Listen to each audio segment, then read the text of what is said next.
spent 7 days in my bed. I swear it was holy, but now the nights are getting strange. I just need you to hold me. And I've been smoking cigarettes. I know it's bad for my health, but I don't wanna live like this on the outside of myself. Got me saying, do I really love you? Is it a reflex when you touch me? Do I fake it? And I hate this place where I get down and I stay there. It's too much affection, like reruns in my head. I'm rehearsing emotion. I might want you to go, but let's stay here for a minute.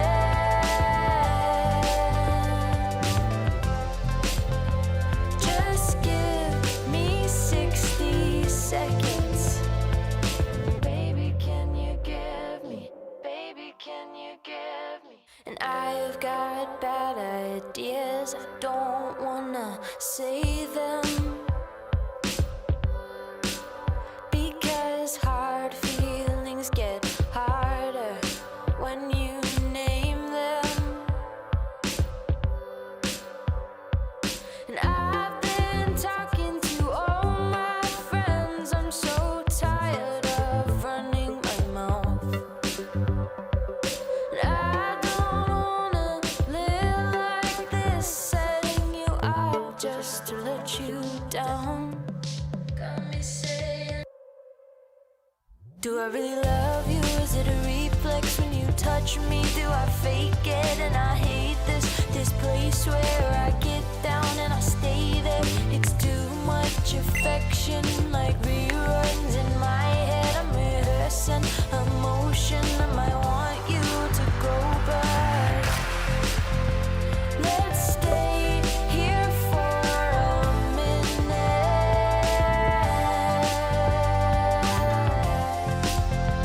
Just give me 60 seconds. Baby, can you give me? Baby, can you give me 60, 60 in and out with me? 60, 60. Baby, can you give me 60, 60 in and out with me? 60, 60. Baby, can you give me? Let's stay here for a minute.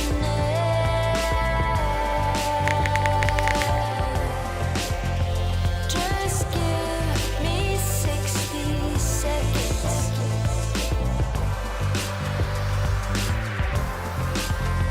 Let's stay here for a minute.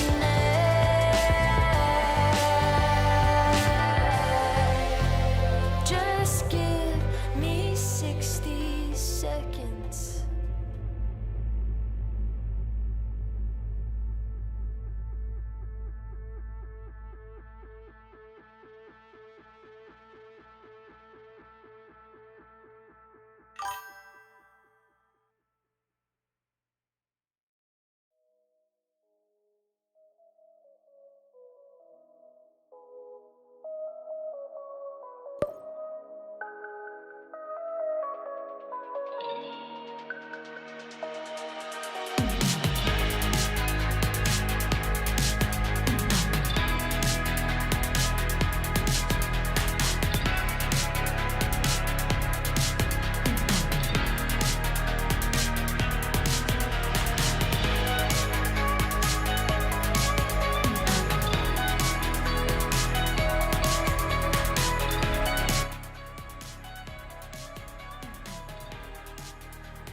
Hello. Okay, Sorry, I'm still getting something ready. I was getting some stuff set up. So sorry for the late delay. I got a little distracted. Sup, nerd? Hello. Oh, sorry. I got distracted. My brain today, I'm so foggy because I just got back from, okay, so I had to drop off my brother. He's he's hanging out with some friends and he had an appointment. He said he was gonna get me some food, so I'm gonna make sure I check my phone because that fucker better I drove him. I mean, he did give me gas money, so it's fine, but you know, free food. Hello, Kasumi. Welcome in. Congrats on the first. And congrats on the second, Cood. Welcome in. I didn't mean to make your brain worry about how easy it is to steal card infos. Now, that was crazy. So for anyone that's not in the Discord server and that doesn't know, Coot was like sharing about how there's like this, you said it was like Flipper Zero, and it's like a tool, like a Swiss Army knife tool for like hacking and stuff. And I never heard about that a day in my life. And this is new to me because I don't have like my actual card on my phone, but I do have like apps, you know, kind of like Apple Pay. Does that count as like putting your bank card on your phone? Because I mean, it's technically like Apple Pay that I have it like linked, but it's not really like on my phone. I don't know how that works. Well, yikes. Well, then I gotta be more careful. I'm usually really careful with my phone. I don't let anybody near it, and I'm really careful with like readers and stuff. Like there's like those fake readers that like I don't know if you've ever seen like those like videos, but some people do like there's like, you know how like there's like the little setup and you like the little machine where you put your input like at a gas station. What is that called? A reader? I don't know what the fuck it's called. Those little reader things. So some people apparently, like hackers or like people that steal stuff, the card skimmers, yes. So they put like a fake one that looks on top of like the real one. So it looks exactly the same, but it's like a fake one on top of it. So, and it's typically like you can like pull it apart really easy. But if you're not thinking about it, if you're not looking for it, you just you insert your card and think it's like the actual reader that's like safe, but it's actually not. It's actually a thing that reads your card info and it steals it. And I was like, every time I go to a card thing, I pull at the bottom of it and like I try to pull it apart, and people think I'm weird. I don't give a shit, but I try to pull it because I'm like, what if this is a card scammer? Like, what if they're stealing my card information? Like, what if? I know Apple Pay isn't that secure, but sometimes I'm lazy and I don't want to insert my card, then put my PIN and then do all the extra stuff. I'm just like trying to skip a step, so I just do the tap to pay. Basically, I just like kind of tap. Or I'll use my phone. Like either I'll use the card to tap on the machine or I'll use my phone to tap on the machine, but that's just typically what I do. But and PayPal. I also use PayPal for a lot of things too because I'm lazy and I have that linked up. And I actually have a PayPal card too because I have PayPal business because I do like commissions and artwork and stuff. So I actually have like I have like an actual like business account, so I can actually have my own PayPal card. I have a bad habit. I go to DEF CON and learn all about these hacker stuffs. PayPal is oddly secure, which is annoying. But you know what's weird about PayPal is that disputes, like handling disputes with them, is they oftentimes like, so this is a big problem in the art community. So like people will get art and then they will like request the money back and say like, they'll say like, oh, I didn't get my product, or I wasn't happy with my like thing or whatever. And that's why for a lot of artists you see in their TOS that it says like no refunds, just due to the nature of like the commission, because people do that so often, and PayPal will almost always side with the buyer instead of with the buyer instead of the seller. And it's up to us to like provide proof. So we typically, if you provide proof that it like you did send the product and you did do that stuff, it's fine, but you have to really fight PayPal for it, because like, and like it's such a scam, it's such bullshit. People try to get their money back because they don't want to pay for art. It's so ridiculous. It's like, if you don't have the money to buy art, because like art is a luxury, like you can't, like you're not entitled to it. It's not like, you know, like a food, like where, you know, you need it. You made a conscious choice and you're trying to scam somebody out of like their hard work, and I think it's bullshit. And yeah, people are fucking stupid. I always buy stuff on Etsy. Maybe if I would save the money instead, I'd be able to do that thing. Oh, okay. I only got a refund once on Fiverr, but the seller was an actual scammer. Dude, there's so many scammers. Now listen, I get it. I'm on the buyer side. When you've been scammed, absolutely get your refund and absolutely get your money. But the scams work both ways, I feel. They work there's two different versions, you know. So it's always like context matters, like a situation per situation. Oh, there's a PayPal scam going around that people will send you money and have you send it back by sending as friends. Then it will take your money out of your account. What? What? Listen, if my friend sends me money, I'm not... If my friend sends me money, they ain't getting it back. I'm going to just message them like, oh, I'm sorry, I already bought food. I'm going to send them a text like, I already bought tacos. Like, I'm sorry, it's gone. My friends know better. They know better than to send me money because that's gone. That's just gone. That's why if you get money from someone on PayPal, don't give it back. Absolutely not. I'm not. I mean, I was living that lifestyle already. Don't even have to tell me twice. But that's good to know. That's good to know. But for today, oh, my eyes itchy. Ow. Okay, so for today's stream, we're gonna be watching some cartoons first, and then my lovely ghouls have sent me some videos so we can watch and react. One of them is Waffle House. Coots sent me a video about the history of Waffle House, and I'm genuinely interested in deep diving into that. You want to do the Waffle House now? Okay, fine. We can start off with the Waffle House. We can do cartoons later if you want. I have the cartoon channel pulled up. I also have a scary... Can we start off with this one? Hold on, let me show you guys. Let me get smaller. Hold on. So I found this video here, and it says missing sub found with horrifying discovery inside, and I haven't watched it yet. It's 24 minutes long, and I was like, you know what? I kind of want to watch this. And it's from Scary Interesting, and I think you also posted a Scary Interesting video as well that we can watch and react. It said missing sub. Hold on, I'll scroll down. See, so here it says missing sub found with horrifying discovery inside, and it's by Scary Interesting. So I guess it's like a submarine. I haven't seen this one, so don't say anything. Don't spoil anything. I haven't seen it yet, but I'm curious. I kind of want to watch this one too. There's so much stuff we can watch. Like, there's a lot of videos we can watch, and we can just chill and relax. So that's kind of what the stream is today. We're just gonna like chill and relax because I'm just not really feeling like gaming today. Duct tapes lips.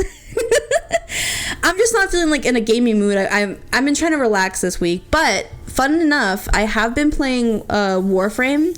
I'm actually picking up Warframe, and I've been playing with Phantom this week when I was like taking my break from like streaming and stuff. So maybe if anyone is interested in watching someone new, a noob, get into Warframe, that is something that we could always do. But I still gotta finish Kingdom Hearts too. There's so much I have to do. I'm like overwhelmed. I'm like so overwhelmed. All right, let me just put this. Here we go. Okay, I'm trying to move myself over. All right, let me pause the music. And let's make sure that you guys can hear the video too. So let me full screen it. Okay, full screen. Okay, so you guys can see. Whoa, that looks weird. Let's see how it looks. Covered horrific industrial accidents before. Okay, I'm excited. Dive stories where something disturbing has happened to someone deep in the water. In this video, stuff is, I don't know why it's oddly so fun. Yes, the screen is tilted. And I don't know if you guys don't like it, let me know. I just thought it would look really cool when I was messing around with stuff. There's no rhyme or reason for why I do things. I'm just pretty dumb. I can make it a bit smaller here, and then I can make it go up a little bit here. Is that cool? You guys like it? It's kind of something fun. Something I'm trying. But if we don't like it, it's cool. I was tripping balls. It's okay. It's okay. It's something new. There are few worse things than I can imagine happening than what happened to the poor souls in the third story. The third diving gone wrong. Strongly advised. Oh no, don't ban me, Twitch. This is a really good channel, guys. Scary Interesting, really good. They use no AI, which is, for these channels, is actually really cool. So you guys should subscribe to them. Sponsor Raycon and their awesome earbuds. I'm debating watching the ad because I'm a little lazy. 10% off their essential open earbuds. But beyond just the deal. Okay, guys, use his code for Raycons. I'm skipping the ads. Look, it's right here. It's right here. Buyraycon.com/scary interesting open. He literally hires artists for stuff. Exactly. Most of these channels, if you ever go like into a deep dive on YouTube and you watch like these like cave diving stories, a lot of it is fucking AI, and you can tell in like the announcer, like whoever's like talking, it's not a person. It's like so clearly it's AI because it's the same fucking voice every time, and the script sounds so fucking generic. But this guy, Scary Interesting, he actually does it himself. And literally he voices everything. He writes the script himself and he does it himself. So that's why I like to support Scary Interesting. And yes, Wendigo is also good. There's a lot. Wendigoon, yeah, they're also very good for like horror content. I also love Mr. GG. If you like to watch like some horror content, stuff like that, he's awesome. He's super funny. I love him. He's a big inspiration for like something that I want to do in content. So yeah, I hate generative AI as well. It's very annoying, but still, I'm putting this promo here, 20% off for this guy because I'm using his video for content. So you know what? Fair. Game knows game. Game recognizes game. Along the Chattahoochee River near Columbus, Georgia, the Lake Oliver Dam operates as an important part of the region's power grid. Okay, so this is 1959, and its construction Lake Oliver. Lake Oliver Reservoir. Since its establishment, the facility So this is Georgia? by Georgia Power, and the dam produces power using 4 hydroelectric turbines. Water from Lake Oliver is directed through the structure and into those turbines. Okay. It's converted to electricity before continuing on downstream. Okay, so it's a dam. The process sounds simple enough, making it work. No, someone dies at the dam? Dam. Water has to be routed through internal pipes in a specific sequence, and Okay. that sequence depends on several mechanical components working together. Head gates regulate when water is allowed into the system. Oh, I love the graphics. Okay, this is okay. Hold on, let me pause. I love the graphics because then I can understand it better. So there's like a gate here, and then the water kind of goes through, and then what is this like a turbine or something, or like a fan? I assume it's like a fan, or is it like a filter, a pipe? I assume is it a pipe? Okay. Well, we'll find out. Directly to the turbines. Chains. Oh, it is a turbine. Oh, he just did it. When everything is functioning properly, operators can control the system with precision. Okay, a penstock, a turbine. Got it. Direct inspection inside the dam. Now, before a turbine can be activated, its penstock must be filled with water. Interesting. This process involves opening designated valves that allow lake water into the pipe. Because of the amount of water involved and the number of hazards it creates, It's okay, I don't mind. inside the dam, I cuss like a sailor too. You guys know that. the valves are meant to be closed, locked, and formally documented in writing to ensure there's no water movement in areas where people are working. Oh shit! So you get locked in there. Oh, so you're just cooked. Like if you were to get in there, but wait. It said that they have that lock as like a safety precaution for people when they go in, so that way if they sense movement in the penstock, they won't lock it. Am I understanding that correct? So like that gate there, that headlock gate there, is to prevent like accidents, is what I'm assuming. I don't know. We'll find out, because to me it looks like a death trap. On October 21st, workers were opening the head gate to a turbine known as Unit 2 as part of its routine use. Oh god, oh god, oh god. During the attempt to open the gate, however, the chain failed. No. Because the chain and gate were underwater and located inside the dam structure, there was no way to fully assess the situation from above on the surface. That meant that they had to send a commercial diver into the dam to examine the chain and confirm its condition. This isn't uncommon for Oh no, I'm worried. Hydroelectric dams regularly rely on specialized contractors for underwater inspections, and Georgia Power had an established relationship with a dive team capable of doing that work. Okay, so they hired a professional. Less than a week later, on October 27th, No way. The dive team was on site preparing to That's the find day out- before my birthday. My birthday's October 28th. A man named Alex was part of that team, and despite being young for a commercial diver, he had been doing the work for more than 10 years. When the time came to decide who would go into the water at the Lake Oliver Dam, Alex didn't hesitate to raise his hand and volunteer. You have to volunteer for that shit. Nobody wants to do it. And Alex donned a wetsuit, as well as a helmet equipped with a light and a camera. God, that looks so scary. I can't do it, man. I can't. I have a fear of the ocean already. I can't. At 12:42 that afternoon, Alex entered the water and began his descent along the headgate chain. Within just 12 seconds, though, everything changed. Oh, God. Suddenly, Alex's left arm was pulled into a pipe about 10 inches wide. Oh, no. It was overwhelming, and Alex screamed over the radio that he was stuck. A moment later, the order was given to pull him up back to safety, but he didn't budge. You're joking. The suction force was strong enough to pull Alex's arm in up to his shoulder. No. 850 pounds of force made it physically impossible for him to free himself or be pulled clear by the dive He team. ripped his arm off. Finally, despite him still having an air supply, Alex quickly lost the ability to breathe normally as the pipe sucked him in. The pressure pinning his body in place was so strong that it prevented him from fully expanding his chest. What? Quite literally, that he was losing the ability to inhale. Oh, Jesus, that's Christ. Trapped there while efforts were made to locate the source of the problem. Turn off the It took pipe. 30 minutes for dam employees to find and shut off the valve that was allowing water to flow. 30 minutes? It was only after that valve was closed that Alex could finally be released. When he was hauled to the surface and transported to a nearby hospital where he was pronounced dead at 2:40 He p.m. had to... He As had that to team sit in members- that fucking suction for 30 minutes? Oh my God. Hands on my head. Oh my God. Just kill me. Does that sound... I'm sorry. Does that sound bad? Give me an underwater gun. In Minecraft. Before I get in trouble with Twitch. Oh shit. Okay. Oh. Employees reeled from the news of Alex's death. A clear understanding of how it happened began to take shape.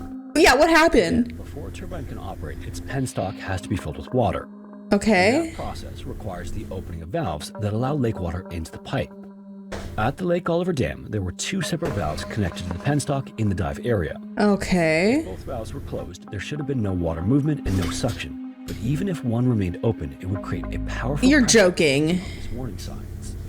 In fact, the water doesn't even need to be visibly rushing or turbulent, and dive teams know this.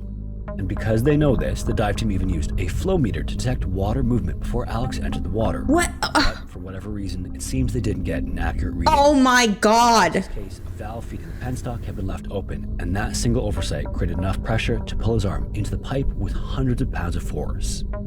In the immediate aftermath of the incident... Yeah, OSHA definitely was called. I could tell. When the OSHA report was released, however, much of it was heavily redacted. The reason given Redacted? Power was concerned about protecting sensitive information related to the... Oh, sure. Sure. For Alex's family, though, the redactions left major questions unanswered. Yeah, the dam's fucking safety, right. Redacted for that wink, wink, nudge, nudge. Clear picture of how the safety breakdown occurred. Before the dive took place, dam employees completed a procedure known as a lockout. Yeah, we just don't want a lawsuit. Just say it. Exactly the kind of situation that resulted in Alex's If death. they still had a lawsuit, though, like they redacted it and they still had to do with the lawsuit, like... It's supposed to be shut down and secured. This is then documented on paper.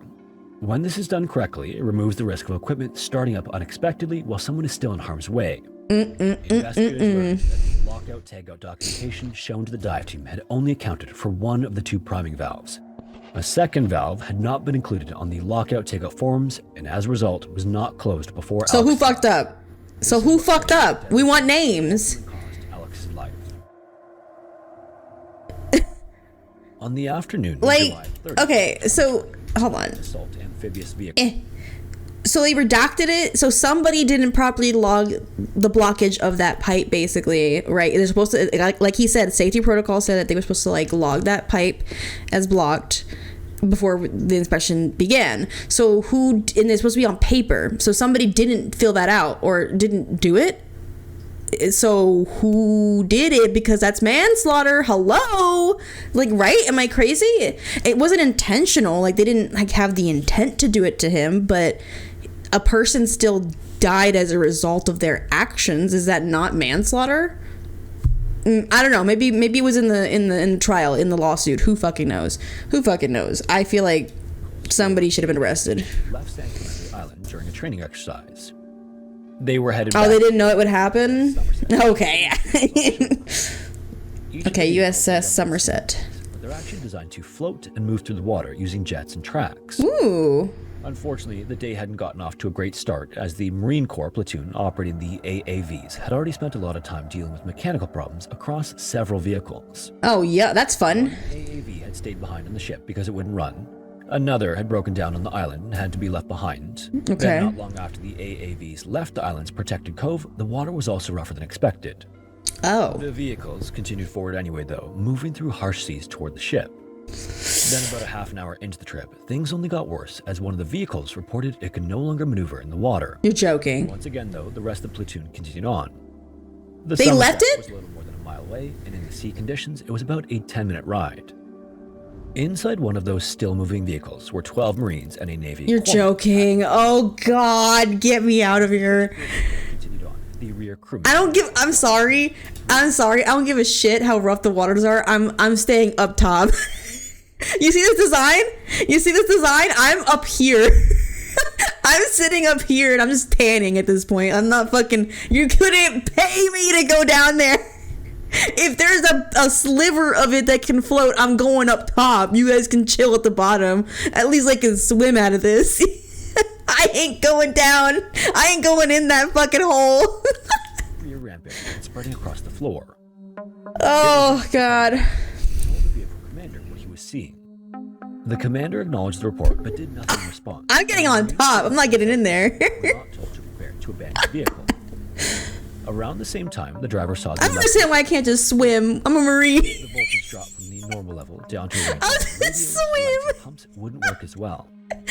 The vehicle itself was still moving fine, but the systems that kept it running and pumped water out were no longer at full strength. Dude, that's crazy. Minutes later, the water inside reached ankle height, and that was supposed to trigger an immediate No response. Navy swim. Protocol. Okay, bullshit. When water reaches that point, cruisers... I actually can't swim. I don't go in water, so I'll probably die. reported the water rising again, but again... But you know what? If you could just wear a floaty thing, and if I just wear a floaty thing... The water kept climbing, and Oh, eventually- Jesus Christ. I have to... Okay. You know, so, listen. If it were me, I just put a floaty thing over me, and I would tell the other ship... I would tell the other tank ahead of me, and I'd be like, hey, just wait up. And then I would just, like, tie a knot with a rope to me, and then I would just let the fucking other tank drag me forward, so that way I wouldn't have to be inside the tank. Oh my God, I'm big braining this. I'll just put a little floating on it. I'll just be like, wee, you know, as I'm being dragged. It's a 10-minute ride, 10-minute fucking like excursion, you know. Okay, as the minutes passed, the water kept climbing and eventually reached the crew's calves before it began to spill into the engine area. Oh, for fuck's sake. Tell me at this point they're getting out of the tank. This isn't a lazy river. I'm about to make it a lazy river. What are the Fast and Furious are you thinking, Battie? I'm thinking about survival. What are you thinking about? Look at the situation and tell me you wouldn't fucking get out of this shit. Okay. calves before Tell me that they're like, let me out or something. generator to stop charging. The bilge pumps that were supposed to push water out then slowed even more. You're joking. The lights started to go dark. The water soon reached the bench seats, and only then did the order come to drop their gear and get ready to leave the vehicle. That it took you that long? That Are you message kidding me? was clear. Some of those aboard put on their heavy vests and clutched their rifles when they were supposed to be making every effort to prepare to escape the vehicle. What? The emergency I'd be lights so pissed in there. I would start punching people. Like, what the fuck are you doing? In response, some of the troops literally pulled out their cell phones and turned on their flashlights to try to see. Dude. When the level inside the compartment was up to their chests, the escape hatch finally opened, but that's when the rough seas took over. Suddenly, Wait a minute. They were locked in there? They couldn't just open the hatch? They had to wait for the water level to reach a certain point? You gotta be fucking with me. You have gotta be fucking with me. Oh, I'm shooting everybody. I'm saving us all the trouble. I care about you, guys. I care about you. We're going down better than this. vehicle sending past the point where the vehicle could stay afloat. I would rather take a bullet than drown. I'm sorry. It's my biggest fear. 385 feet or You're joking. Still inside were 8 Marines and the Navy corpsmen, all between the ages of 19 and 23. Oh, but at 300, they can't swim up? Yeah, no shit. It's 300 fucking... The pressure would kill them. Who can hold their breath that long, realistically? Those who didn't make it out. Only after the rest was on land could investigators start to figure out. Absolutely. It depends on the zombie. Absolutely. Way that at first glance, Depending on the zombie, I'm going out on my terms. seals into the water were warm. Parts were loose pipes are missing. Some components were not in the condition they should have been for a vehicle expected to operate in open water. Oh God. The deeper investigators looked, the clearer it became that the sinking had been a result of a chain of failures. You're kidding me. The problem started in the vehicle's transmission. A line that was supposed to carry fluid had come loose and allowed most of the oil to leak out. Oh God. The transmission couldn't deliver full power to the engine. Then as engine speed dropped, the hydraulic system that drove one of the main bilge pumps So did they stop doing this design because it just seems like it had way too many problems? As the water level rose, it reached the generator. Then once that was under, it stopped working, and at that point, the AAV was running on battery power alone. As water filled the trip compartment rapidly, the result was a steady loss of buoyancy. But while those mechanical issues explained how the AAV filled with water, they don't explain why. Listen, I know that they probably would have been pissed at me for shooting them in the moment, but they would thank me by not dying of drowning or lack of oxygen, like suffocation. You know, I feel like one is instant, one isn't. I mean, shrug emoji. Several didn't run at all, others lacked critical safety equipment. Requests to replace those vehicles. Allow me to remind you, military grade is made by the lowest bidder. To the unit, they couldn't get parts when needed, making repairs. What the fuck does that mean? What the fuck does that mean? Late spring into early summer, the vehicle cycled constantly in and out of service. So did they stop making this because it seems like it keeps? There's so many reports that there's issues. Like underwater escape training, which was a requirement for these types of operations, was mostly skipped due to equipment issues, COVID delays. You'll have to drag me kicking and screaming to join any kind of military if I have to do this kind of shit. I'm biting people. Leaving the rest unprepared for a You're kidding. It means you can make it the cheap. You're kidding. Everything else, despite requirements. Oh my God, why do we do this? Water operations, only one was planned, and it broke down before. Yeah, no, you'd have to drag me. You'd have to drag me kicking and screaming in the military. Backup rescue vehicle, then left behind after 8 hours of breakdown, leaving the remaining vehicles with no rescue support at all. I'll take my chances. 45 minutes to sink, time during which a functioning safety. Throw me in jail. I bet it's better. The July 30th. I'll serve my sentence. Deadliest accident in decades, leading to the relief of 2 senior commanders and disciplinary action throughout the chain. Damn, 2 senior commanders were fired for this shit. Wait a minute. Why was a senior commander fired for this? What about the manufacturers? Like, what? So why aren't we fucking what? Am I missing? Am I going crazy? Like, am I? Why aren't we getting mad at the people that are making faulty fucking water tanks? Whatever the fuck you want to call them. I'm gonna call them water tanks. So like, why are the senior commanders? What? I mean, I don't get it. That sounds about right. What? Why did the senior commander wasn't even there? They weren't even there? I don't get it. Like, am I missing some context? Like, I mean, I guess somebody has to pay for. I guess somebody has to be responsible, but like, I don't really feel like it should be the senior commanders, because they weren't even there. Like, what did they do in the situation? It was clearly bad manufacturing. You should be fucking. Okay. I guess did the senior commander hire that manufacturing company? Doesn't matter. It's their fault. Yikes. I hope they have a pension. Our parachutes for the airborne literally suck compared to the civilian skydivers. Do they not give a shit? I never realized how little. Man, the military's just fodder for these people then, huh? Damn. Not to sound brutal, but that's what it kind of like sounds like. Like, we don't give a shit. Like, why are we doing this? Scratching head? World War II, the Soviet Union turned its focus toward its submarine force because beneath the water, a new kind of arms race. A Soviet submarine. Oh, this is like what is it? The 40s, 1940s, 50s. And submarines became central to that effort. Many of them were constructed with the latest and greatest, but that also look, we can work on billion-dollar planes, but I can't even have a toaster in my barrack. It's too tempting, Coot. After its launch later that year, the I'm sorry. an testing. From there, it made a long transfer north through inland waterways and eventually Oh my joined God. the Soviet Union's Northern Fleet in December of 1952. Okay, I gotta pay attention. For several years afterward, the submarine served in a conventional role, conducting patrols and training exercises in Arctic waters. Arctic waters, ooh. For the norm. That changed in the summer of 1957, though, when it was taken out of service for a major overhaul. So this is 1957. Although it was engineered with the latest technology in mind just 7 years earlier, further advancements since then already threatened to make the ship obsolete. Damn. These modifications increased the ship's capabilities, but they also made it more complex and more demanding to operate. But Okay. either way, when it returned to the sea in April of 1959, it carried a full crew of 68 Yeah, men. I could never do a submarine. I'm sorry. I just couldn't. They were now responsible Gun to my head, just shoot me. I can't, like. So for those that don't know, I have an extreme phobia of like the ocean. It's more than just thalassophobia.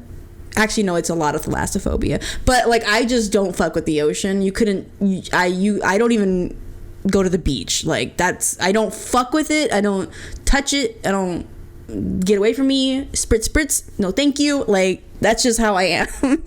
I don't do anything in the ocean. I don't ride boats. I don't give a shit. I don't canoe. I don't I don't go into rivers. I don't go into ponds. I don't go into fucking nothing besides a pool. And only because it's clear and I can see everything, but that's about it. The pool is my limitation, basically. But yeah, I could never go into a submarine. I'm sorry. I couldn't. I couldn't. I can't light a candle because I might burn the place down. No LT. I will not let my barracks smell like ass. I like fishing, but I don't like the deep. I couldn't. I don't like fishing just because it's too close to the ocean. I'm tempting fate and I don't want to. I have a lot of reasons and I'm not going to get into them, but like, bottom line, Poseidon don't want my ass near the waters, and I respect that. S-80 departed port for a routine training mission in the Barents Sea, and by late in the month, the Barents Sea was restless, to say the least. Darkness dominated the Arctic at this time, and air temperatures hovered around 23 degrees Fahrenheit or minus 5 Celsius. It was cold enough to freeze exposed metal quickly. Damn, it's freezing in there. Winds whipped up waves reaching as Dude, high you die from hypothermia in those waters in like, what, 2 minutes? Fuck. sailors classified it as very rough. In the early morning hours of January 27th, So this is 1961. north of Sweden and Finland, inside a designated training area. Okay. To conserve battery power, the submarine was running on its diesel engines while submerged at what is known as snorkel depth. Oh, God. This is a common practice, as a snorkel allows a submarine to remain underwater while drawing. Night lasts for 3 minutes. Pressure feeds the diesel systems while exhaust gases are expelled through the same mast. This Also, system hello, is relied Kami. on an automatic valve at the top of the snorkel. This valve is designed to snap shut if the submarine dipped too deep, and if it failed to Okay. do so, seawater could be forced. Okay, so what I'm getting here is this is a training exercise. So they're at snorkel level. They're not going too deep, and this is like a training crew, like recruits or something, or like cadets or whatever. Oh, thank you so much for the daily blood. Is that what I'm getting from this? That basically this is supposed to be like some kind of training thing. So I don't know. We'll find out. Directly into the air intake system. As you might imagine, in cold weather, ice buildup was always a concern.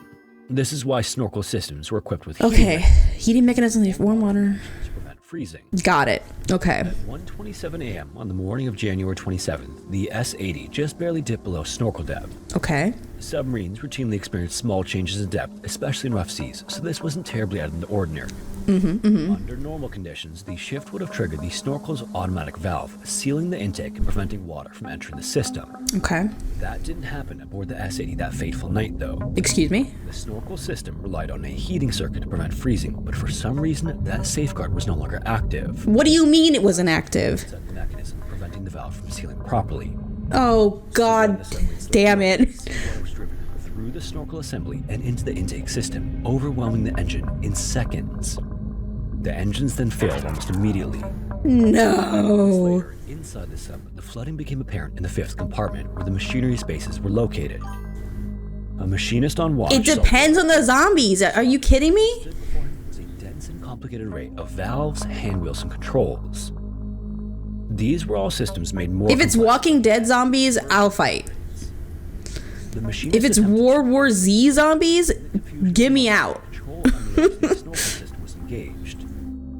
Then when others tried to intervene manually, the force of the incoming water had actually distorted the valve mechanism. It depends on the sun. It's like As they failed to turn the handle wheel, the valve stem bent under the strain and jammed, leaving the pathway for seawater permanently open and pouring in. it depends on the zombie. The fifth compartment filled, the S-80's balance began to fail. The added weight altered the submarine's ankle, forcing its stern downward, and the angle increased rapidly. As the flooding worsened, Okay, so any submarine nerds in here? I don't know too much about submarines, so I paused to ask a quick question. So you know how like boats have like lifeboats, you know? So like if a boat is sinking, you can like escape via like a lifeboat or like a dinghy or something, you know, like an inflatable or something. Are there like escape pods in this thing? Like, could you like, you know, like, and like people can like get out? Is that like a thing, or is that not possible? Just genuinely, this is a genuine question I'm asking, because I don't know too much about submarines. I know this is like what, 1960, so like it's a bit older technology. Sure. No, that's what Aquaman is for. What? I'm asking a serious question. You guys, I swear to God, you guys just like to troll me. Yes and no? Ooh. So they don't have like escape pod. I'm saying escape pods because that's the only thing I can think of, like in terms of like what you would call it. So I would assume it's kind of like an escape pod. They don't have those. They just can't escape the situation. Basically, they're just cooked. They don't think about these things, you know? Like I feel like when you're making a sub, maybe you should always try to plan for like the worst and like have escape routes just in case. I know this was like a training thing, and it was like, this is it wasn't expected, and it was an accident and stuff, but maybe they should have escape pods, ? I don't know. Let's find out what happens to these guys. They have specialized suits and or mini subs to go on rescue mission. What do you mean rescue mission? What do you mean they can't escape? I mean, okay, I guess I don't understand engineering, technology. I don't get it. Like, I just don't understand it, you know? With the stern sinking deeper and its angle steepening, propulsion became ineffective, causing forward movement. The vessel began to slide backward through the water. Oh, It shit. started as a controllable system failure had turned into a frantic emergency. Oh, God. No diesel power, no sealed intake, human errors being made, and water continuing to... Is it flipping upside down? Lost its fight. The submarine... Oh, God, I was... Ooh. ...struck the seabed where control was lost for good. And the moment it hit the ocean floor, the disaster escalated to dire levels. The impact was violent enough on its own. Just- Only the beginning. In moments, internal explosions tore through the submarine, ripping apart compartments and killing much of the crew instantly. Ooh. Most severe damage was concentrated around the machinery compartment. From there, it traveled forward through the hull. Oh, my God. Both compartments absorbed the brunt of it. Bulkheads failed and steel walls were crushed inward.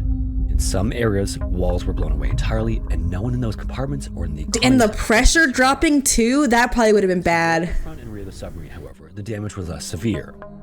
Some men survived the initial impact and explosion and were sealed inside the aft compartments. There was an explosion, too? Oh, my God. Even without knowing exactly what happened, those who survived understood quickly what they were facing. They put on The a breathing gun? apparatus and tried to escape the 6th and 7th compartments. mean- but flooding progressed too quickly. Of course, the tragedy. Water forced its way through the compromised bulkheads, cutting off any path to the surface. Those compartments and the men inside were soon lost in the freezing water.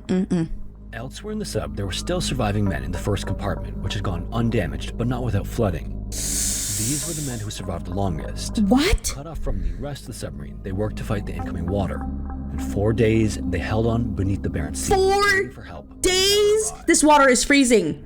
When the water finally filled the compartment completely, the last men were killed, and the fate of the S-80 would remain unknown to the world above for more than 7 years. What do you mean unknown? S-80 failed to return. Concern quickly spread throughout the Northern Fleet, and It as took them 4 days to realize that an entire sub of people was gone.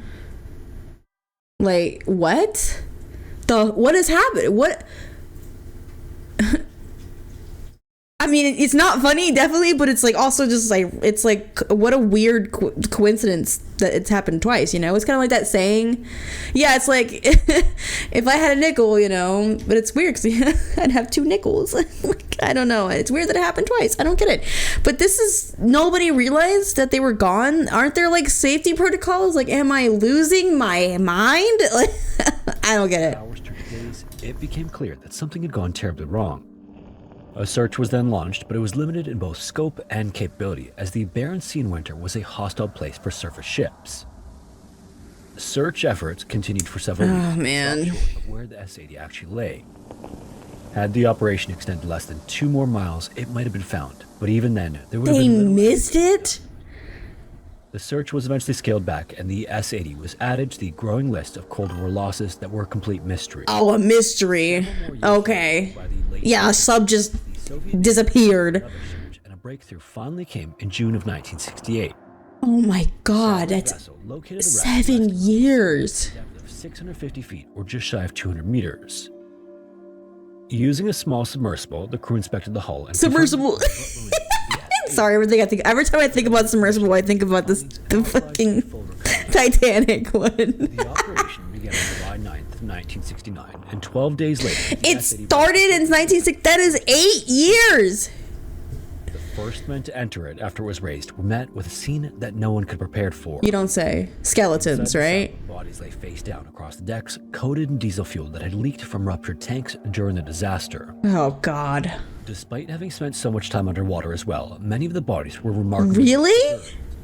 Faces were actually recognizable, and some really immediately identified by those who knew them.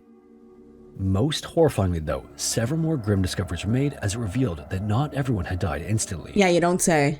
There were clear signs of prolonged survival. Like, for example, in the second compartment, investigators found a crewman who seemed to have ended things himself by electrocution. You know what? Can't blame him. Cannot blame him. Another sailor was found to have ended things himself in a bunk using a rope and remained there undisturbed for all 7 years. I mean, once again, in August of can't blame him. 1969, a government commission convened to determine what actually submissive means you like water. God, no. As accurately as possible. In the end, the commission confirmed that the immediate cause of the accident as being the seawater that entered the snorkel system after the submarine dipped below the snorkel depth. Oh, God. A series of human errors compounded the situation. Emergency ballast tanks were never blown, which was a step that could have forced the submarine upward. The electric motors, which might have restored limited propulsion, were not started either.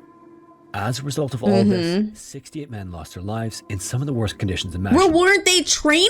Like, what? Survived the initial symptoms and sat there on the ocean floor, knowing that no rescue was coming, and were forced to take matters into their own hands. Dude, like, weren't they training though? Like, wasn't this like a training thing? That's why they were at snorkel level and they weren't deeper, because I don't think they were like experienced. So like, if they were training, maybe they panicked. They panicked because like, this is you know, a fucking freaky situation, and they didn't know what to do. And yeah, they didn't do everything properly, you know. But like, maybe the snorkel shouldn't have failed. I don't know. It's kind of complicated. Try getting your submissive submarine to submit to water. That's Ocean Gate. I have never laughed harder, by the way, than Ocean Gate. I feel like that makes me a bad person, but like the memes that came from it were genuinely some of the best memes I've ever seen in my life. Okay, hold on. I gotta open up the Waffle House one now. Where is it? So Coot sent a bunch of videos that we can react to. One is Waffle House. It's called Waffle House, the Roman Colosseum of the South.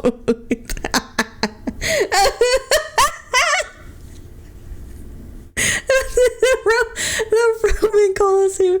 Oh God, that's actually the most beautiful fucking analogy ever. Okay, hold on. Okay, I'm just gonna be honest with you. I actually debated. Okay, I was trying to see if I can full screen this. Hold on. So this is, just so you guys know the channel, it's called The Fat Files, so that way you guys can subscribe. I have not watched this channel before. This is recommended by Coot, but I'm sure it's gonna be great. But I gotta always let people know what we're watching so that people can go follow them or check out their content as well. Why is there a sniper in the background? A what? What? I thought you were talking about my background. And it's just like, it's just me. Sorry. I was like, no, that's just me. That's just me at your doorbell wondering why you're not letting me in. Okay. Because he uses his videos to write. Really? That's interesting.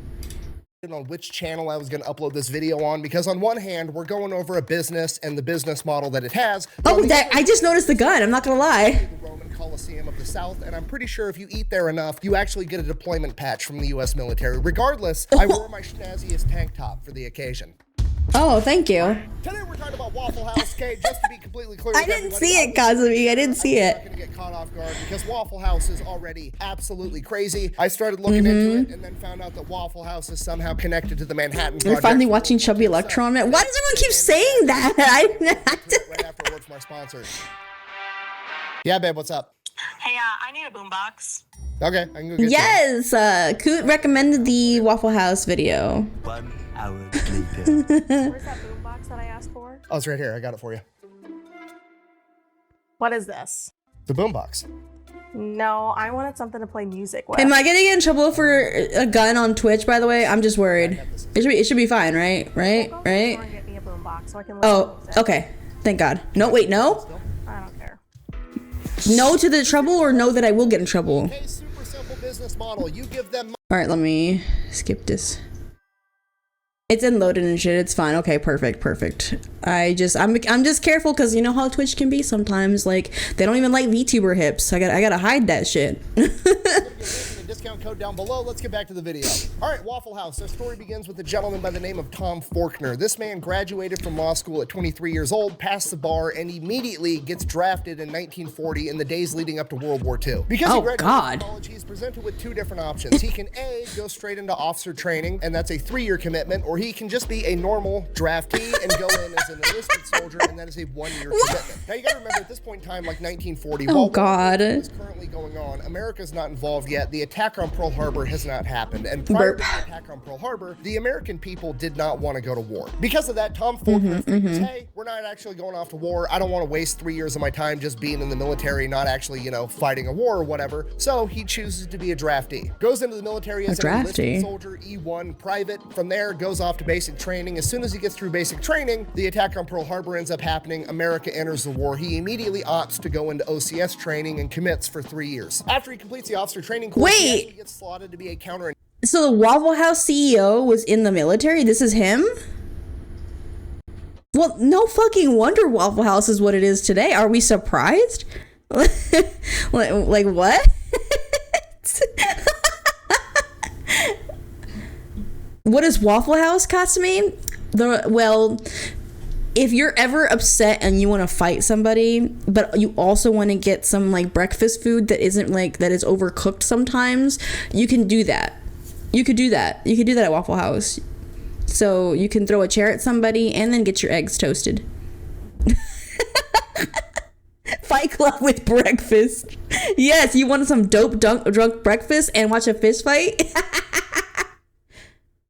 Dude, it does sound pretty good though. I think so. It's basically like a breakfast diner, but where you can brawl. I mean, it's not advertised as such, but it's become a staple that if you go to Waffle House, in your employment section, like in your resume, you have to have at least a couple years of being able to fight somebody. Watch a fight and get your eggs toasted. That's not what I meant. How dare you say overcooked? I'm very picky with my eggs. So like for me, don't listen to me. I'm just very picky with my eggs. You ever want to get your eggs toasted in a different way? Could be an ad slang. Okay. I see now where I went wrong with the wording. That's not what I meant. That's not what I meant.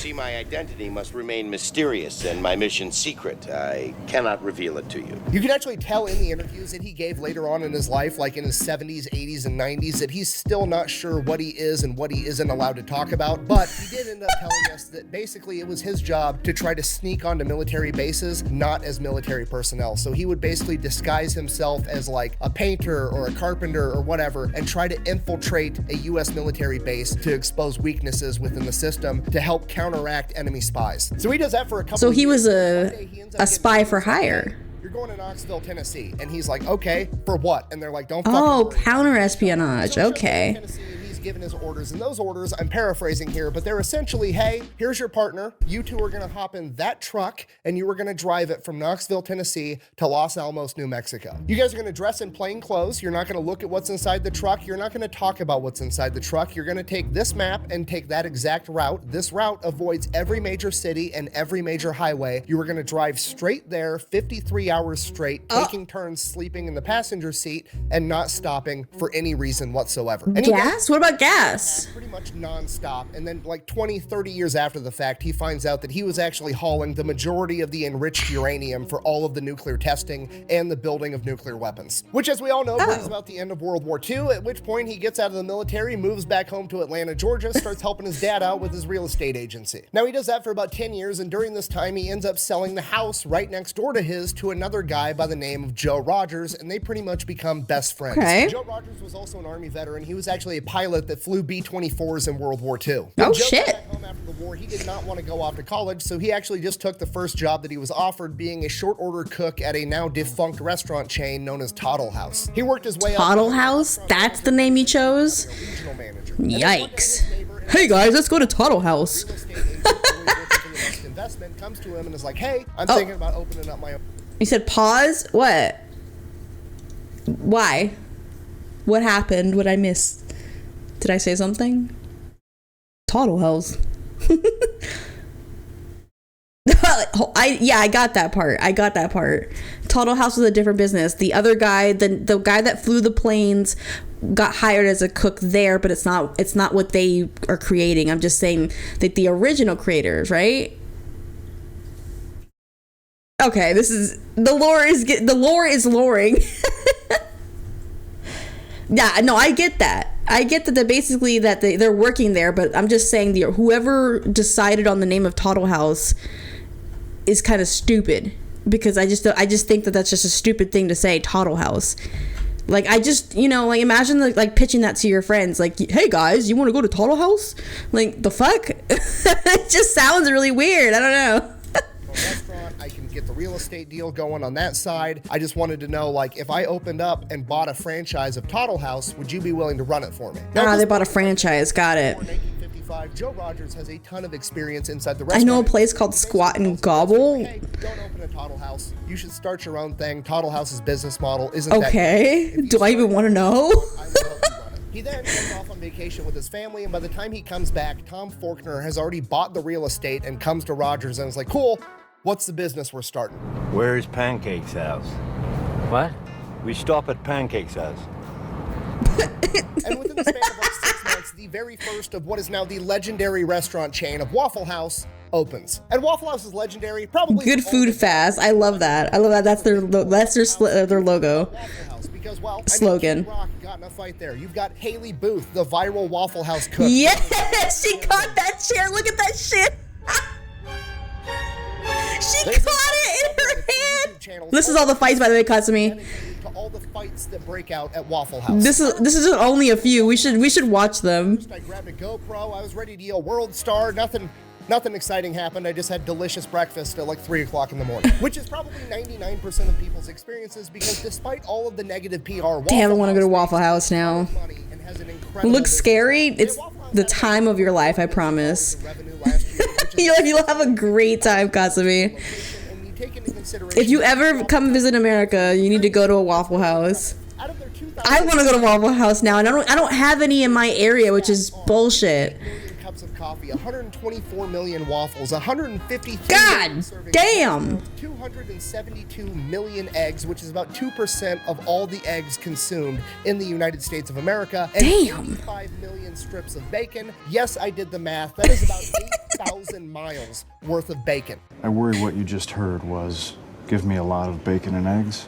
What I said was, give me all the bacon and eggs you have. So Waffle House is That's literally me with bacon. I don't play with bacon. You could bring me just a plate of bacon and I'd be satisfied. Maybe. I probably need 2 plates. Out a ton because Waffle House, by and large, is pretty much a regional chain. It's primarily down in the South, yet Waffle House has become a household name pretty much everywhere in America. You could have never even seen a Waffle House and you already know Waffle House is open 365 days a year, 24 hours a day, and they serve breakfast. Why do you know they serve breakfast? Because their name is fucking Waffle House. I mean, look at this sign. You're driving down the road, you see that, you know everything you need to know. They serve breakfast. The end. Do that with another breakfast place. If you're not from there and you don't know what a Denny's it's true. Or an IHOP is, you have no idea. It's just a restaurant, maybe. Waffle House, they're selling waffles, which means there's like a 99% chance they sell. Yeah, Coot sent me a lot of them. We have a couple on World War II you can watch. Is absolutely incredible, but here's the true genius of it. Why did they call it Waffle House? Why didn't they call it Breakfast House or Bacon House? Or that is a good question. It's because waffles had the highest profit margin. I cannot stress to you enough how absolutely genius that is, right? Because you don't need to sell breakfast, all right? Everybody's already in. Damn, I want waffles now. Those son of a bitches it's working. And you could ask me, hey, do you want breakfast? I'm coming up like the Undertaker every single time. And then you go, the only thing literally me. is Waffle House. Okay, I was already sold on breakfast from the get-go, but because Waffle House is where we're going, guess what I'm getting? A motherfucking waffle, and they're making more money. It makes sense that Tom Faulkner was a counterintelligence officer because the man literally said 2 words and has already subconsciously tricked you into ordering the most expensive thing on the menu. It's true. It's fucking true. What the fuck? Now I actually want waffles now. Model matches that to a T. Okay, all Waffle Houses are like virtually identical. They're very small. They only seat like 30 people, and you can actually see the cook making you your food. Now, at a glance, you're just like, oh, they're just going for that like 1950s drive-through type of a vibe, which they are, but there's way more to it than that. Because the restaurant is so small, the kitchen never has the opportunity to get bogged down, meaning that they're moving tables very, very quickly. So instead of having I would definitely throw some chairs. I would be someone to throw some chairs. Just turn those tables over 3 times faster, which pretty much guarantees that every customer is going to get exactly what they wanted. Okay, they're not going in there for 5-star dining. They're going in there because they're hungry and they want breakfast, and now they're going to get breakfast really quick in a small setting that doesn't feel. Dude, like that looks so good. God damn it. God damn it. What if one Waffle House just reaches its maximum capacity, right? What if it's just completely Oh man, I want waffles so bad now. Every day of the year. Waffle House surely would build a bigger Waffle House, right? No, we're gonna take the same parking lot, and right next to that first Waffle House, we're gonna build a second fucking Waffle House, okay? The plan is working, and if it's not Why are there 3?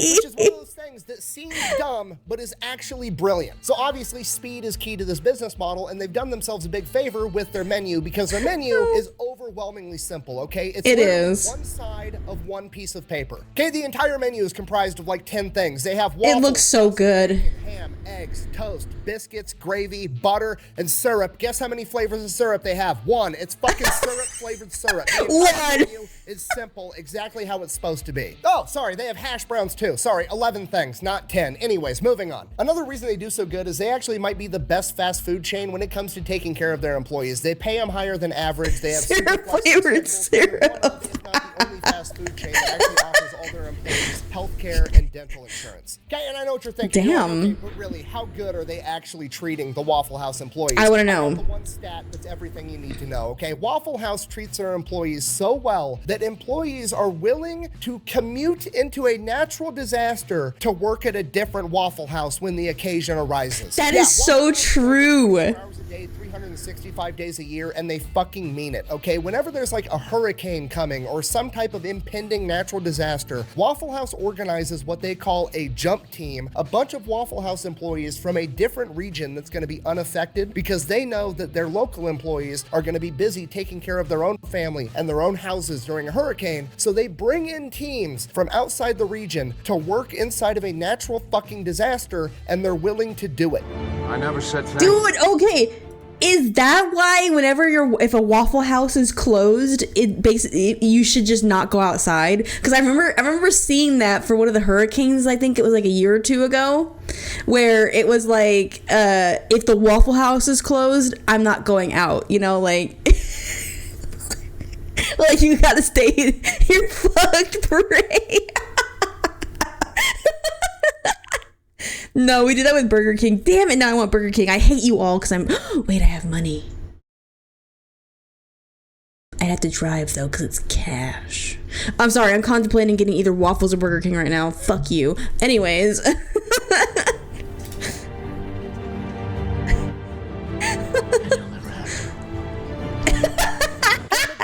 Barely get their employees to show up on a good day, and Waffle House has employees volunteering to commute into a fucking hurricane to make breakfast. And this is the most impressive part of the business. Who's going though? That's the part that kills me. Who's still going for breakfast in the middle of a hurricane?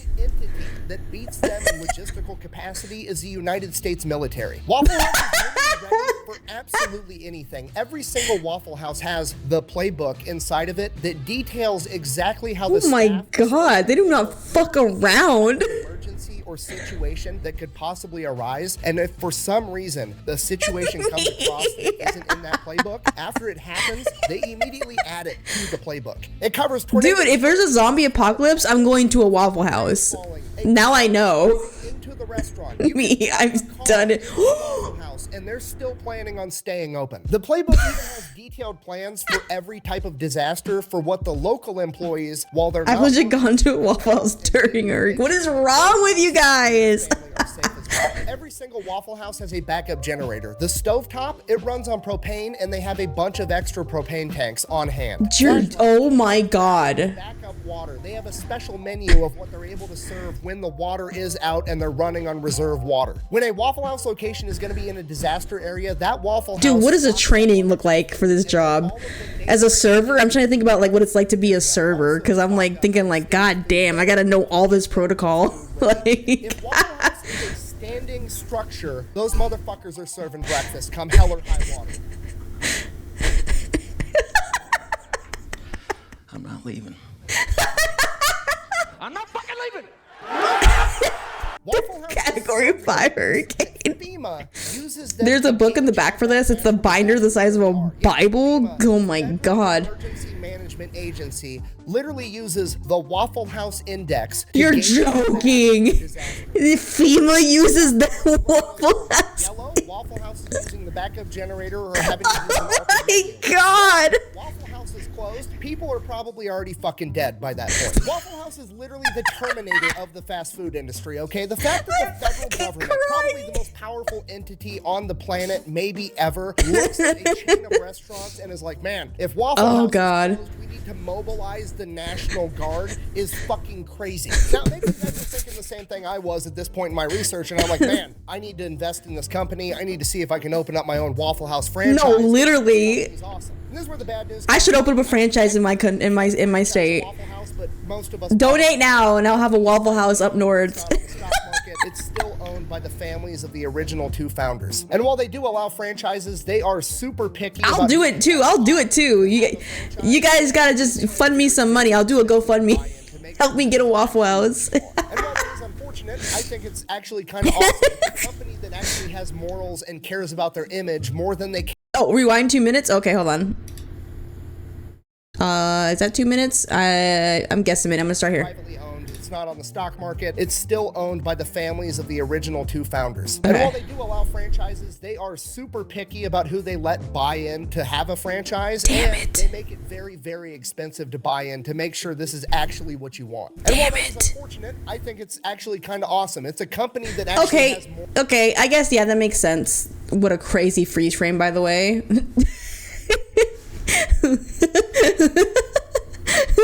When you're hanging out with your best friend and then you turn over and you see this face.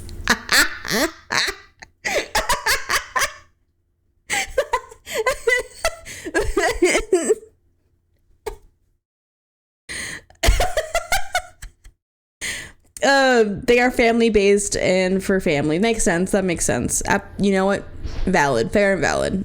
I'm not gonna Sorry, I'm gonna move the screenshot. cares about their Kiss your image more than they homies. care about next quarter's profits, okay? It's a company that has committed themselves to making breakfast under any circumstances, and they're gonna see that through till the very end, even though they could probably make way more money by just selling franchises and letting whoever the fuck. If you throw tell a up. Waffle House the cook isn't outside smoking a blunt and one of the servers are sitting down, just go to a different different one. Years to build Waffle House into what it is today. They both passed away at the ages of 97 and 98, and now Waffle House and their legacy lives on as that company is still being operated by their kids, and that is the American dream. Get together with one of your best Honestly? friends, pick a goal, even if it's something as simple as serving breakfast to people, and never let anything get in between you and achieving your goal, even hurricanes and floods and natural disasters, apparently. Work with your best buddy for 60 We should watch Waffle House fights so Kasumi can see the Waffle House fights. We should watch a compilation of like Waffle House fights. I'm totally down for that. Best way to support the channel is go buy some merch over the fat. That's great. Hold on, let me subscribe. He's hilarious.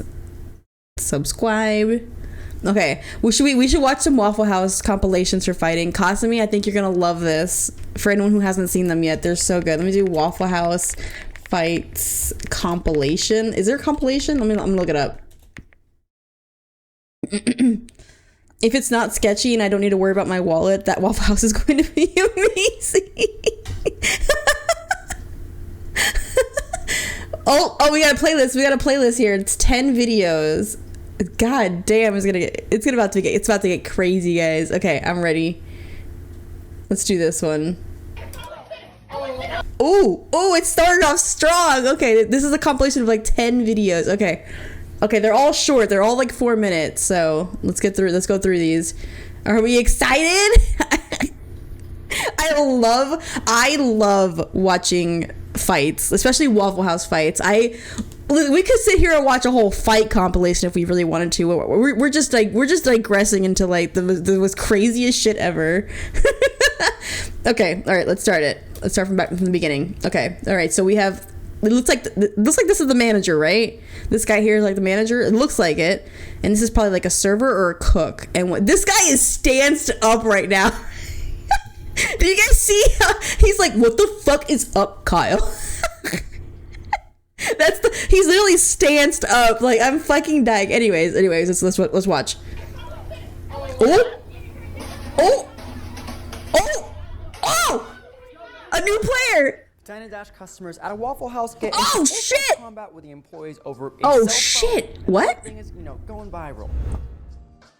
Bitch, stop talking about it. Let me see the fucking video. Okay, hold on. Go back. I don't want to see you. Don't talk about Waffle House, but on September 19th, a Twitter user shared this now viral clip. The Waffle House Oh my god. to return a phone left behind unless customers paid the bill they skipped out on. Oh, they skipped out on a bill and they freaking forgot their phone. Dumbass. Now you gotta pay the bill if you want your phone. Fair and valid. I would have done the same thing. You know what I would have done if I was a Waffle House worker? I would have dangled their phone over like the deep fryer or something like that. Something like deep fried, like, and I would just dangle it and be like, I get to pay your bill. Or is this shit going in the fucking deep fryer? Because I will do it, bitch. We're about to have some fucking deep fried phone. I mean, they didn't pay for their bill. They try to run out. They try to dine and dash. That's fucked up. I bet they didn't even tip their fucking waiter too. Let's see. Scattered, smothered, and covered. I like onion and topped or country. Though sometimes I go peppered and chunked if I want omelet style, but that's if I get eggs. What's wrong with an omelet? Fold that bitch like an omelet. Jason and DBD now. I might actually play again. No, literally. I saw that. I saw that Jason's been out on DBD. All right, let's continue this fight.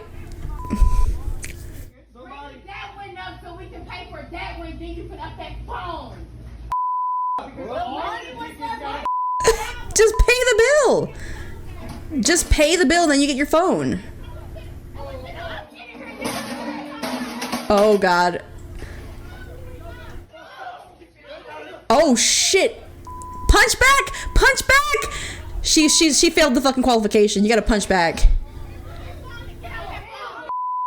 I told you should have thrown it in the fucking deep fryer. I told you. Or the coffee maker or something.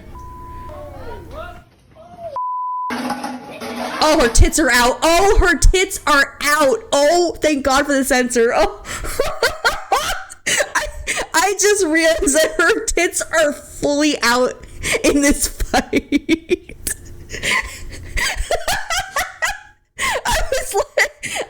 I was like, why is there a censor bar? I'm like, oh God, there's titties. Waffles and tits. Can you imagine? I have the Kasumi and me are just sitting there eating breakfast and this is happening and I'm like, dinner and a show.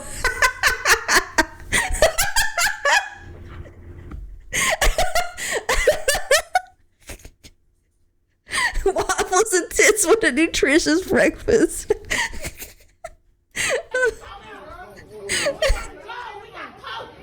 Oh my God, her weave is gone too. Oh my, they got the weave too. God damn it. Did she win or lose? I can't tell. But this other video captures the grand exit of the troublesome trio. The white female customer makes sure to carry her friend's fallen wig off the floor before leaving the restaurant. In Atlanta Waffle House. Shock after the incident. Now, the most interesting part of this all is that this is not new to Waffle House, and they've seen a variety of fights happening. No shit. Over the quite, corona pandemic times. Oh, is that the worker or is that somebody that complained? Is he crying? Oh my God, the cook just beat his ass and he's crying. Get up, bitch boy.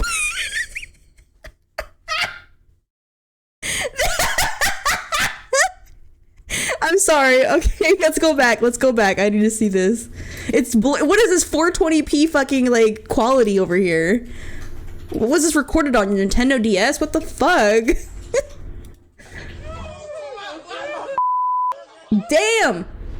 Round two features. Damn. Why go to UFC when you can watch the fights over waffles? Get up, bitch boy. What you can do? You started it. I saw that, Senj. I saw that they did a promotional like video stream that was 13 hours long because it was like 13 for Friday the 13th for Jason, which is honestly really creative, like long. I'll give him that, but creative. Man, there's the one with the Waffle House cook spamming the frying pan. You're kidding. Is this it? Now, there's people fighting while concerned bystanders saying, quote, "Excuse me, please give me my check, please."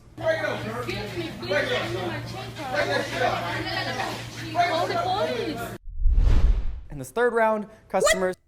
What? Oh God, I thought it was a robot. I'm not gonna lie, that first frame, I thought it was a robot, like right there.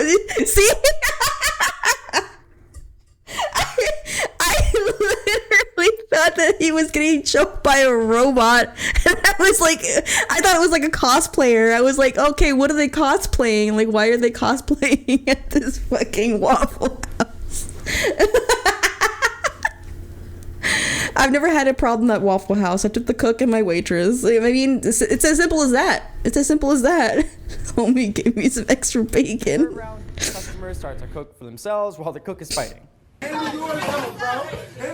They're serving themselves? It's the casualness. It's the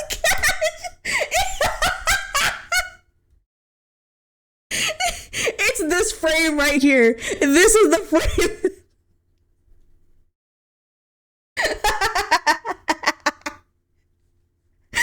Understand?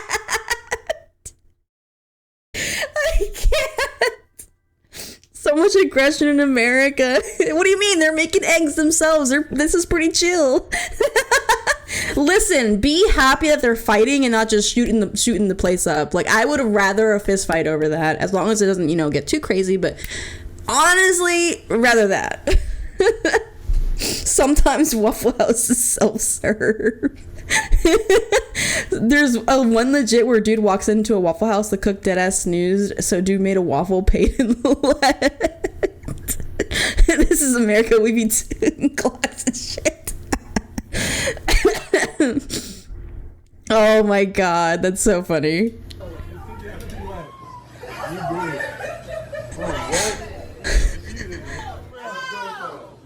Oh, that's the cook? Hold up. Is that the cook? This fucking freeze frame is... Every frame is pure gold. Like every time there's a fight, it's just pure gold. Some of the cooks are monsters. Is this a cook? Good. You see how he put his hands up? No. Absolutely not. I will pay my check and walk the fuck out. No, you're gotta be... Are you serious? Is he serious? Okay. For some reason, these keep happening at Waffle House. And also, let's just talk about like these customers and employees. The employees, number one, are not getting paid enough to do this. Waffle House is a sacred place. Don't mess with Waffle Dudes House. take the shirt off just to get laid out. Dine and dash at a Waffle House? Who does that? I definitely file a boob assault against a woman. Poor employees have to deal with this, deserve hazard pay. One Twitter user says, quote, me explaining to my West Coast friends how Waffle House is such an essential experience in your life because you can enter a dirty establishment, get great food and wonderful entertainment by watching the server fight the manager, all while the cook is outside enjoying a cigarette. But there are even more tweets to explain really the culture of Waffle House. When you apply to Waffle House, the only thing they ask is, can you fight? A user tweets, yes, Waffle House, one of my favorite combat sports. And even this one said, Waffle House needs this woman as a manager. Because McDonald's don't play with... Oh, I saw that. I remember that. She beat the fuck out of her. This is happening. Number two, like, let's all just make sure it doesn't happen again. But for more social medias daily, also, subscribe. All right. Let me go to the next video. They with it outside the Waffle House Jackson 10. Oh my god, that's the name of this video. But I'm not making that up. That's literally what it says. They with it outside the Waffle House Jackson, Tennessee.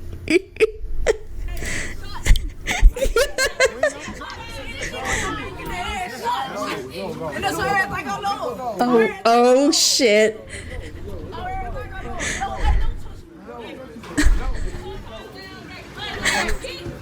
They're gonna beat your ass, fool. Beat up, Dan. Beat up, Dan. It's in the parking lot. I told you, Etho, you get the fuck up over there.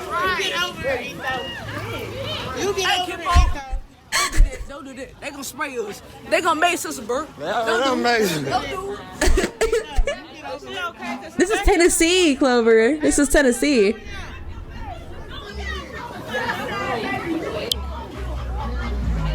No, I'm pretty sure it's Tennessee. You get your ass over here, my guy.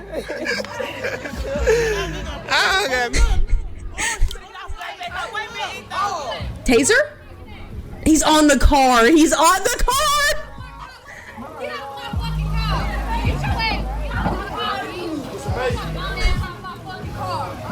Watch out, Etho. The beat.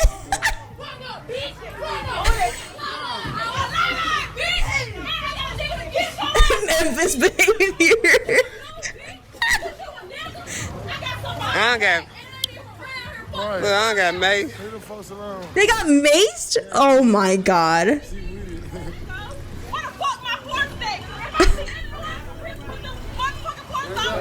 Can't go nowhere in America. Damn, he's feeling that. Take me to the bathroom. Dude, Mace it sucks. Mace sucks. Man, live action. You okay, baby? Hell nah, I can't see shit. Give us some milk. Y'all go to the store and get some milk.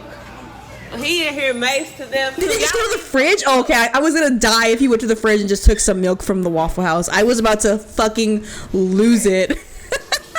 Yeah, just run your face over there. You open your eyes and it's gonna burn. I think water makes it worse. I think he needs milk. I told your ass to back up. Oh shit, man. I feel like I'm taking my breath. Cause it's in your throat. Here, drink some water with it too. They got maced, Kasumi. That's what's happening. Oh yeah, okay, yeah. I guess it does help flush a little bit. I thought milk was better. Ah. He didn't even do anything. He was just a cameraman and he got maced. The whole time he's smiling. Does he order anything? I gotta see. Does he order anything from the Waffle House after?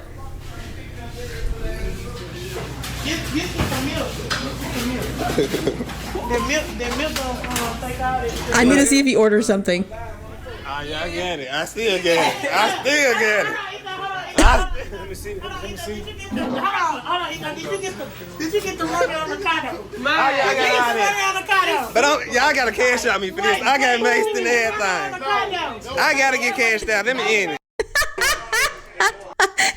I gotta get cash out. Where's my cash app?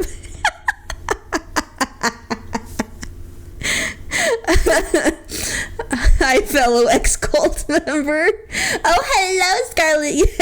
Welcome in. We're watching some Waffle House fights. T-Rex. Pepper sprayed, attacked with mace spray. Mace is the commercial name of a self-defense. Yes.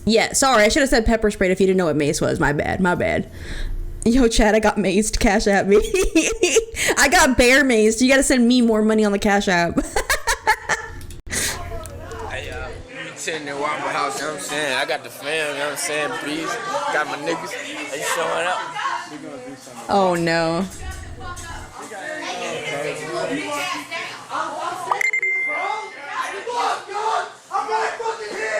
Ooh, he's yelling now. Oh, she walking up.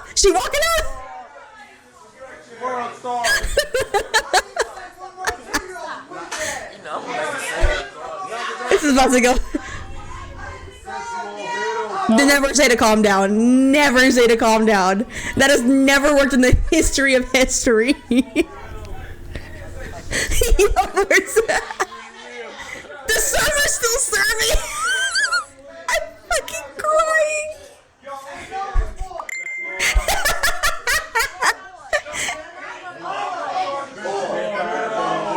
They're all recording.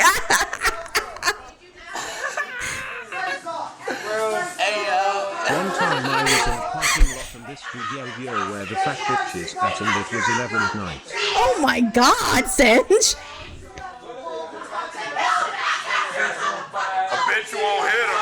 I bet you won't hit her.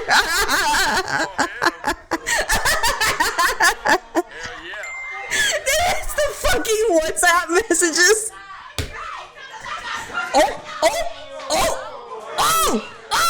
Oh shit, he down. Oh shit. Oh, he got a chokehold. 2v1. 3v1. What's happening? I don't know who to root for.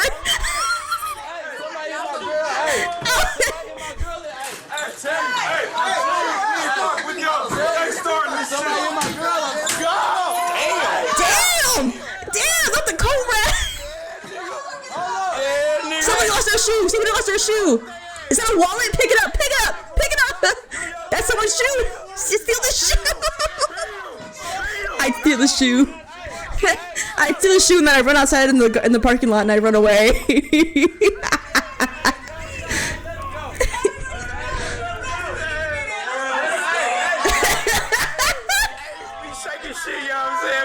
Shake your shit.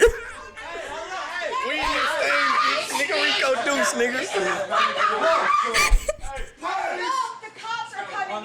Hey, good looking. Hey. They just walk out like nothing. Did they pick up the shoe? Is this? Put the camera back. I want to see if they grabbed the shoe. Yeah. He has no shoes. He lost both his shoes. There's his shoe.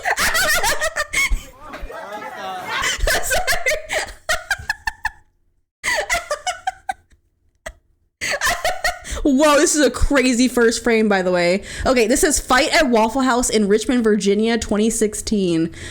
Oh, we're in Virginia now. We're in the DMV.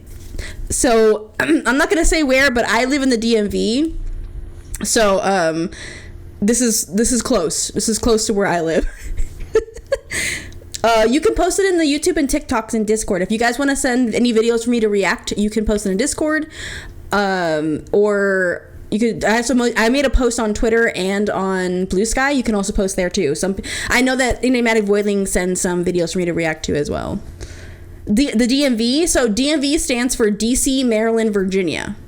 So it's called the DMV because each are easily accessible. For like, it's like each of them is like a 20-30 minute drive to get there. So like in Maryland you can drive 10 minutes and end up in DC, and in DC you can drive like 20 minutes and end up in Virginia. It's like super close.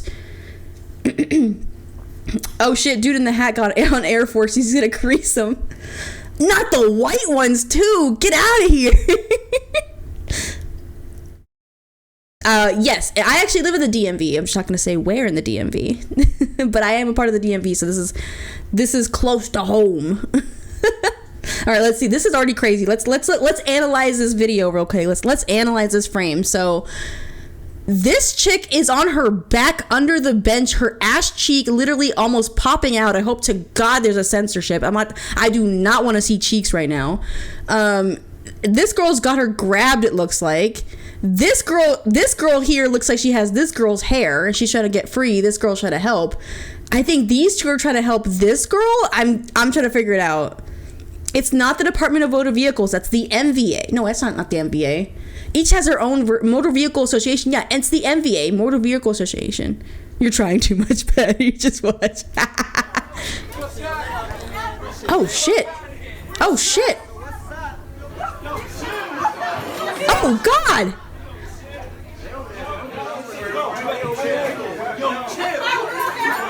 That's my real hair, bitch.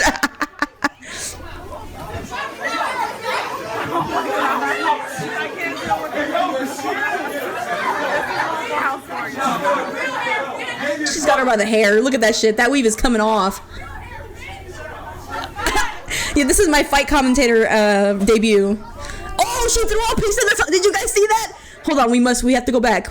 Let's rewind back to 10 seconds and put it in slow-mo, please. So we need to watch that part of her weave in the air. It's right there. Where was it? Right there. You see that? My God. My God, that is a chunk of hair. That is a chunk of hair. She threw that shit. Look at that. I'm fucking dying.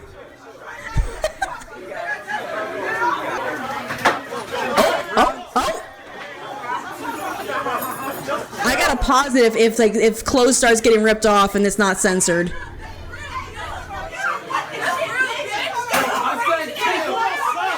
I said chill. It floated. She said that's real, bitch.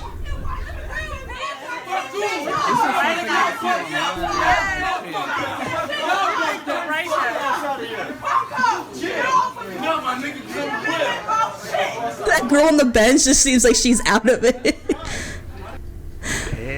Oh my God, this is... Ooh, you know what? I'm gonna let this play out. I'm gonna let it play out. Oh, the swinging of the legs? Uh-oh. Ooh.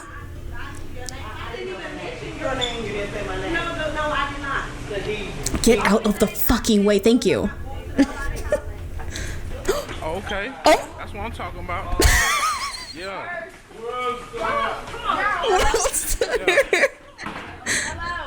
Oh, she getting drugged. Let me get this. I gotta get all that. Really? I gotta get all that. Yeah, Waffle House shit. I gotta get that. Oh, really? Drag her. Shit.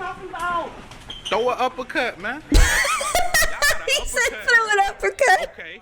Hey, Peter Road. Yeah. Damn. Butt Wild style. That's what I'm talking about. God. You said Butt Wild style? That's right. Okay. That's my nigga do word. That's right. Oh, drag her then. Shit. Oh. Down the feds, man. And then they run. Oh my God, look at her hair. Oh my God. Girl.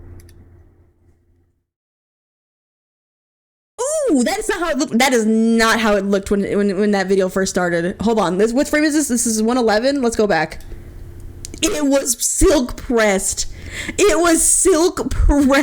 was literally fucking straight. Oh my god.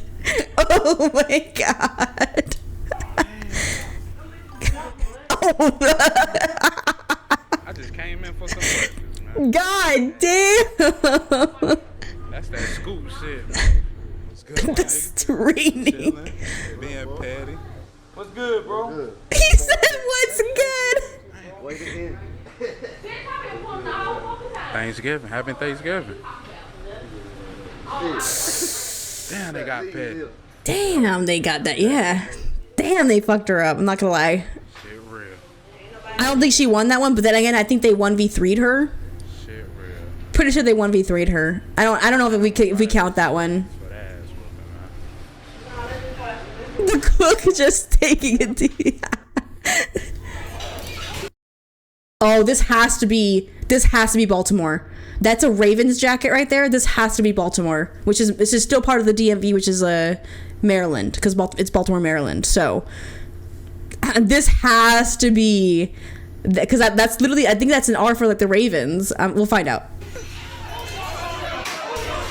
Or is it a B? Maybe it's a B. I thought it was an R.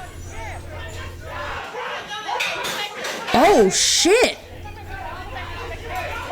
Oh shit! They're throwing plates. Oh shit!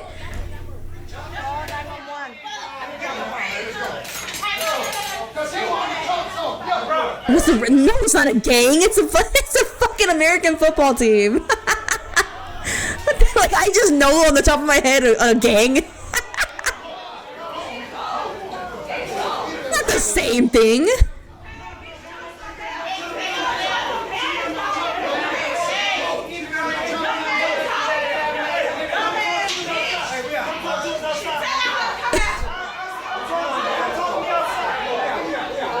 Cartoon bongs.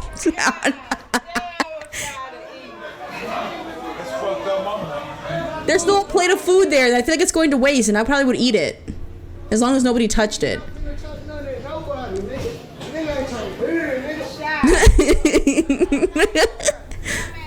Gong.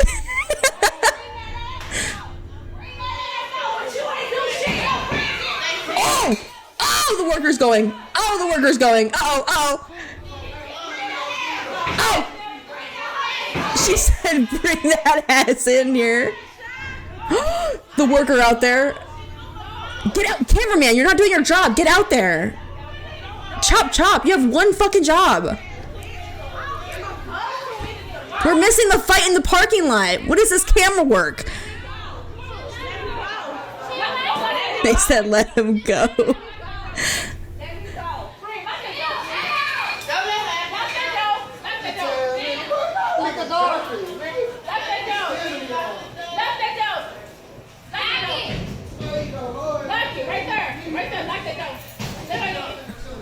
Oh, of course they start banging on the windows when the door is locked. But they didn't come in before that. Of course.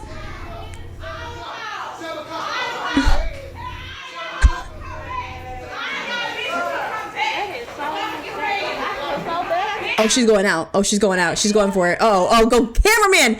Go outside! Go out! I swear to God. Yeah, yes! Ah!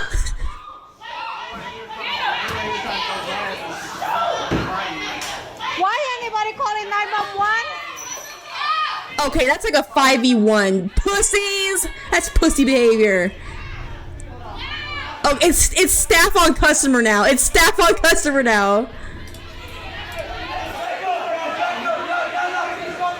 Dumb white woman.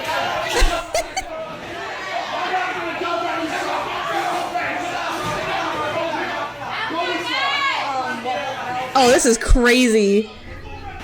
Oh, they shoved him? Oh, that's the cook. Oh. Don't be stupid. Come on, guys.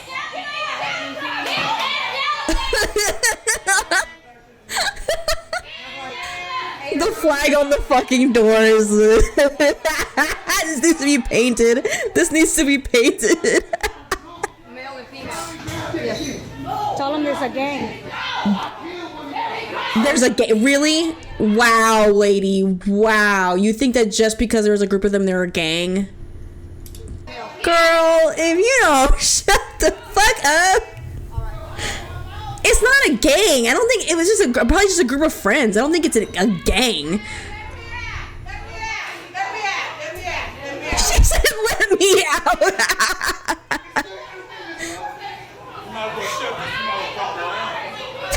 The white people are so confused.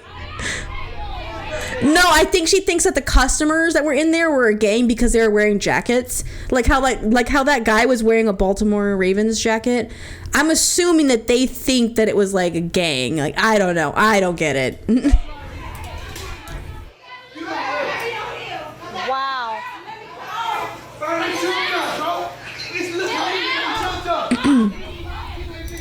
I mean, with the way they throw down. And if you look, it's an old Estonian looking lady.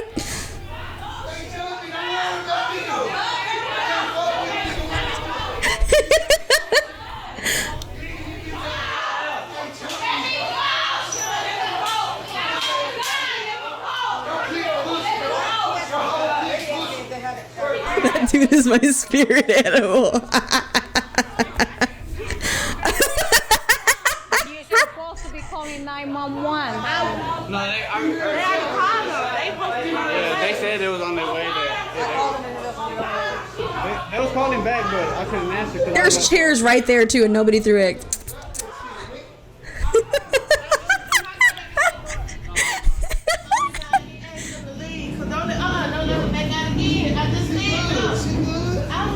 Oh, are they on biker? Oh, are they a biker gang? Oh, they might actually have been a biker gang then.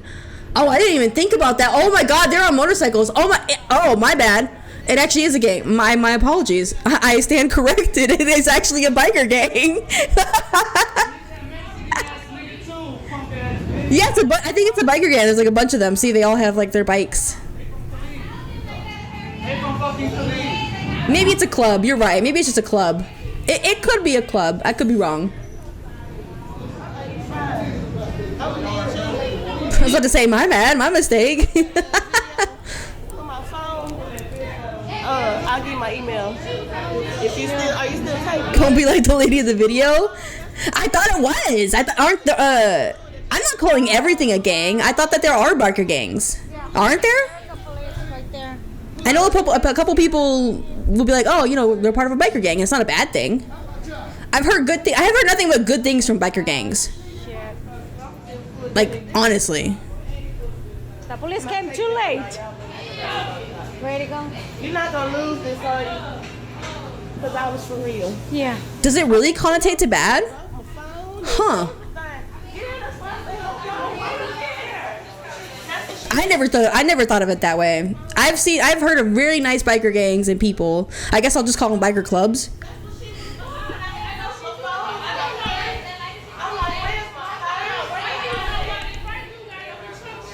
Maybe I'm thinking of clubs. Interesting.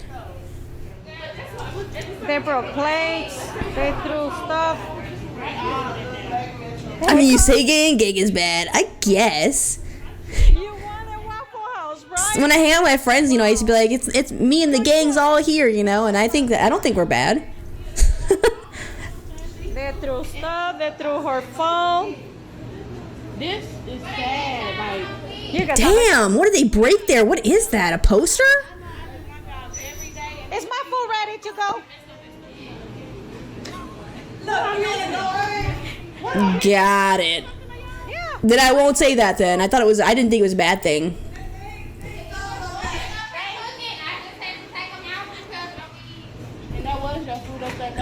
That was your food up there.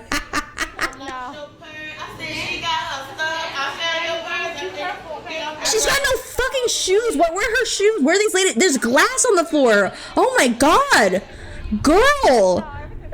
Somebody get her some shoes. There's glass on the floor. Or plates, whatever. Same thing. Oh, new video. Okay, Waffle House worker fights back with milk, Louisiana. Oh shit, this is a crazy one.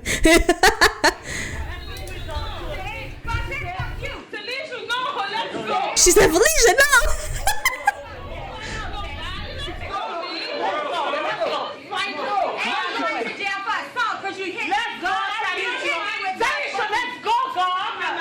The guy just eating. Is that cute? He just grabbed his orange juice and walked away.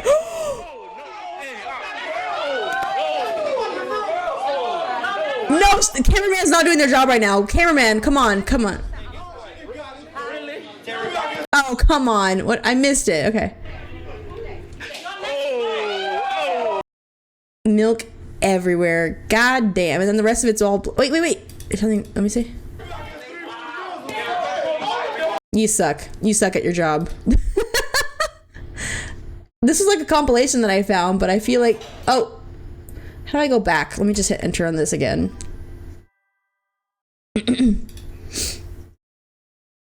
How do we end up watching fights? Because we started watching a Waffle House fucking video. That's how.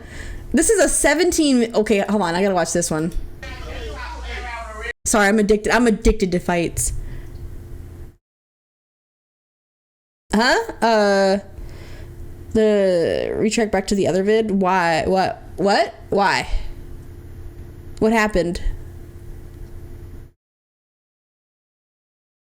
Want to see a good chubby? I mean, there's already a queue of vids that we're watching in the Discord, so I'm gonna be going through those. I just wanted to watch some more. I just wanted to watch some more fights, but I guess fine. I guess we're done with the fights. Let me open up the videos that he sent. So it looks like the next one you have is like War Dogs, and then we have a Mad Dad. Wow, there's a lot. Wow, there is a lot. All right. I'll do War Dogs, and then I could do Hobby Lobby. I just posted something from Stephen He. Thought it's funny. I'll try to go through everything. I'm trying to go through everything. There's a lot of videos, but it's not a bad thing. Not a bad thing. I'm just trying to go through everything. There we go. There we go. There we go. I've not done an animal video in a while. Okay, so this one is America's Top Dogs, is what it says. Okay. Today we're talking about America's top dogs, probably the most famous American war dog of all time, Sergeant Stubby from World War I, and America's most decorated war dog of all time, Chips from World War II. Now, this is normally the part of the video where I have like some hook to draw you into the story so you want to stay and watch the entire thing, but I'm not going to do that because let's face facts, I'm talking about adorable guided missiles with teeth, and I know you're going to stay anyway, so let's just get the ad out of the way and move on. This video is Supremacy World War III, okay? We've covered this on the channel before. Is this an ad? Okay. Sorry. Below, let's get back to the video. Okay. Stubby, okay. That's a fun name. All right, our story begins in Let me drink some water. on Yale University campus in New Haven, Connecticut. America has just entered World War I. Why? Because the Germans have just committed the cardinal sin that always gets America involved in military conflict. They touched one of our boats. That's what I want to tell you, but technically, that's not true. I can't lie! You see, the Germans had used submarines to sink the RMS Lusitania, which was not an American ship, but it did have 128 Americans on board that were killed. Obviously, this pissed off a lot of people, but technically, they found the loophole. They didn't touch one of America's boats. We can't go to war. Them's the rules, apparently. So Woodrow Wilson just like gives them a stern talking to and is like, hey, don't do that anymore. And then nothing happens. Okay, that was in 1915. Okay, fast forward 2 years later, 1917, World War I has been raging on for almost 3 years at this point, and America still has yet to be involved. Great Britain comes to the American government, and they're like, hey, we intercepted this telegram between Arthur Zimmerman, who's representing Germany, and the Mexican government, and this telegram basically says, hey, Germany's gonna start blowing up American ships again, which means America's probably gonna join World War I. Oh, brother. If you wanna go ahead and go to war with America also, then you could retake Texas, Arizona, and New Mexico, and it would take some pressure off. So this is World War I. Looking at Great Britain like, really? Did Germany really say this, or is this a British trick to try to draw me into your European conflict over here? I'm not sure I buy it. And then Arthur Zimmerman comes out of left field and tells an American reporter, basically, no, I said it and I meant it. Is that a quote? Oh my God. But the problem is America doesn't really have a military right now. I mean, they have a military, but it's small, it's tiny. It's not some big force that they're going to send over into World War I and have a meaningful impact. So they have to raise and build a massive army. To do this, they start training people to join the army wherever they can, including college athletics. Was that a knife to his chest? University, where they're training the 26th Infantry Division, aka the Yankees. It's basically basic training. Okay. They're going to teach how to march, they're going to teach you rank structure, how to salute, all that stuff. And then when they do actually get to the part of, you know, here's a rifle, here's how to use it. They don't even have enough rifles for everybody. So most of these guys are training in firearms while holding like broom handles and sticks, imagining that it's a gun. You're joking. It's a wooden gun. Oh! And one day while they're doing this, a stray dog shows up. He looks like, you know, some type of dog, looks like a bull terrier. He's got the cut tail, so obviously he has some kind of owner somewhere, but you know, it's a dog. They're petting the dog. They're hanging out with the dog. They don't really chain him up or put him on a leash or try to keep him because he's missing his tail, which implies that he has an owner or somebody that cares about him, but the dog just kind of never left. He just kept hanging out with the guys of the 26th Infantry Division. And then eventually, Corporal James Conroy becomes the dog's Look at him, he caretaker, looks so named silly. Stubby, and he becomes the unofficial mascot of the 26th Infantry Division. So now Stubby's just hanging out with the boys while they're training all day on Yale University campus, and eventually he starts trying to do what all the other guys are doing, right? He's one of the boys, he's one of the homies, so he starts marching in formation with these guys, and eventually he figures out how to salute, and not just like on command like it's a trick for a dog. Stubby can salute on command, but he can also figure out like, oh, if an officer walks in the room and everybody else stands up to salute, Stubby sits down on his butt and then raises his hand to salute also. So and he salutes anybody that salutes him. And this goes on for months. Just Stubby's one of the homies. Everybody loves him. And then He's one of the homies. It's time to ship off over to France, at which point, obviously, they're not going to be able to take this dog with them. So Corporal Conroy has, you know, the Disney kids movie moment of like, go on, boy, get out of here. I can't take you with me. They then all hop on the train, Air Bud. take that train out to a naval yard, get onto a ship, and then head off to France. And Stubby didn't listen. He snuck onto the train as well. So now Stubby's at this naval shipyard with him, and the guys of the 26th Infantry are like, I mean, we can't just abandon him here in unfamiliar territory. I guess he's coming with us. Now the problem is the Navy's not about to let a dog onto their ship. At least the chain of command of the Navy's not about to let a dog on their ship. But the man in charge of Stubby is Corporal Conroy, and Corporal is an E4. He's part of the E4 Mafia, so he goes over to the naval E4, hits them up, and is like, hey, we got to smuggle a dog onto your ship. And the Navy guys are like, fuck yeah. They hide Stubby, smuggle him on board, and keep him hidden the entire voyage to France. They make port. Now they got to smuggle him off. So Conroy just grabs a big overcoat, stuffs Stubby inside the overcoat and is holding him, and just walks right off the ship while a bunch of the other guys are like running interference, trying to crowd around him not to make it obvious. Who's the ugly old brother? Oh my God. Somehow it works. They manage to keep him hidden for a couple of days, but then one day the chain of command walks inside. What's the E4 Mafia? Do I even want to know? And he's like, why is there a dog here? You guys can't have pets. And Stubby reads the room, sits down, and salutes this officer. And the officer's like, I'm going back home in a couple days. You guys are getting a new chain of command. I'm just going to pretend I didn't see this. And he leaves. A couple more days go by, and the new chain of command shows up. Don't ask. No. Hard ass. His name is Colonel John Parker, a.k.a. Gatling Gun Parker, a machine gun expert and combat veteran from the Spanish-American War. And you got to remember, all the guys in the 26th Infantry Division are all like kids that just got out of high school that have been training on how to go to war with literal sticks and broom handles. This guy is terrifying to them. They're really worried about what's going to happen. He might take Stubby out of the tent and shoot him on the spot. They have no idea. Okay, full transparency, we don't know what happened between Stubby and Gatling Gun Parker, but what we do know is that apparently Gatling Gun Parker absolutely loved this dog, and all the guys that wrote about Stubby after the war said that Stubby was the only soldier that could talk back to him and get away with it. There's an epidemic in the Nethers. Me? That's me stealing a dog. Boys are going to go into more training in France, and this time they're You're telling me I could just steal puppies? Why did I never think of this? Stubby is also going to be subjected to gunfire for the first time, and the first time he hears guns go off, doesn't even flinch. Which on one hand is really impressive for a dog, but on the other hand, that's Stubby's entire MO. I'm sure the first time a gun went off, he just kind of looked around like, okay, the boys aren't panicking. I'm not going to panic either. This is normal. Moving on. After they finish training, they get shipped off to the front lines, and Corporal Conroy gets selected for recon duty, meaning he's going to be the one sneaking around the front lines, trying to get eyes on the enemy, know how many troops are where, know where the enemy trenches are, absolutely everything, and Stubby's going with him. Okay, now, a couple things happen during this period. Stubby comes to understand, okay, Germans are the bad guys, the ones that smell like sauerkraut and speak German. Got it. He knows they're the bad guys, but because he's on recon duty with Conroy, he also goes all over the place. He's not the war duck around the same 5 guys all the time. He's getting shown off to I want a war duck. So now pretty much everybody knows about Stubby. They know who he is. Everybody loves him, but he also gets exposed to French and British people, and Stubby fully understands who's French, who's British, who's American, who's German, and he knows that the Germans, as far as he's concerned, are the bad guys. This goes on for a little while, and then on March 17th, 1918, Stubby has his first run-in with mustard gas. Now, according to the popular story that you see reiterated on like Wikipedia and a bunch of articles, allegedly Stubby was wounded by mustard gas and ended up in the hospital. As far as I could tell, that's not actually true, and it's not true because prior to this, Corporal Conroy and a French lieutenant had a custom gas mask made for Stubby, so while he was exposed to mustard gas, he had a gas mask, and as far as I could tell, he was never actually injured by it. So that's good, and even better than that, Stubby is a really smart dog that recognizes patterns and acts accordingly. So after being exposed to mustard gas for the first time, presumably from his perspective, there's a really high-pitched whistle from the artillery coming in, and then they land and everybody freaks out and puts these masks on. Well, not all the humans can hear this high-pitched whistle as soon as a dog can,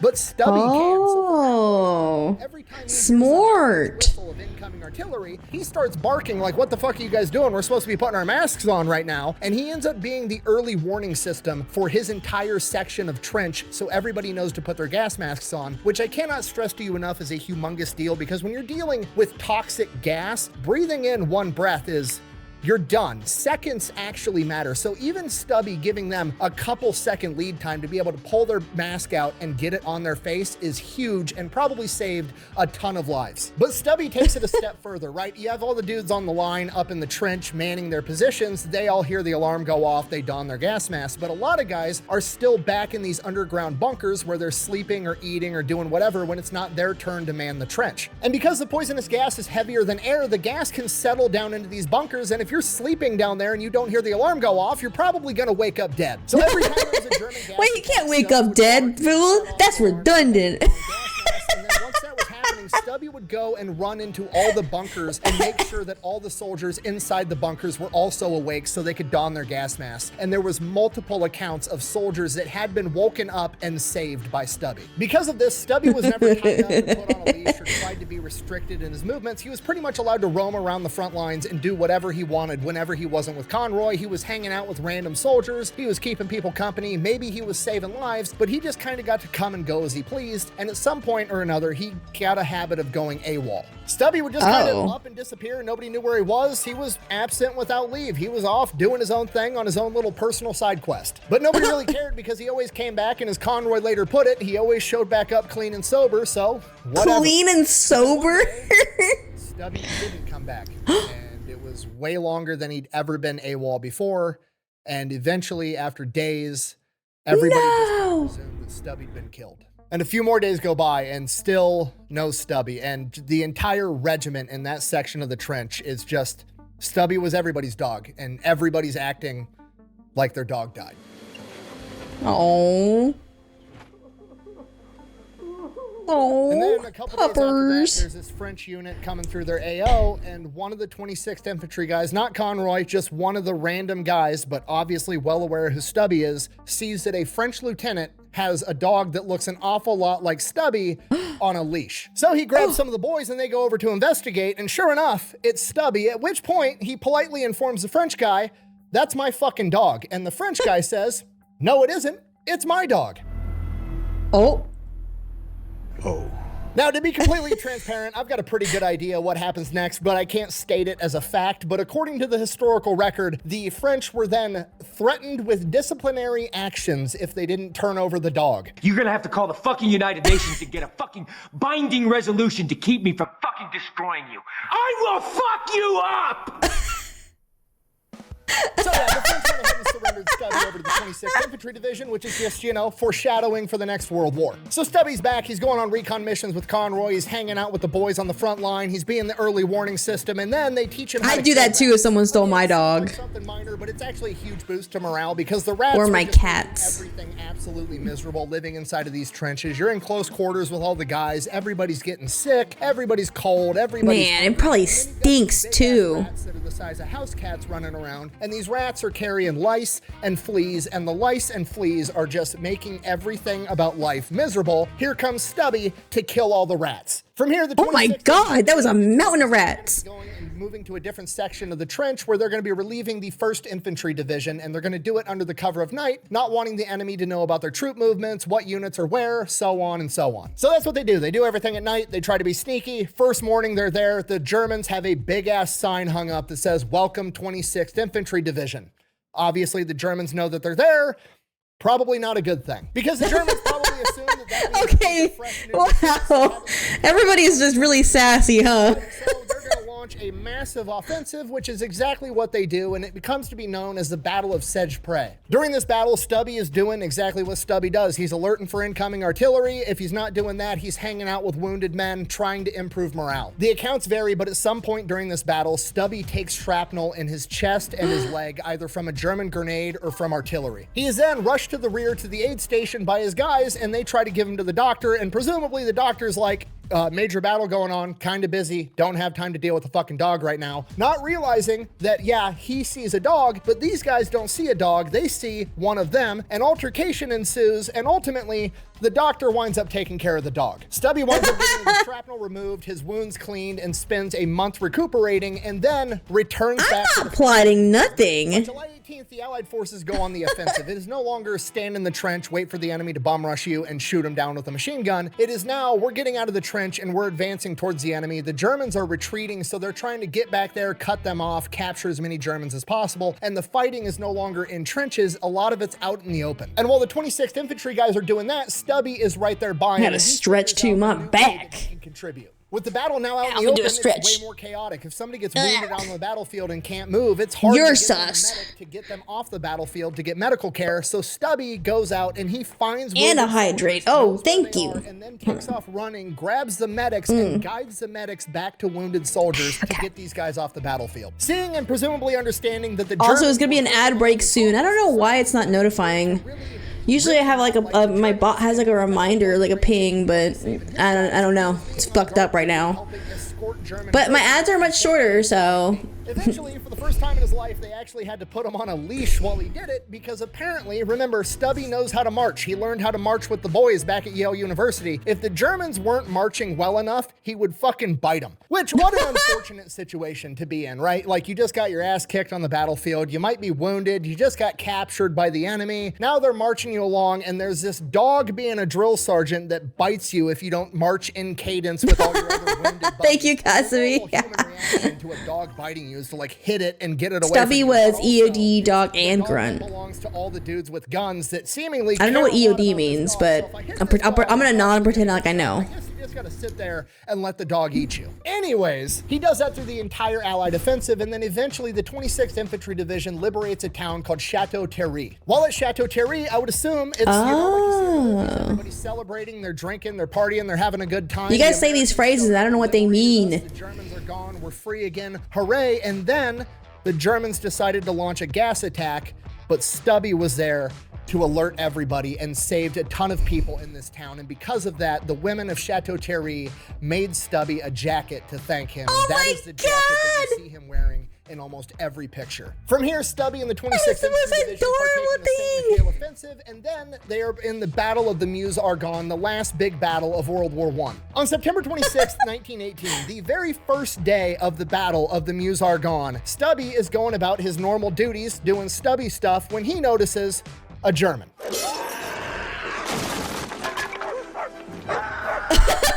To be fair, it's debated as to whether or not this German was in a German uniform or if he was in an Allied uniform, but everybody pretty much agrees this guy was a spy and Stubby found him. Personally, I like to think he was in an Allied uniform being extra sneaky, and Stubby just rolls up like, you don't smell like one of my boys. You stink. You smell like beef and cheese. You don't smell like Santa. At which point the German just knows he's cooked. Stubby then proceeds to bark, alerting the rest of the guys to this intruder, biting him in the ass and wrestling him to the ground and holding him. Not biting him in the ass. Doggy, please don't bite me, dog. And I turned around to jump over the fence. The dog Grab my ass! For this, he receives an honorary battlefield promotion to sergeant, and his sergeant stripes are stitched onto his jacket that was given to him by the women of Chateau Thierry. But it gets better because adorable. on the spine, they found an Iron Cross, which is like the highest medal that you can get in the German military at this point in time. And under the rules of fucking finders keepers, that is now Sergeant Stubby's Iron Cross, which he then had mounted on his jacket in the very appropriate location of right below his ass. To serve with his guys all through the Battle of the Meuse Argonne and all through the rest of World War I until Armistice Day, when it comes to an end. When it was all said and done, Sergeant Stubby had been in combat for 18 months straight. He helped in 17 battles and 4 major offensives. And after the war, Sergeant Stubby became a celebrity. He was Look at him, he's adorable. He led parades. He met 3 presidents. He met General Pershing, the American general that led all of World War I for the American side. And General Pershing gave him a gold medal. And the rumor is Pershing also made his promotion to sergeant official, but there's no documents of that actually surviving. Imagine. You and says, you're a sergeant. You're a sergeant. I don't care if he signed the paperwork or not. Sergeant Stubby and Conroy. Sergeant Stubby, aye. PR tour where he is I would gladly go to war for Stubby. Humane societies and military organizations, all of which get donned on his jacket. Oh, he's adorable. Conroy takes him back home, where he gets to live happily ever after until finally passing away at the age of 10 in 1926. I don't know, but he had a good life. Stubby got a happy ending. Good dog. I'm happy Stubby got a happy ending. Chips.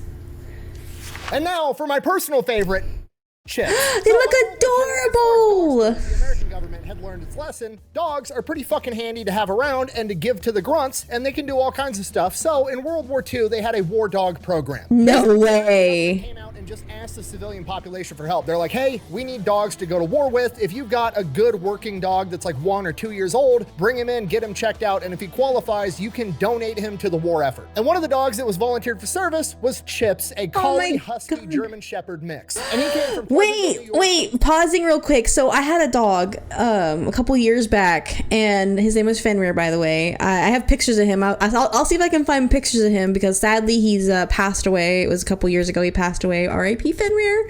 But he was actually a husky German Shepherd. He looks, that's why I love it. He looked just like Fenrir when he was growing up. Like he almost had the same pattern and everything like Chips. So whenever I see him, I'm kind of seeing a little bit of Fenrir, and I'm like, oh, it's like, I don't know, I'm getting emotional. I'm getting all emotional. But yeah, he was a German Shepherd husky. He was such a sweetheart, super, super cute. He did have some health issues, and that's kind of what led to his passing a few years back. But yeah, I loved him so much. I raised him from a little puppy. Shepskis are like grown version of Bloodskis. A ball of unlocked energy. No, literally, German Shepherd Husky. Oh my god, he loved howling. He loved the like all the fucking time. Oh, and he loved walks. He loved playing. And it was really, really funny because I had 2 cats too. So he would try to play with the cats and think that he was like the size of my cats. And he's like way bigger than them. And it was always really funny to watch. Yes, it's the husky in them. They love to roam. I just wanted to add that little tangent because I actually have had that breed, that the Chips' breed, and they're very, very sweet. But it's really funny. They love to roam, but the German Shepherd in them loves routine. Let me tell you, Fenrir, he knew on the dot when it was time to feed. Like walking, feeding, everything. It was routine, and he was instilled in him, and I had to, he would bring me his leash. He would fucking wake me up if I was sleeping for lunch or something. He would be there. Chips knows when to feed too. Oh, well, I guess I'll find out. My Meemaw had a husky that was raised by cats. Oh, well, Fenrir wasn't raised by cats, but he was comfortable around them because I had cats when he was still kind of growing up. So, but yeah, sorry to jump the tangent. We had 2 young daughters and a brand new baby boy, John, and the 2-year-old Chips. And Chips was super protective of the kids. He was a great dog. He would also chase off the mailman every time he tried to deliver the mail. He True.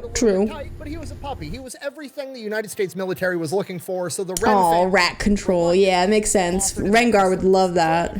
Chips gets sent off to Virginia to go through sentry dog training. Basically, he's going to be a guard dog for military bases overseas. He graduates from training, and then he gets assigned to a handler, a guy by the name of John Rowell. Look at him. He looks just like Fenrir. It's so crazy. Not really what goes down because Chips and Private I'll see if I can find photos of Fenrir. It's been a while.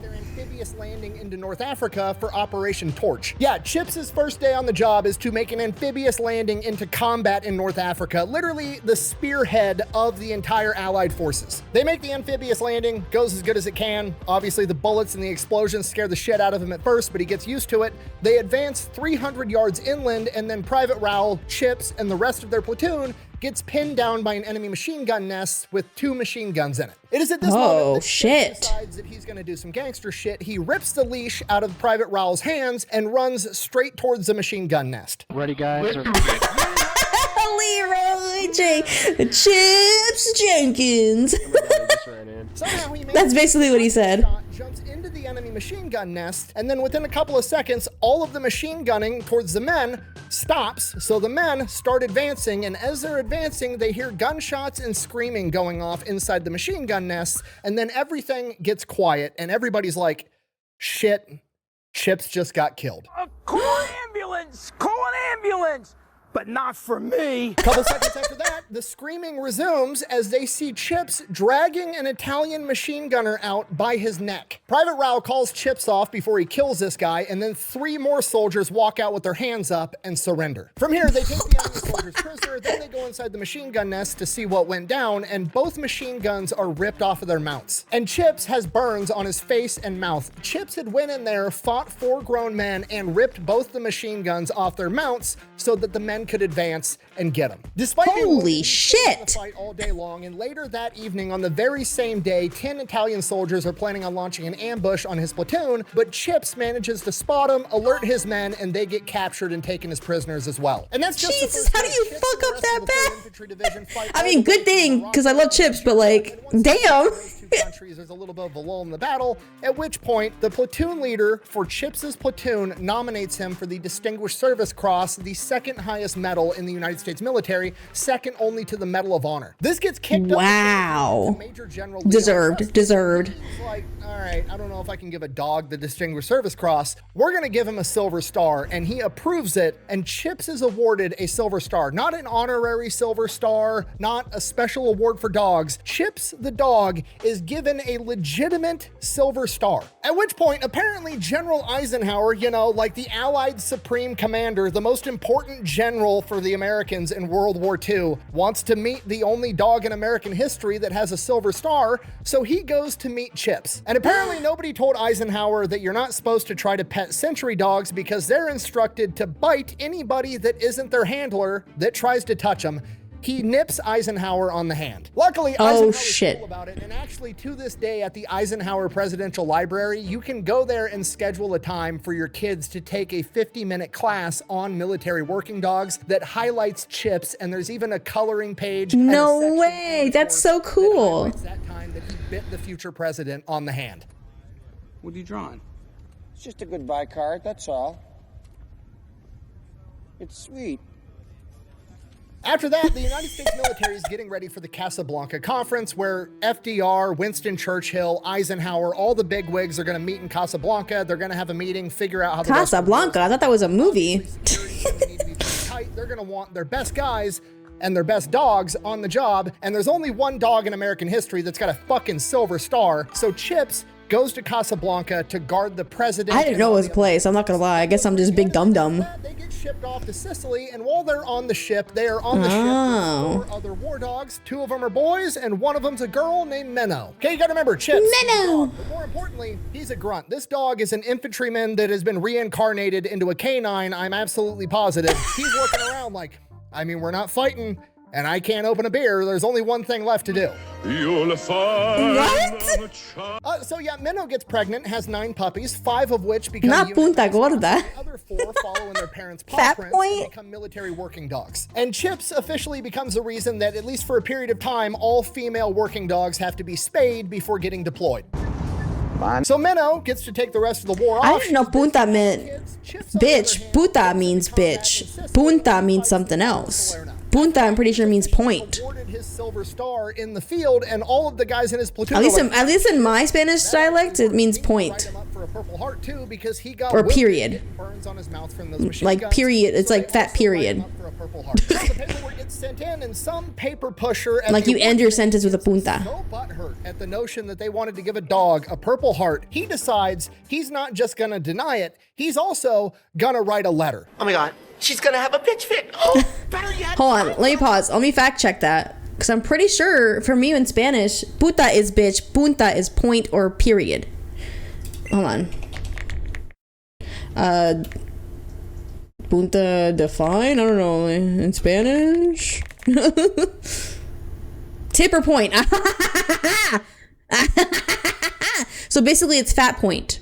So punta gorda means fat point or fat period. It could be either one. Or fat tip. Now that I see tip or point.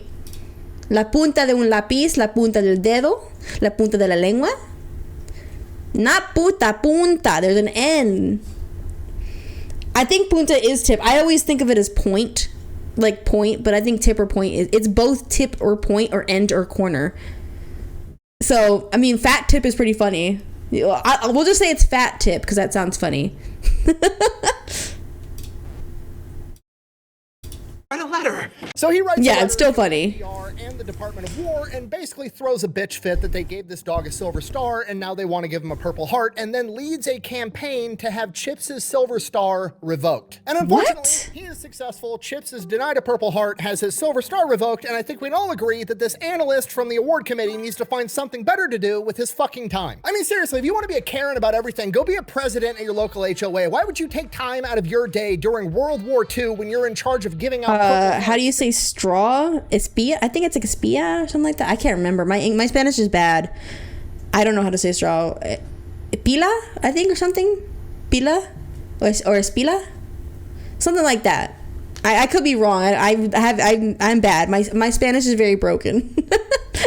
Try to revoke a medal from a dog who bum rushed an enemy machine gun position. Oh, well, he's a dog. An award should only be given to people. Fuck you. You know who thinks he deserved that award? All the men that didn't die from machine gun fire that recommended he get the award. Okay, who gives a shit if Chips is a dog? He did some gangster shit. He performed an act of valor. He earned the award. Give him the award. Exactly.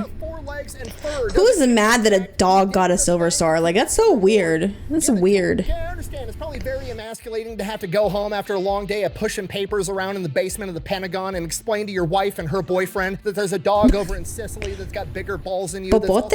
Oh, that sounds... There's different dialects. That could be right. I don't... But I don't know. I can't remember.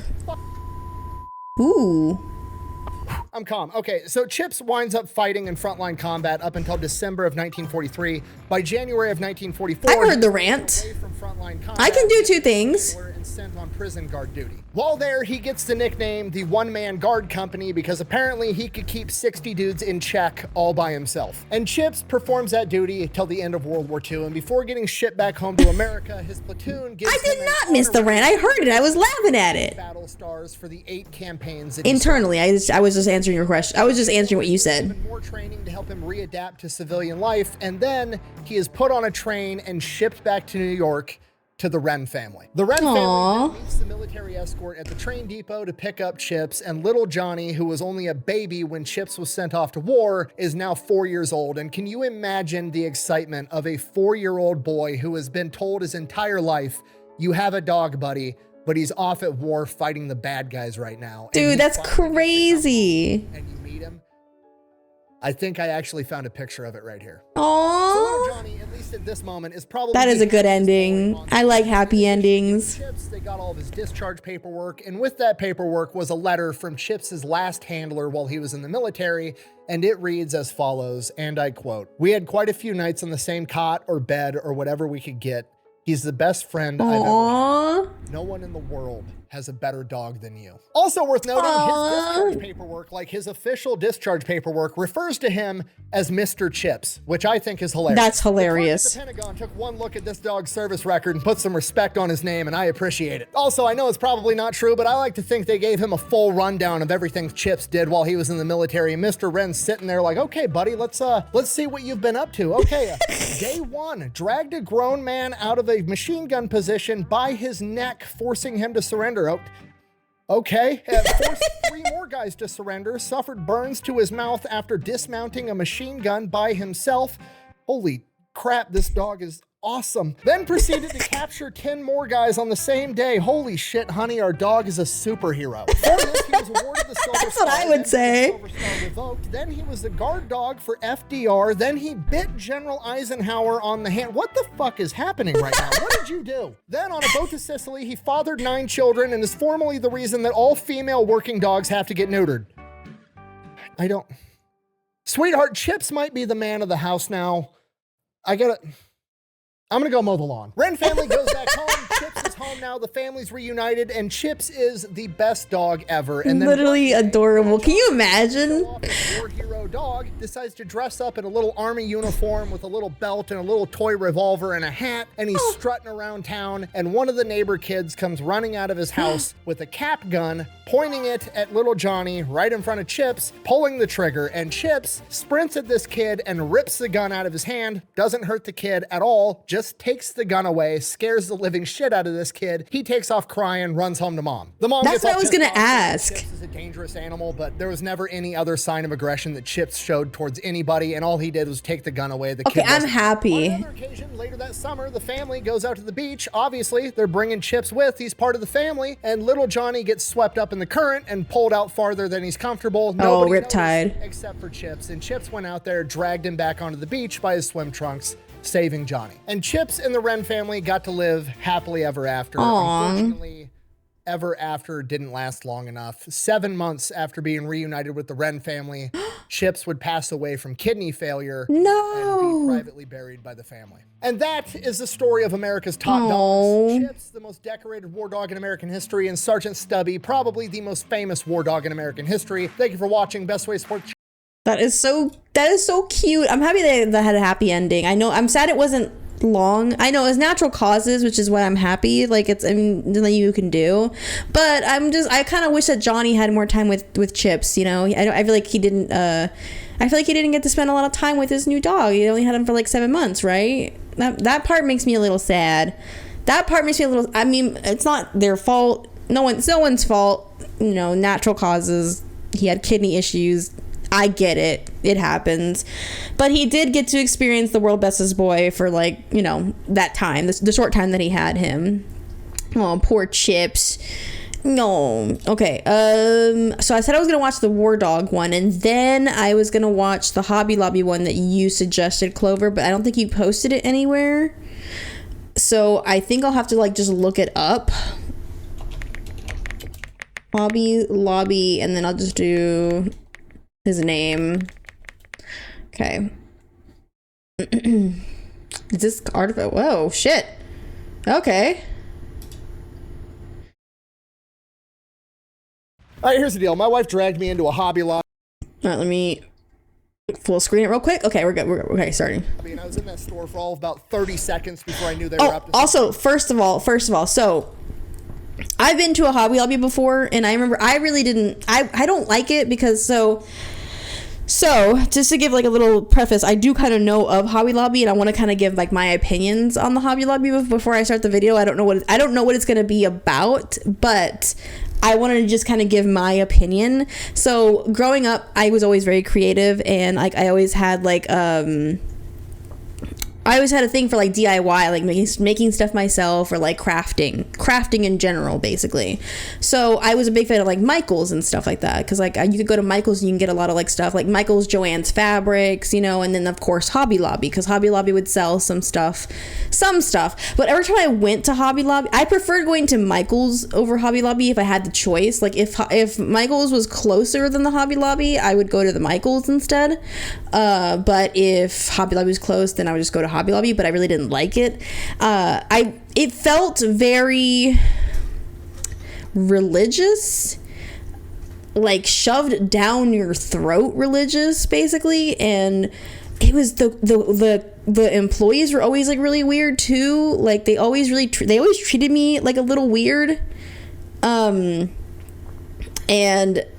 I didn't get it, but I just didn't like the vibe. I can't explain it. I just didn't like the vibe of it all. Everything was like super religious, like in all the stuff, and it was just so weird. I don't know. I'm sure it will explain it. I'm just giving my opinion of before I watch the video, before any context. I already had my own experience with Hobby Lobby, and I just thought it was really weird. So I go home, I look into it, and what I found is so insane. I wasn't even mad. I was just impressed. It was very crazy. Biggest arts and crafts chain in the United States. Technically, Michael's has more locations. And yes, I was doing crafts as a kid, Fuse. Last year, they made $7.9 billion selling knickknacks and arts and crafts supplies. On top of that, they pay their... It's basically like a craft supply store, like an arts, crafts, and supplies. On top of that, they donate 50% of their It is a USA thing, yeah. If you Google them, you find out they've been involved in more high-profile scandals in a Kennedy family reunion, Oh, including shit. smuggling religious artifacts into the United States and somehow turning them into a massive tax write-off. And we're going to get into all of it right after word from our sponsor. This video is brought to you by Supremacy. All right, let's skip this real quick. There we go.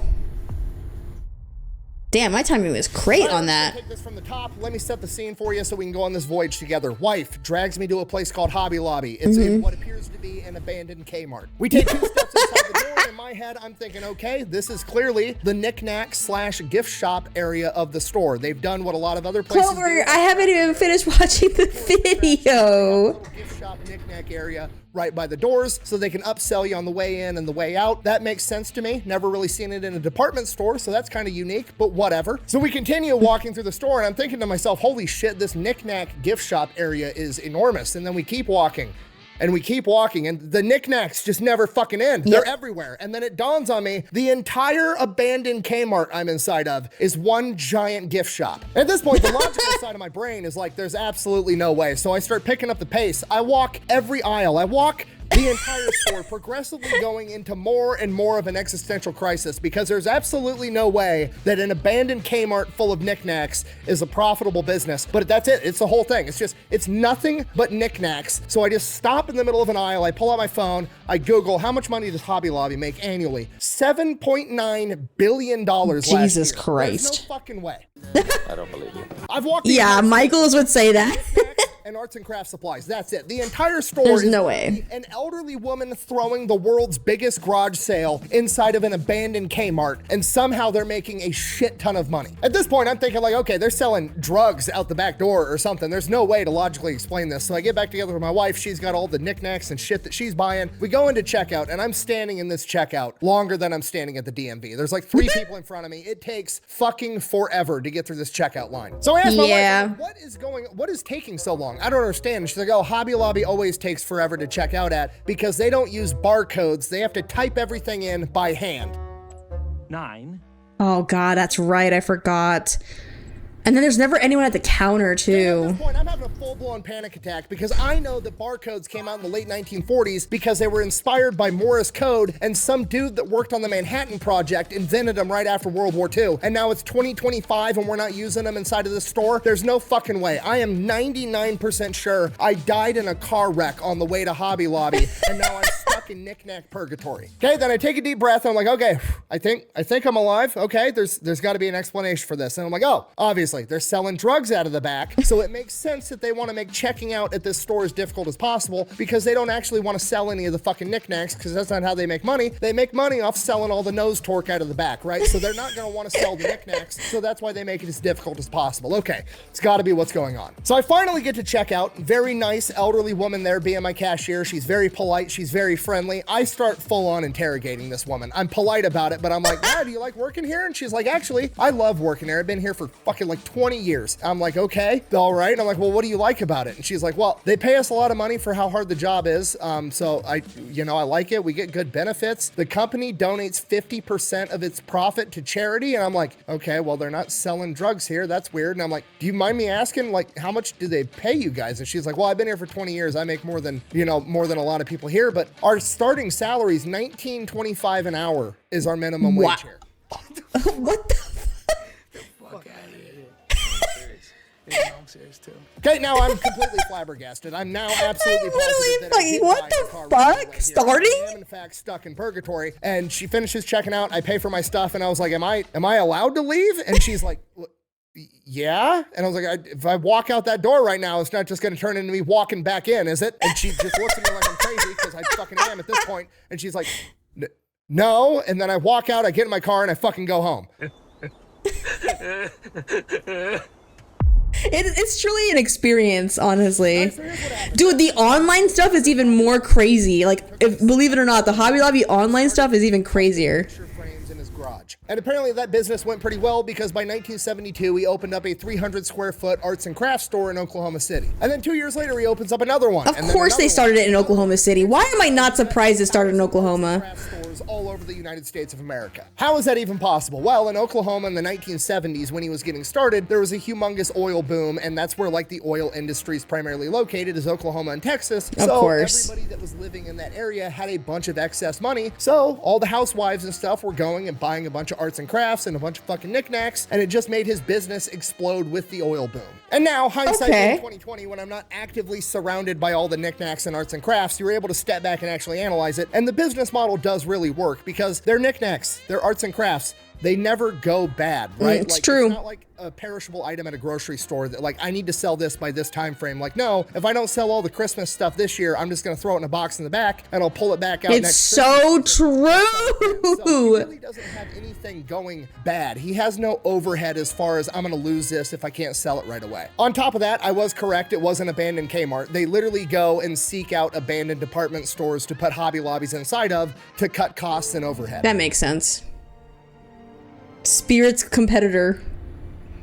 Shit just got real. Okay, if you're not picking up what I'm putting down, it's actually the simplest business model on the planet. They just import a bunch of cheap shit from China, mark it up 10x, throw it on the shelf for a month. If it doesn't sell, they slap a 40% off poster on that entire shelf. Then people think they're saving money. They swoop in, they buy it all up, they assemble the arts and crafts themselves, and they sell it on Etsy. It's basically the spawn point for Etsy, essentially. It's true. It's true. Sandwich from Chick-fil-A concept. They picked one thing they want to be good at. They became the best in the world. But I always preferred Michael's over like Hobby Lobby. That's all there is to it. So how on earth did he do it? This is the crazy part. Nobody knows, including him. No clue. I literally read his entire book. It's called Leadership Not by the Book. And essentially, David Green is a super religious Christian man. Yep. He's literally the son of a preacher. And he basically says that Hobby Lobby is owned by God. He's just looking out for it. So whenever he has a big business my God. he prays about it and waits for God to tell him what to do. And then he does it. And somehow, it always works out. Like, the dude is literally just running Hobby Lobby off of vibes, and it's working. It's literally either got to be divine. Why is it when I try to run something off of vibes, it doesn't work, but when he does it, it works? Also, what drove him to do what I would deem as a lot of pretty good stuff, like giving all of his employees a $19.25 an hour minimum wage and benefits. They also donate 50% of their annual profits to charity, which at face value is good in general, but also if you're working at that company making well above industry standard for being a cashier or a retail worker, and then you also get the added benefit of knowing that, like, hey, my company's making a bunch of money off my back, but a lot of that money's going back into charity. I'm doing some good in the world. So I mean, yeah, the overall culture of the company. And then of course they're closed on but Sunday. they're probably writing off those like charity like taxes and stuff. You know, you're always working weekends, so it's nice for the retail workers to get a weekend day off, to get the same day off as the rest of society. Controversies. Now, those same religious convictions also get him in a bunch of trouble because they've had a ton of controversies. And I'm going to be honest with you, the majority of them, in my opinion, are a gigantic nothing burger. They're basically people looking for reasons to get upset. It's true. As someone that's a part of the arts and crafts community, it's so true. Except for the time they got busted for smuggling artifacts. That one was legit, but we'll get there. We'll just gloss over the other ones real quick. They got busted because they weren't selling enough Hanukkah stuff at their Christian arts and crafts store, which... Yep. Okay, like I'm willing to bet they weren't selling a lot of Muslim holiday stuff at the Christian arts and crafts store either. I don't go to Burger King and get mad they don't have fucking pizza. Like, you're looking for reasons to get upset. Okay, it's 2025. If a store doesn't have what you want, get on Amazon and order it. It'll be there tomorrow. Why are you picking fights for no reason? Next thing, they got in trouble over women's contraceptive with their insurance, and they actually took this case all the way to the Supreme Court. Like, David Green was willing to let Hobby Lobby go bankrupt and close all of them over this fight. Now, I'm not saying it's necessarily a good thing, but part of me is always going to respect a man that's willing to put his balls on the line for what he believes in. So here's what happened. The birth control controversy gets played off like Hobby Lobby wasn't willing to pay for birth control with their insurance for any of its female employees. That's a partial truth. The actual truth is they weren't willing to pay for the morning after pill or the week after pill. All the other birth control was fine, which regardless that's on brand for an evangelical Christian. And whether that's right or not, I don't really have any strong convictions on, but I will say this, it seems very silly to take that court case all the way to the Supreme Court, spending millions and millions of dollars fighting for the right to force him to buy the morning after pill when the morning after pill is $10 fucking. You could have taken all the millions you spent trying to sue him into submission and bought every employee at Hobby Lobby 50 fucking morning after pills. And with how much money they get, I'm not surprised that they just can't buy it themselves. Controversies, they're all just culture war nonsense issues. But then we get to the religious artifact smuggling. Okay.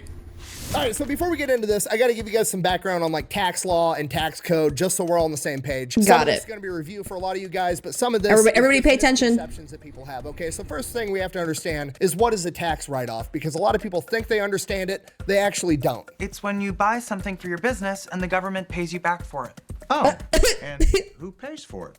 Nobody. You write it off. People hear tax write-off and they think, oh, that's money. That scene is always so good. That's not really how that works. So I'm just going to give you a real-life example to clear it up, okay? Hypothetically speaking, say that I make $100,000 a year and I donate $1,000 to charity, okay? Right. People seem to have the conception that now I have to pay $1,000 less in taxes. That's not how that works. So you didn't actually save $1,000, you saved $400 and donated $600. Now it's like normal people doing charitable donation type stuff, but when rich people like billionaires and big companies, they have ways of getting tax write-offs that actually make them money. The most notorious and most famous is the fine art method, okay? So if a company, like Hobby Lobby, hypothetically speaking, comes along and wants to invest in some fine art. Say they go to a fancy New York art gallery and they buy a painting for $100,000 and they sit on it for 5 years. And then 5 years later, they hire some fancy art appraiser to come in and appraise this piece of art. And the art appraiser comes in and says, oh my God, this thing's absolutely brilliant. I think it's worth $20 million. Then the company can donate that artwork to a museum and their tax write-off is not for the $100,000 they spent on the painting. The tax write-off is for the $20 million that it's appraised at. So it's kind of bullshit. It's how they make money. Yeah. It's exactly why I hate like contemporary art personally, but like I'm not gonna say nothing. Millions of dollars in taxes. Is that right? I have no idea, but it's absolutely 100% legal. Hobby Lobby decided they were going to do the same thing, but instead of buying fine art, they decided that they were going to buy ancient religious artifacts because, well, that's what they're into. They're evangelical Christians. They want to be able to buy all these Christian artifacts as an investment. Checks out. Donate them to a museum, make sure that those things are then preserved for history, and they get to save millions of dollars in taxes while doing it. It's a win-win as far as they're concerned. So in like 2010, they just start buying up all the biblical artifacts that they can find. They have no experience in buying this stuff. And when you buy Does somebody have like Jesus' sandals? Like channels and ways that you're supposed to do this. You're supposed to, I don't know, make sure it wasn't fucking stolen from another museum, for example. They don't do any of the checks. They were warned that they were going about this the wrong way. They just kept buying up thousands and thousands and thousands of artifacts, despite the fact they bought fucking chunks of the Dead Sea Scroll, which wound up later to be fake because, again, they didn't hire the right people to help them do this. And they ended up buying all these cuneiform tablets out of Iraq, including the Dream Tablet, which is part of the Epic of Gilgamesh. The Epic of Gilgamesh is one of the first human stories ever written down from Mesopotamia. Gilgamesh! 500 years ago. Like, it's a pretty important artifact. It's literally like the Ark of the Covenant, Epic of Gilgamesh, and the Rosetta Stone. Like, it's I was gonna say it's on the level of Rosetta Stone. I would agree. And oddly enough, it ended up being looted from a museum in Iraq in 2003, and what? They were not supposed to have it. That belongs in a museum. So do you. So around this point, the government gets involved and they start asking questions, at which point, you know, Hobby Lobby kind of pleads ignorant, you know, like, oh, I'm just, you know, a billionaire and I didn't know that I had to go through all these checks and balances to buy this kind of stuff. They basically play it off like, I didn't know any better, my bad, which, you know what? Maybe, but they shot themselves in the foot because when they imported them into the US, they had them labeled in US customs as ceramic tile samples, which Not true. So they ended up getting in a shit ton of trouble. They had to return the Epic of They Gilgamesh, labeled it as a ceramic tile. other artifacts over. They got returned to Iraq and Egypt, and they had to pay a $3 million fine. But there was a bunch of other artifacts that they did get to keep. And then with those artifacts, they had them appraised, and I was able to find that the average appraisal that they got was approximately 3 times what they actually paid for them. And then they donated them to a museum and got a huge tax write-off. And that is where most people quit digging, because that was enough damning evidence, and most people just care about making Hobby Lobby look bad. I don't care about making Hobby Lobby look bad. I just want to know what the fuck happened. I like facts. I like the truth. So I asked one simple question. What museum did they donate them to? They donated them to the Bible Museum in Washington, D.C., to which I had one more question. Who owns the Bible Museum? Oh, no. Motherfucking David Green, the same one that owns Hobby Lobby. Son of a bitch. Do you understand what I've just told you? Okay, dude literally became a billionaire by selling knickknacks and is like, you know what? I'm into religious artifacts. I'm gonna start a collection because I'm a billionaire and I can do whatever the fuck I want. Which, you know what? Good for you. That's great. Honestly, God. Cool if I donated these to a museum, but also I'm a collector. Collectors like having their own shit. That's the whole point of collecting something. How can I possibly get a humongous tax write-off and also get to keep all my cool shit? Oh, I know. I'll just own the museum that I'm donating stuff to, so I still get to control everything. I'm not even mad. I'm impressed. Whether it's right or wrong, I don't know, but it's absolutely brilliant. Are there laws against this? So he can look like a good guy, but he's actually not. Buh. No, that's not what that means at all. It is not hypocritical for a Christian to avoid taxes, okay? At no point in the Bible was Jesus ever like, hey guys, what if we gave the Romans more money? Now, don't get me wrong, I'm not co-signing everything this guy does. I'm just saying I'm good at putting myself in other people's shoes to understand their perspective. And from a very, very Christian man's perspective, being able to give less money to the government so they can, I don't know, buy $60,000 missiles to shoot at people that live in mud huts, so he can collect biblical artifacts, put them in a museum, preserve them for everybody else, and share them with the world, hopefully convincing more people to become Christian to save them. Yeah, I guess it's not, he could be doing worse things. I'm just saying, you can call this guy a lot of things, but you cannot say he's not a legitimate, super devout Christian. Because at the end of the day, for better or worse, he was legitimately willing to close Hobby Lobby down over the Plan B thing, and he still gives away 50% of his profits to charity. Now, granted, some of that 50% of profits is him buying cool biblical artifacts and sticking them in his museum. Yep. But again, from his perspective, that's a good thing because he's sharing the word of God and trying to, you know, help educate people and preserve it for mankind. Facts are facts, and whether you like it or not, this is 100% legal, and I usually, more often than not, subscribe to the theory of don't hate the player, hate the game. I need to start a World War II museum, buy a bunch of cool shit, and then donate it to myself and save a bunch of money. Anyways, thanks for watching. I mean, that does bring, wow, I keep finding the craziest screenshots. Hold on. I literally can't not stop in a spot where it doesn't look silly. It's okay. So, I mean, that's interesting. That explains a lot for Hobby Lobby because he is right. It's mostly just knickknacks and stuff. There wasn't like a lot of like craft stuff in Hobby Lobby, which is why I didn't like Hobby Lobby. But I remember I did buy some things online. They had some like I needed to get like a cutting mat for like I have like these this like scalpel, not the scalpel, but like I forget the name right now, but it's like a really sharp knife that you can use like to cut certain materials basically.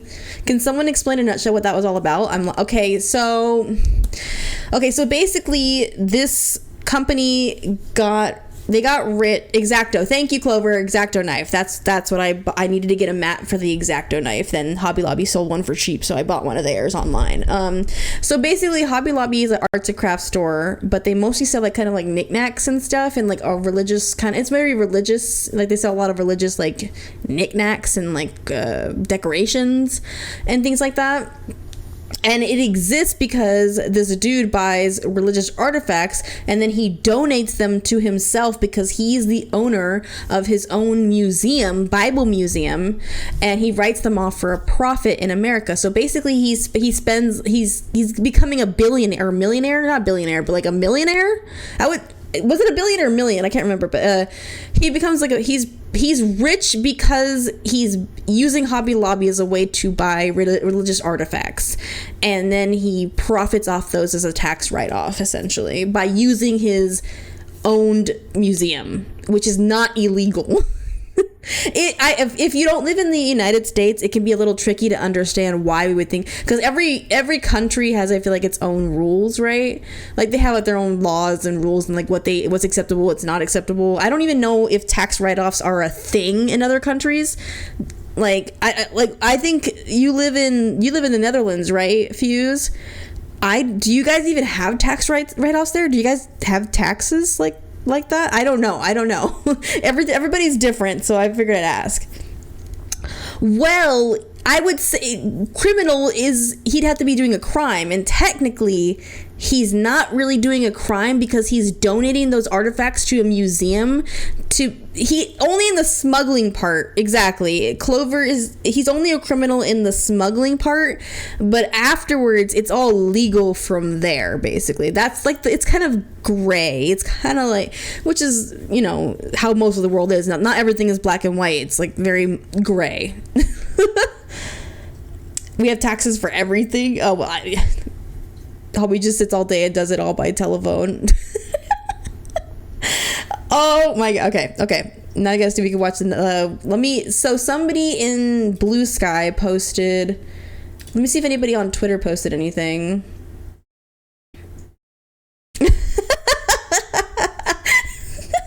Sorry, me and Score. I saw Scorgy's tweet about how we don't want to go back to DBD, but we might have to go back to DBD because Jason was just revealed, and we're like, oh god, we have to go back.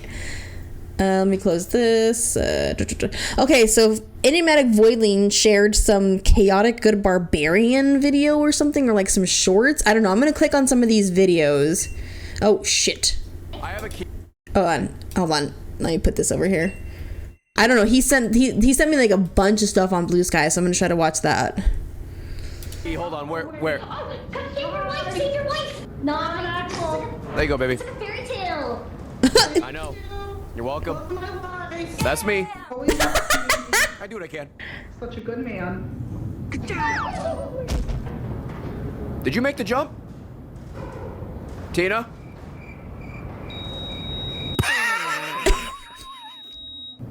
I fucking knew it, dude. I fucking knew it. Dude, that's me every time I play Lethal Company. I can never make those jumps. Every time I have to make the jumps, I tell people, I'm always like, I'm not gonna make it, guys. And every time they're like, you can do it, and they're like, yeah, clap, cheer you on, and I fucking die every goddamn time. All right, let me close this one. Do we still want to watch the cartoons? And sorry, I still have the Waffle House fights in the background. And then I was gonna look to see if we wanted to watch any of these cartoons as well. I forgot to do that. There's a lot of things we can watch. There's also let's see. Coot also made one of the most dangerous shipwreck dive site on Earth, apparently. And then there's Cosme posted if 007 was Asian, which we could watch that one if we want. I don't mind. Let's watch that one. It seems like it'd be silly. Well done, Bao. Now make sure you hide the body. What? You need to move him out of sight. I can still see his legs. All right, at least change your disguise. Sure, no one will notice that. Your target is in 309E. Okay. Marco Bellini, notorious underground mercenary. We have intel that he's infiltrating this electronics. Why is he changing a third time? And Bao, good luck. Couldn't get the data. I'll see you back at headquarters.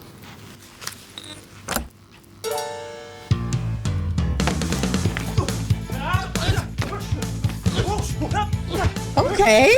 The choreography?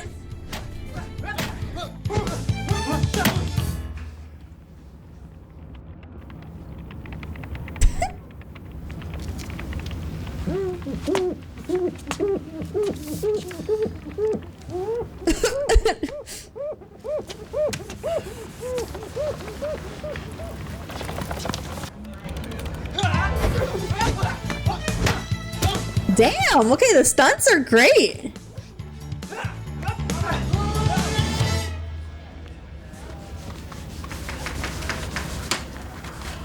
Hey, you check Slack? Check Slack. What's happening?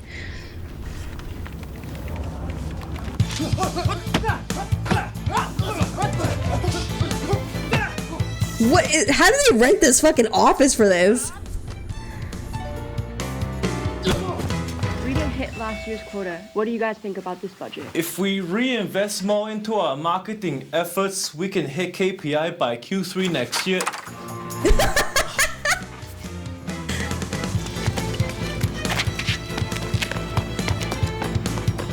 This is so LA core. Hey, by the way! Hey, you're so gorgeous. I ain't got no brakes. So 26. Oh my god.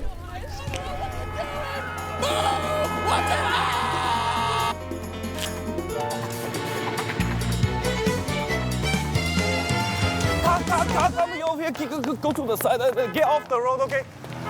Hey, you guys okay? Oh, we're fine. Thank you so much for asking. Why were you in the middle? Why were you in the middle of the road? Haven't you heard? Tony Crypto just dropped his new crypto coin. Everyone's trying to get in on it. Why are people so excited about his coin? Because he's saying it'll go to the moon. Ooh, so if I buy it early, I can be rich. You'd be stupid not to. Who doesn't want to be rich? Trust me. If you haven't heard of him, well, you have now. Consider yourself enlightened. The cameo! The Golden Goose, the Count of Crypto, the Grease Father himself. He looks like he was deep fried in hair gel and printed straight onto a pyramid scheme. Like an RKO, this guy came out of nowhere, and he's dominating your For You page with his charity, Laundercourt, a name that just instills instant trust. I'm sure you've seen his viral videos popping off that just tug on your heartstrings, like gifting Tesla chargers to the Amish or building escalators in one-story buildings. Heavens to Betsy, his generosity knows no bounds because he's even put a swimming pool in every single apartment in Wamauma, Florida. Laundercourt's acts are enough to make the Grinch's heart grow 3 sizes. And just when you thought it couldn't get better, Tony Crypto, the Golden Goose, has said his next project will be his biggest yet. Oh my god, that light is in my eyes the whole time. Why? It's a light. It's supposed to do that. It's supposed to do that. You're fired. Get him. That orphan. Yeah, you sucks. Yes, Cosme, I was watching your video. But he's a real orphan, sir. He doesn't have parents. That is tragic. Adopt him. Then send him back.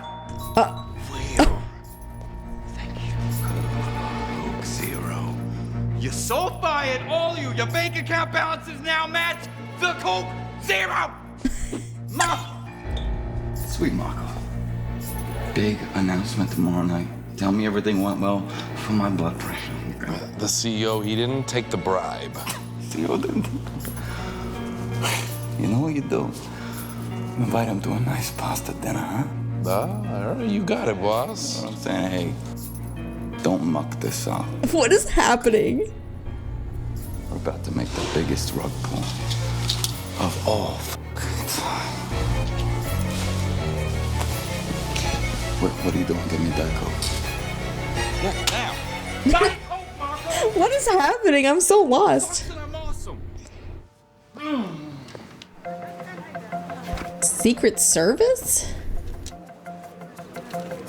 You wanted to see me? Wow. You let your target get away. Now we've lost our lead into the Gabagoons. There was a car and then people were in front. I have to save the people. The mission is paramount. Now we're back to zero with the Gabagoons. Okay. What is happening? No, I'm putting you on parking enforcement. Parking, not parking enforcement. Come on, the guys over there are idiots. Well, if I do really well in parking enforcement and I enforce the parkings, can I get another chance? If you don't screw anything up, but I'm putting you back. She's wearing that Nana, the necklace from Nana. Oh my goodness, I noticed that. I got it back to Puma. Hello, I coming to return some equipment. Yeah, put it on the table, mate. Do not touch that. Come here. Sit for me. Okay, over here. Perfect. All right, and do not move. He looks familiar. Do I know him from somewhere? She was not happy with the latest mission, was she? No, there was this car and then some people could have gotten hurt. But you know what? Agent 4 probably would have stopped the car, saved the people, and bought them ice cream. What if she's right? What if I'm just a better as a parking enforcer. Makes sense, mate. What is he doing? Lives today. And that is a win in my book. So what if you lost the only lead we had? I'm sure they'll turn back up, right? Besides, don't worry about those other agents. Sure, they may be faster, stronger, better with women. And you drive a dented... Yeah, they didn't have the budget for a new actor. He's the golden goose. Glorious Huh. that I've invented, and your fashion sense is questionable at best. Where was I going with this? You said don't worry about the other agents. Right, of course. Don't worry about the other agents, because I've never seen any of them cross 6 grown men into the hospital. I am still trying to figure out how that is physically possible. My grandma said I could have gone pro back in Shenzhen. Really? How tall are you, mate? 5'12". Right. 5'12"? Regardless, if Marco turns back up, I'll throw your name in the bin. What is 5'12"? Under one condition. Come here. You let me try this out on you. I don't know. Is he? Oh, that's kind of cool. It's perfect for karaoke. I show all my aunties this. You're a spy. It actually would be perfect for karaoke, though. People in this world, those who have money, and those creatures who do not. If you do not have money, you are worth less than the dirt underneath my endangered armadillo loafers. If you do, you're a god. And everyone else is just a puppet to be toyed with. There's only one thing and one thing alone that they are useful for. Entertainment. Get a load of this. 死鬼佬 Who you think you are? Huh? This spot belong to the boss one, you know? Huh? You think you drive cheap Mercedes, you so special? Huh? Move! You think I look like beggar? Huh? Oh, Mr. Rich Man here, huh? Oh, a lot of money. Oh.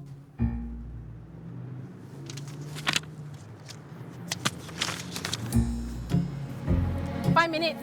If you don't come back in 5 minutes, I tow your car. Honestly, same.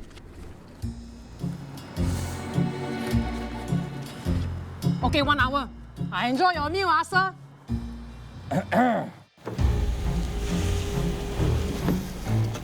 My car's a little dirty, isn't it? Oh, yeah. Don't worry, sir. I do for you, yes. I could go for some live music.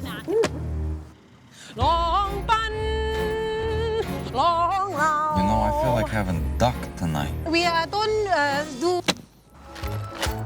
Mario, get the buckshot. We have things to do. Hurry.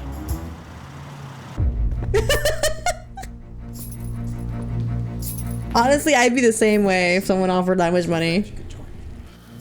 Tony Crypto, what's this all about? Well, other than I missed you, the best business that you've ever seen. It's not how we do business. You know I came to this country with 13 cents in my pocket. And I know you're a good businessman, much like myself, so you'll appreciate a deal of this magnitude.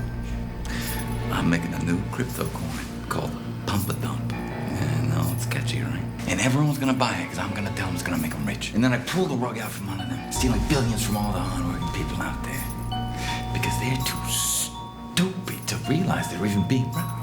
All you got. Oh, that's who he is. He's the emotional damage guy. That's why he looked familiar. I couldn't place his face. I was like, I feel like I've seen him before. I know the jet that we launched off my super yacht, huh? What do you say? Wait, how did that even work? Money, you know that. Don't worry about it. What do you say? No, that's awful. Awfully smart, right? No, it's awful. I couldn't possibly be a part of something like this. Huh. That's a shame.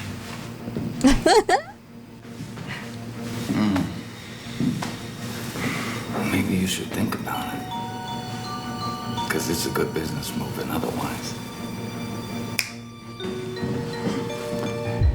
Oh? Tony, that's my wife's scarf. I know, cashmere. It's very nice. I bought it for on sale. Soft. It's so soft. It feels really, really nice. Yeah, but no, Tony. You leave my wife's scarf out of this. It's against the rules. We have policies and procedures. Tony, no, I'm not. I can't. Get it. The policies are dumb. But this might be tougher. Tony, that's my wife's toaster. It looks like it's got that burn protection. Yeah, it does have the burn protection. Every Not someone's toaster. every single time. It'll be a shame if something happened to it, right? Come on, Tony. The SEC is gonna find out, and if they get involved, they're gonna get sued and lose a lot of money. Tony, come on. No, I know the SEC is so Tony. annoying, right? Tony, be fair. But it's not as annoying as this. Not the TV. No, Tony, no, it's my wife's 4K Ultra HD TV. Oh, yeah, it's a little small, actually. I thought you'd have a bigger one. Well, yeah, this one just goes in the kitchen, Tony. We have multiple TVs. Oh, of course. Don't be stupid. No, Tony, please. We gotta do this, and you know what you gotta do. Just send the command. No, Tony, please, I can't do this. Please. Did he just realize he's not tied up? Do so when I see the plug. Fine, I'll do it, Tony. Fine. Give me the laptop. There he is. All right, just enter that in there. You give us access to all the smartphones and all the users' banking apps. Honestly, though, if someone took my toaster oven or my air fryer, I'd probably fold. You got one of those cold brew. Especially my toaster oven.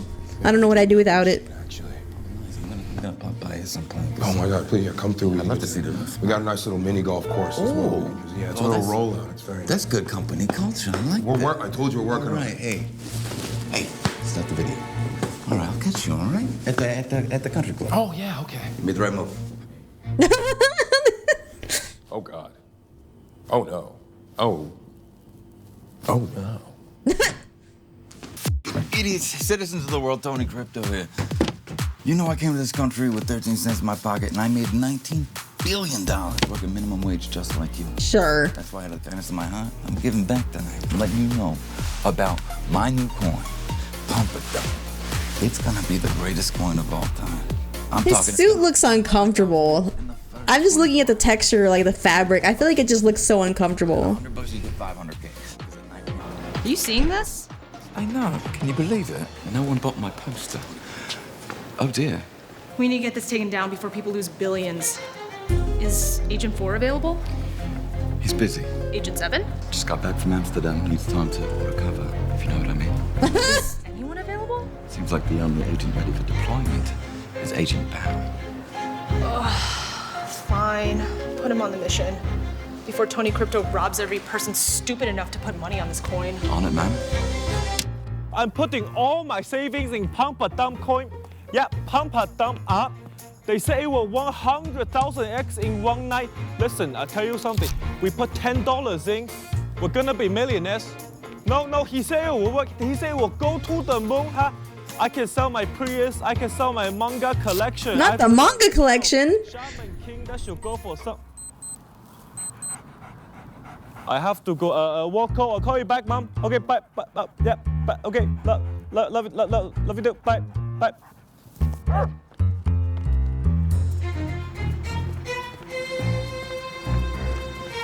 008? I think he was giving the dog a ticket.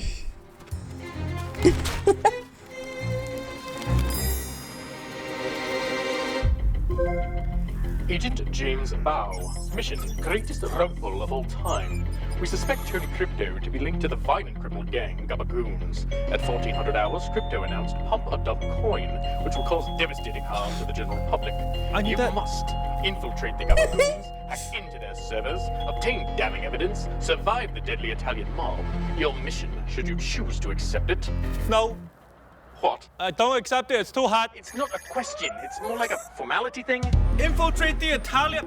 I'm Chinese. Get Agent 5 to do it. Agent 5. He's doing actually important. Also survive the Italian. Who am I, Jackie Chan? Look, we chose you for a reason.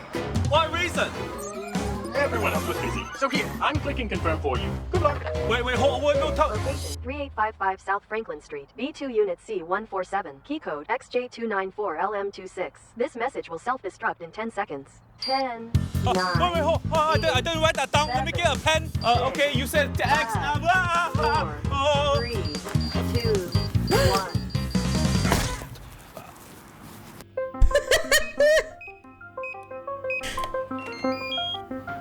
He remembered? That's his disguise. Couldn't he just hop the counter?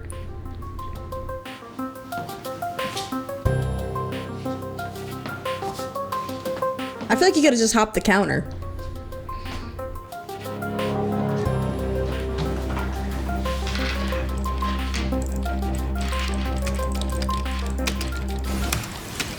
Oh my god. And then I pull the rug out from under them, stealing billions from... Oh, good work, Bao. Perfect. This is more than enough to take him down. Steal that file, send it to me.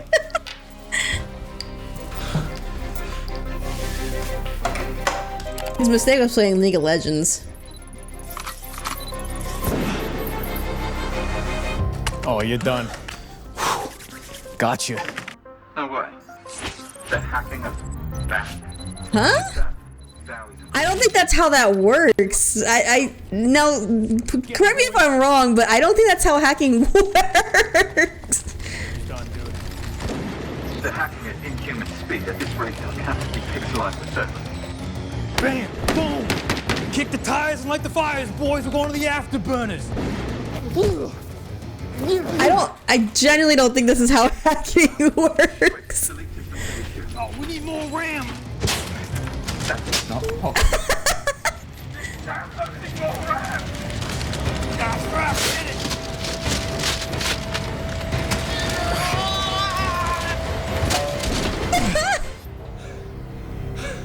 This is it. So you can download more RAM. Kasumi told me we couldn't do it. Why would you tell me that, Kasumi? He downloaded more RAM.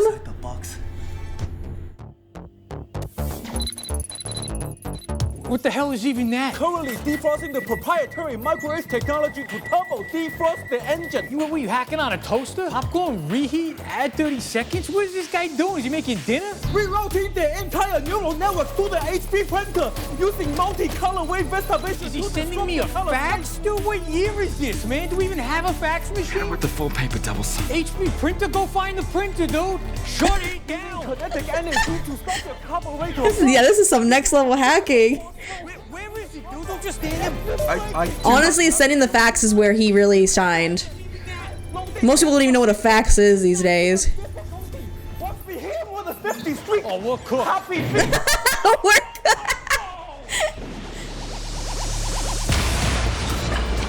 Damn.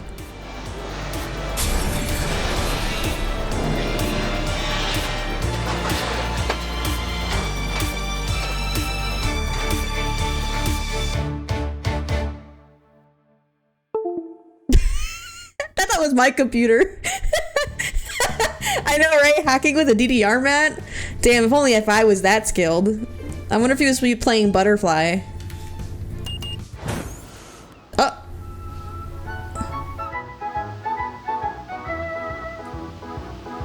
Okay.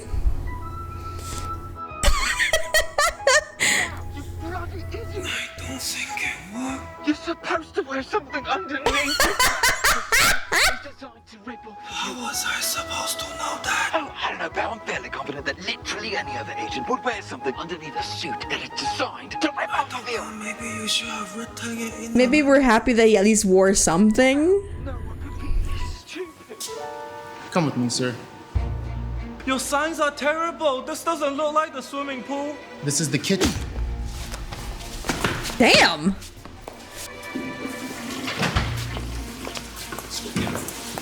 Hey, you. What are you doing here? What's going on?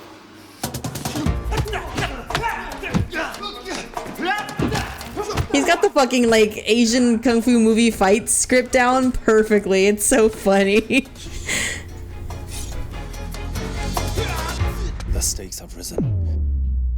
Combat knives, reverse grip, danger level, lethal. Block low stab, slip right, roll horizontal swing. Dodge second attacker, check straight thrust. Reposition to isolate target. Check blind stab, right overhead. Immobilize arms. Shut down vagus nerve with liver strike. Fracture momentum. Ooh! Heel kick. Damn! Anticipate desperate long-range knife throws. Evade. Oh my god. Position disadvantaged. Must find long-range counter weapon. Unless... Perfect. Threats neutralized. Oh shit! Recovery. Physical damage, 6 weeks. Emotional damage, unlikely. It is him! That's why he looked familiar. I don't know why I didn't recognize him. The moment he said it, I recognize. Again?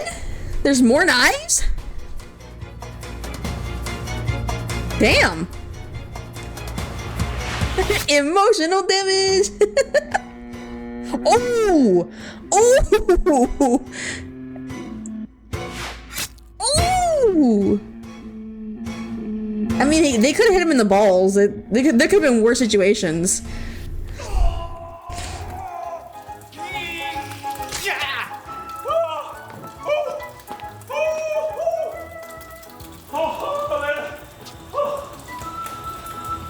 My foot's asleep. My foot's asleep. Uh-oh. I'm having my own tragedy right now. These guys have it good. My foot's asleep. Hold on. I'm stretching. I'm stretching my foot.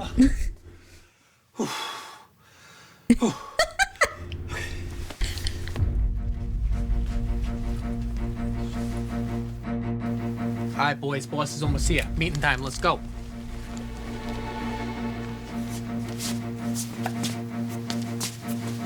Okay. Alright, fix your jacket, put your phone away, boss is coming.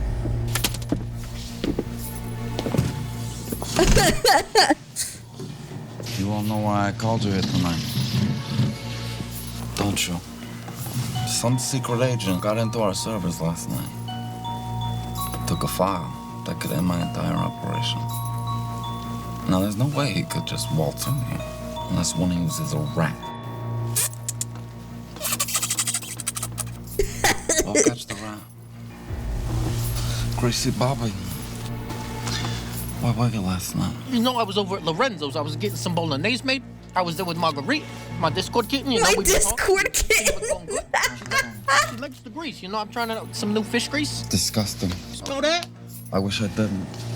That's Greasy Bobby. I trust him. Frank, we had a meeting last night. There's only one Asian guy here. They're gonna guess. I remember it too, boss. Didn't ask, Bob. I apologize for doubting my sweet Italian boy.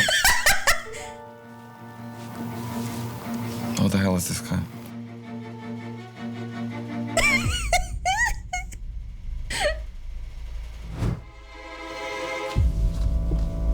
What is that? You talking to me? You talking to me? I don't see anybody else, so I must be talking to you. So you gotta be talking to me. No, seriously, what's wrong with your face? Why do you look like that? Why are the movies stashed in the fucking plants?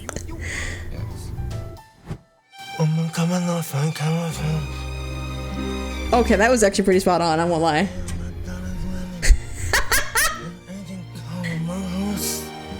Steal my phone someday, and nothing will never come unless we are buried up in the ground.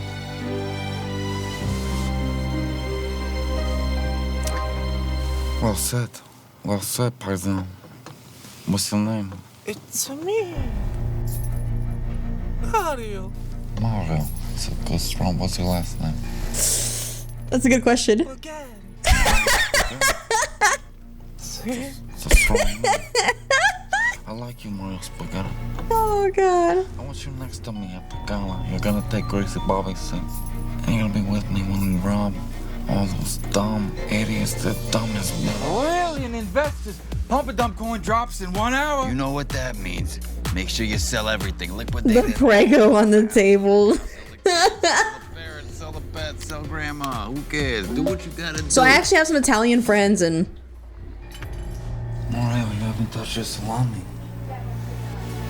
You broke my heart, Mario Spaghetti. I know it was you. After everything we've been through, you were a brother to me.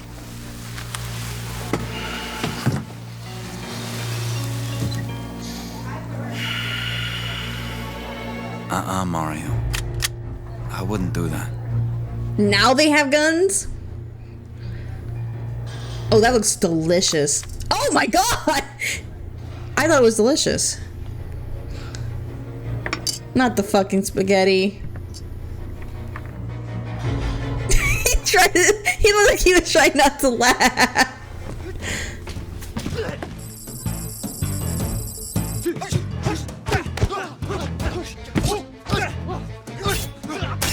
Oh shit. Did these guys take classes in like kung fu movies? The mission is at stake. Phone dispossessed. Estimated upload time 55 seconds. Objective. Man, what is your internet speed? Hinder lead combatants. Surprise elbow strike to solar plexus. Eliminate first combatant. Ooh. Obstruct direct line of approach. Parry haymaker. Damn. Separate threats with sidekick. Frustrated, will attempt body shot. Right hook. Eliminate second combatant.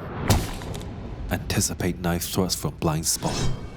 Use evasion to closing a weapon. Not the butter knife.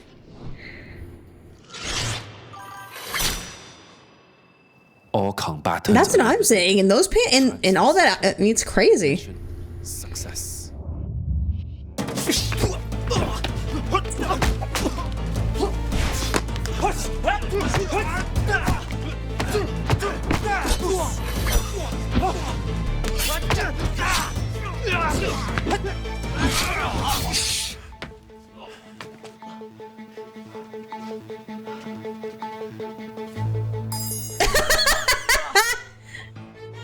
He grabbed a spoon. I mean, with a butter knife, would a butter knife actually cut him? Like, let's be real. I am so sorry. Everything's fine here. All right, don't worry about what's happening. It's gonna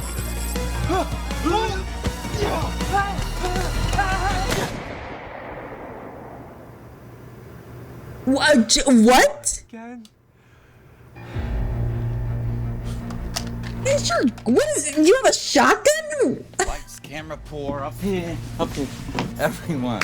Let's give it up for Cirque du Soleil. They were okay. Little live entertainment we had prepared to hype up the launch of the coin. Not the baguettes. Not the baguette. I love baguettes.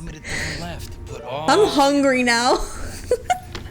Everything you own. Because time is running out to get rich. You buy high, you sell low. Can I have a discount? Broke. Okay. Everybody buy your bump and dump coin.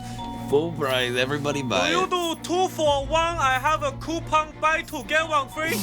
What is that? Everyone here? What is this? Poor people world? I have Klarna. Can I pay in 4 easy monthly installments? You know what your problem is? You poor. The smell. It's disgusting. You want discounts. Bargain that coupon this. I need a deal. I need shelter. I need food. I need water. Do ya? Cause you work for me. You exist for me. All of you. Pump a dump ain't even a coin. It is so obviously a scam. What? I can't believe Oh it. my god. I'm gonna rob you all blind. Cause you're stupid. You're dumb. You're an idiot. You're a buffoon. Boo. Boo. Tomato. Tomato. Boo. That was AI. That wasn't me. I don't know that guy.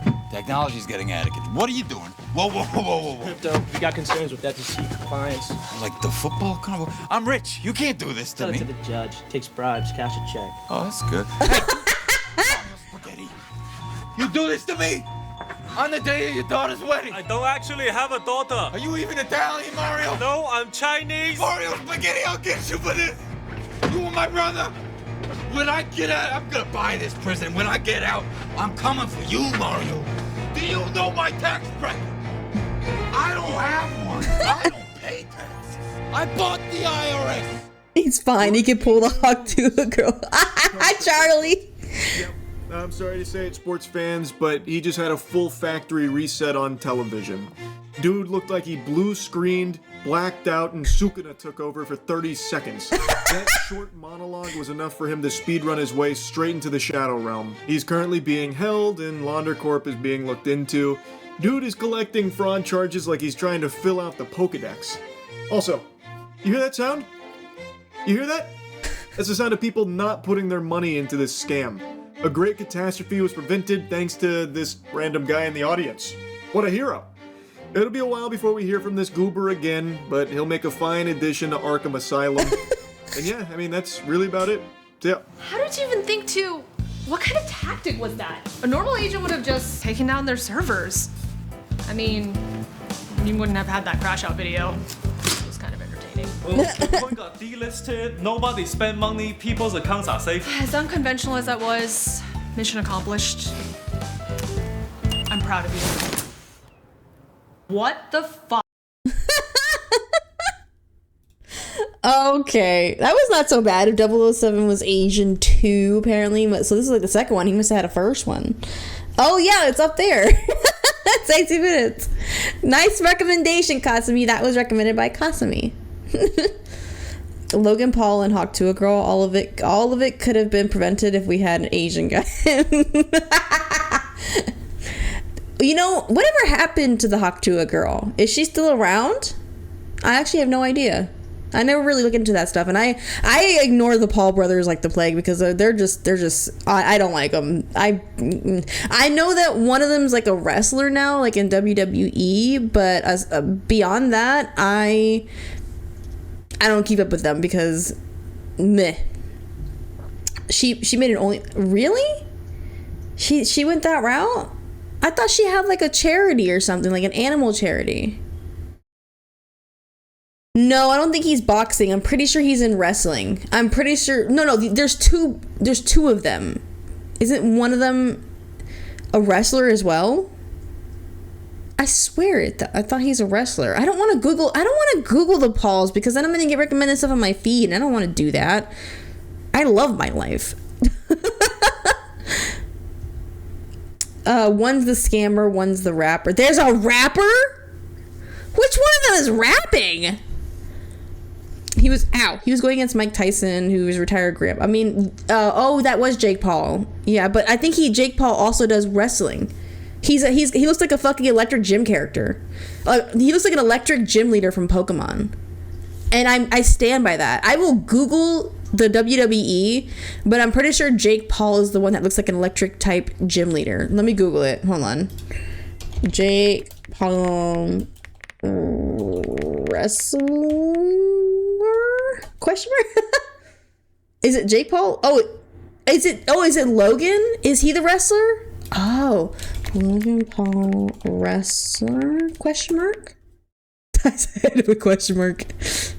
See, look, he looks like an electric gym. He looks like an electric gym type leader. Oh, that's Facebook. Gross. I'm not going there. He literally looks like that. Yeah. So it's Logan is okay. So Jake is the boxer. Logan is the WWE wrestler guy. Okay, got it. See, he looks like he'd be an electric type gym leader. Like seriously. I don't want to watch a video of his because I don't want to like, I don't know. I just don't want to. What a weirdo. Yeah, the Paul brothers. I don't really like to Google their stuff because I don't really like to give them attention. But you see this outfit? He looks like he's electric type. Bros moves are pump and dump. Are you serious? Oh god, now you're making me want to pull up a video on YouTube, like of a wrestling game, a match. Oh, thank you so much for the follow, Keon. Welcome to the Graveyard Raid.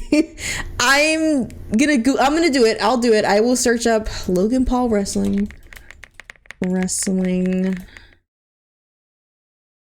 There's a best moments. Every Logan Paul match ever. Do I really want to? It's an hour long, but I'm only gonna watch one. You came into us finding out that Logan Paul is a wrestler now, and I said that he looks like an electric gym leader in that outfit. But we're about to see Peak, guys. We're about to see Peak. Okay. Look up one of their songs. I didn't know he was a wrestler. I thought it was Jake Paul, but apparently Jake Paul is a boxer. That is new. Do we ever get to see Jake Paul get his ass beat in boxing? Because I'm sure he's not a good boxer. Like, I'm pretty sure they kick his ass, right? I don't know anything about boxing. Let me watch this shit. Ooh. Is that Punk? Is that CM Punk? See? I gotta go back. Hold on. Did he say pump and dump? Did he say pump and dump? I can't. To videos that people send me. We got on a tangent and we just started talking about Logan Paul, but I've been watching certain videos that people have sent, and that's how I was kind of doing. So this is just me kind of going on a tangent. For a while there, we were watching Waffle House fights. We watched some like videos on like Hobby Lobby and like World War I. Like, we are all over the place. But I wanted to try to see I wanted to try to watch one of these fights to see like how he is, but like I don't know. Let me pause it. Let me see if this works. I don't know if I've updated the link, but let me see if why is my bot not working? Okay, bot, don't work. Okay, let me get the link myself. GG. Excuse me. Hold on. I gotta get the link myself apparently, because what the fuck? Copy. My bot isn't. Oh, thank you, Kasumi. I was like, why is my bot not working today? Oh my god, my bot is. It's updating. My bot is updating. It's not open right now. Oh, hold on. Oh, those pieces of shit. I'm sorry. It's okay. Let me play this real quick while I'm opening my bot. Hold on. Let me fix it. Yeah, did you not see him protecting his family jewels, Keon? He literally did. When Logan was doing the jump, I don't know who he's facing. Miz? Oh, okay. Miz literally put his double-handed, he cupped his fucking balls and he was like protecting himself. I'll go back to the frame and you can see.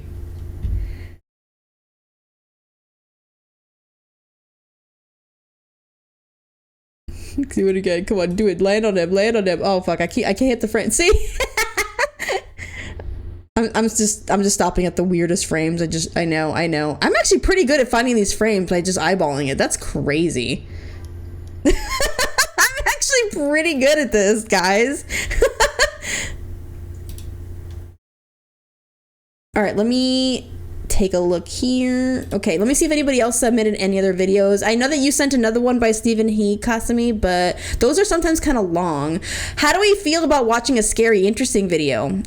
Coot posted the most dangerous shipwreck dive site on Earth. Does anyone want to watch that?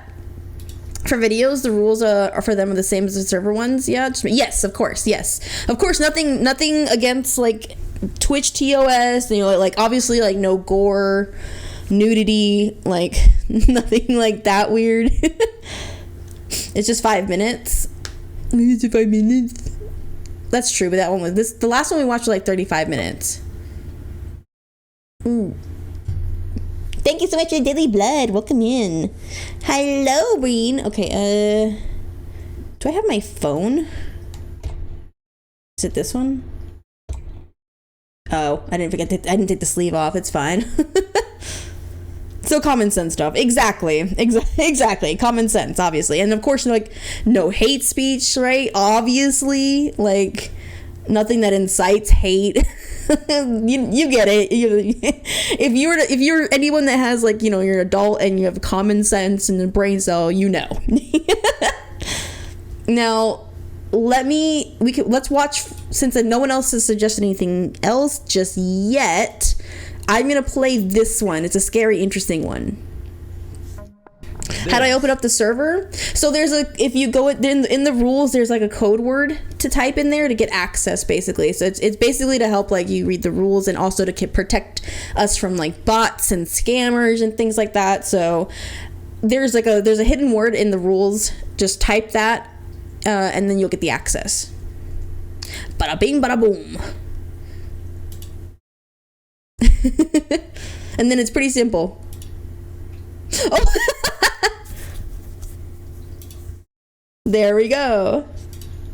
We can listen to Logo music video. Okay, I guess I'll do that for you guys, but ugh.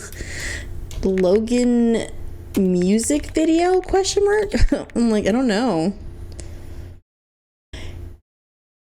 Oh, it's Logan, not okay, hold on. Logan Paul. This 9 years ago? So you can put a video in the YouTube and TikTok section. That's where a lot of people posted some of their videos for to watch.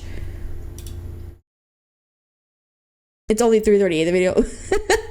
Your avatar looks cute. Thank you. Yes, this is my casual outfit and my short hair today. Typically I have long hair. Oh, wrong button. Oops. I forget what button is my hair. That's my blood. That's not my blood. Is it this one? Nope, that's my phone. I forget my hair.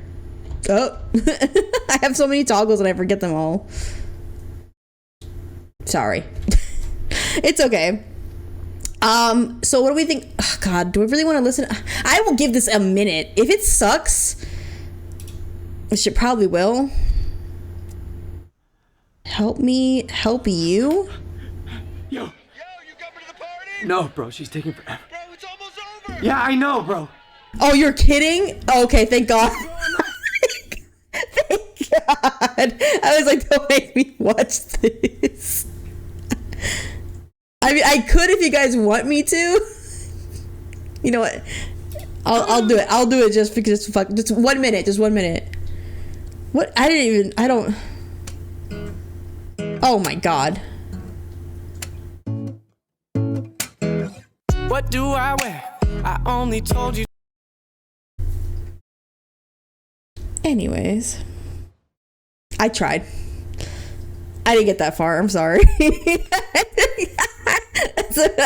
I'm sorry. I didn't go that far.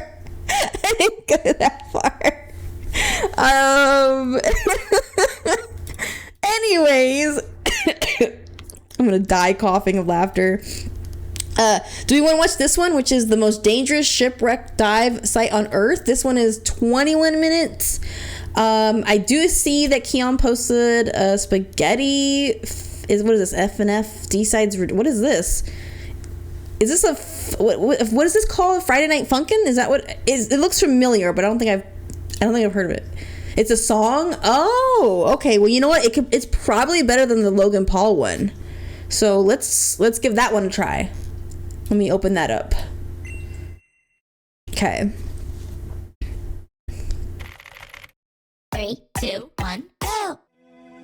Oh, let me full screen it.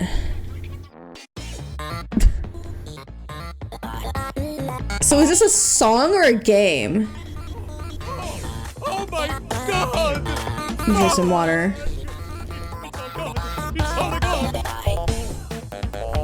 Interesting. It's a rhythm game? I never played it. Should I?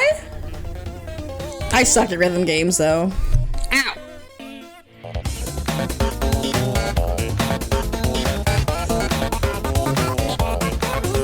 The art is cool. I kind of like it. It's very cartoony, but it's very animated.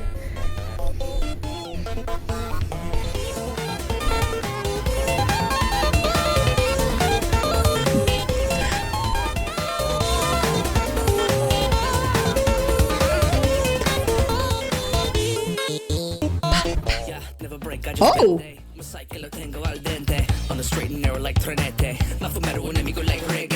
I didn't know there was gonna be lyrics. I'm genuinely shocked.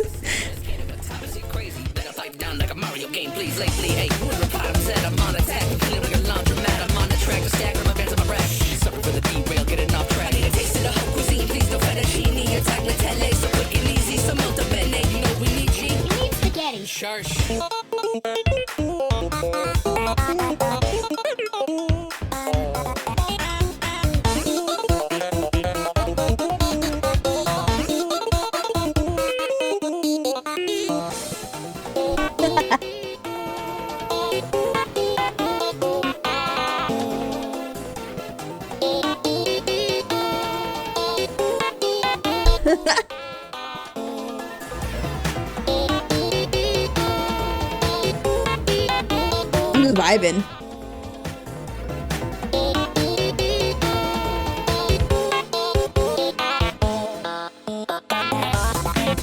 Damn, it's fast though. I mean, it doesn't look as bad as Osu, but like, I suck. I suck at rhythm games.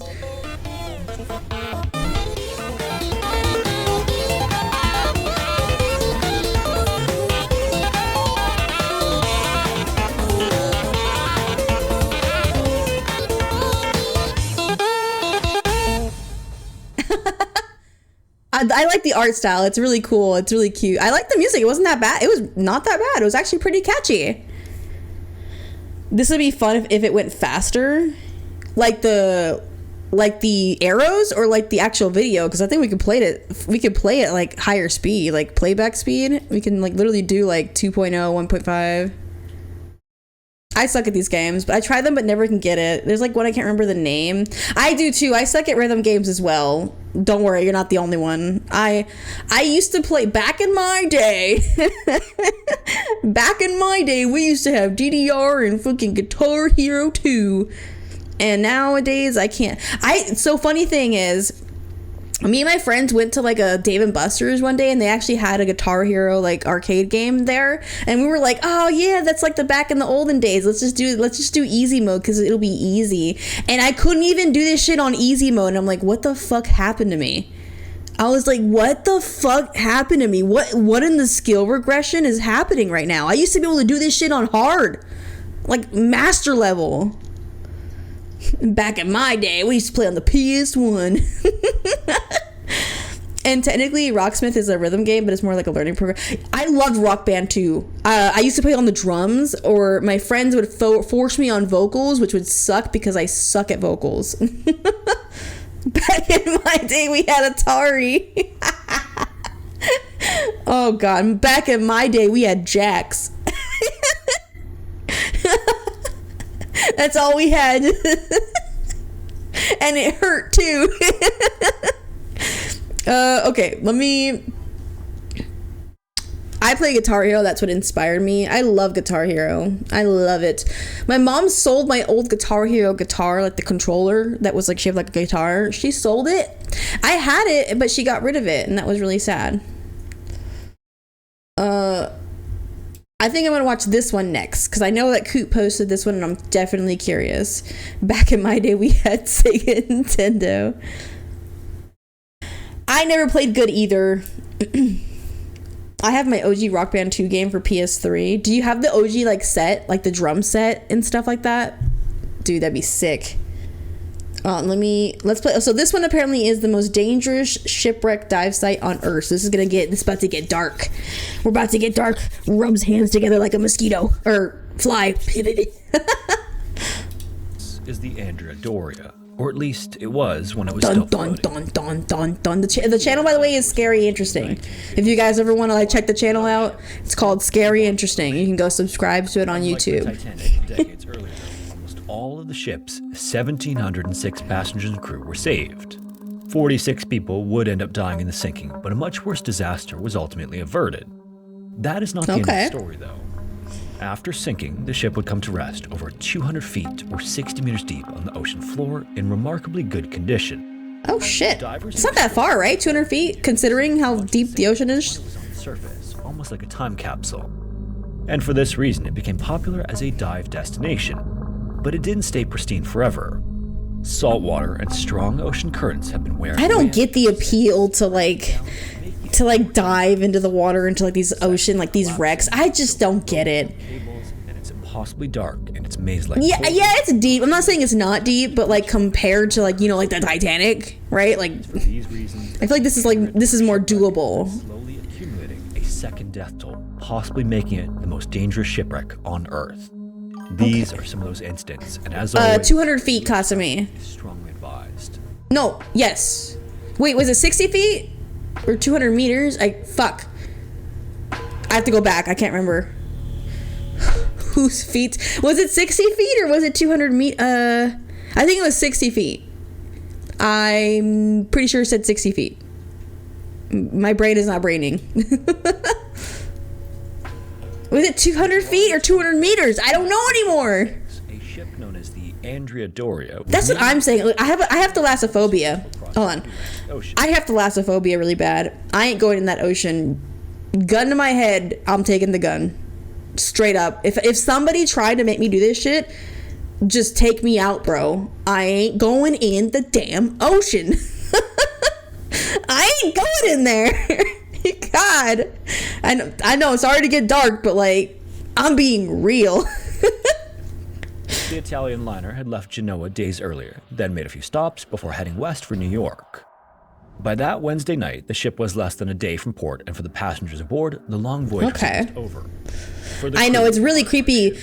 And so, fun fact, apparently we haven't even explored all of the ocean too, because it's too dark and the pressure is too, like, what is the science? I think it was like someone said that we have only explored like 10% of the ocean or something like that. It was like a low number. It might be more than 10%, but like we haven't even explored like the full ocean. There's still so much missing.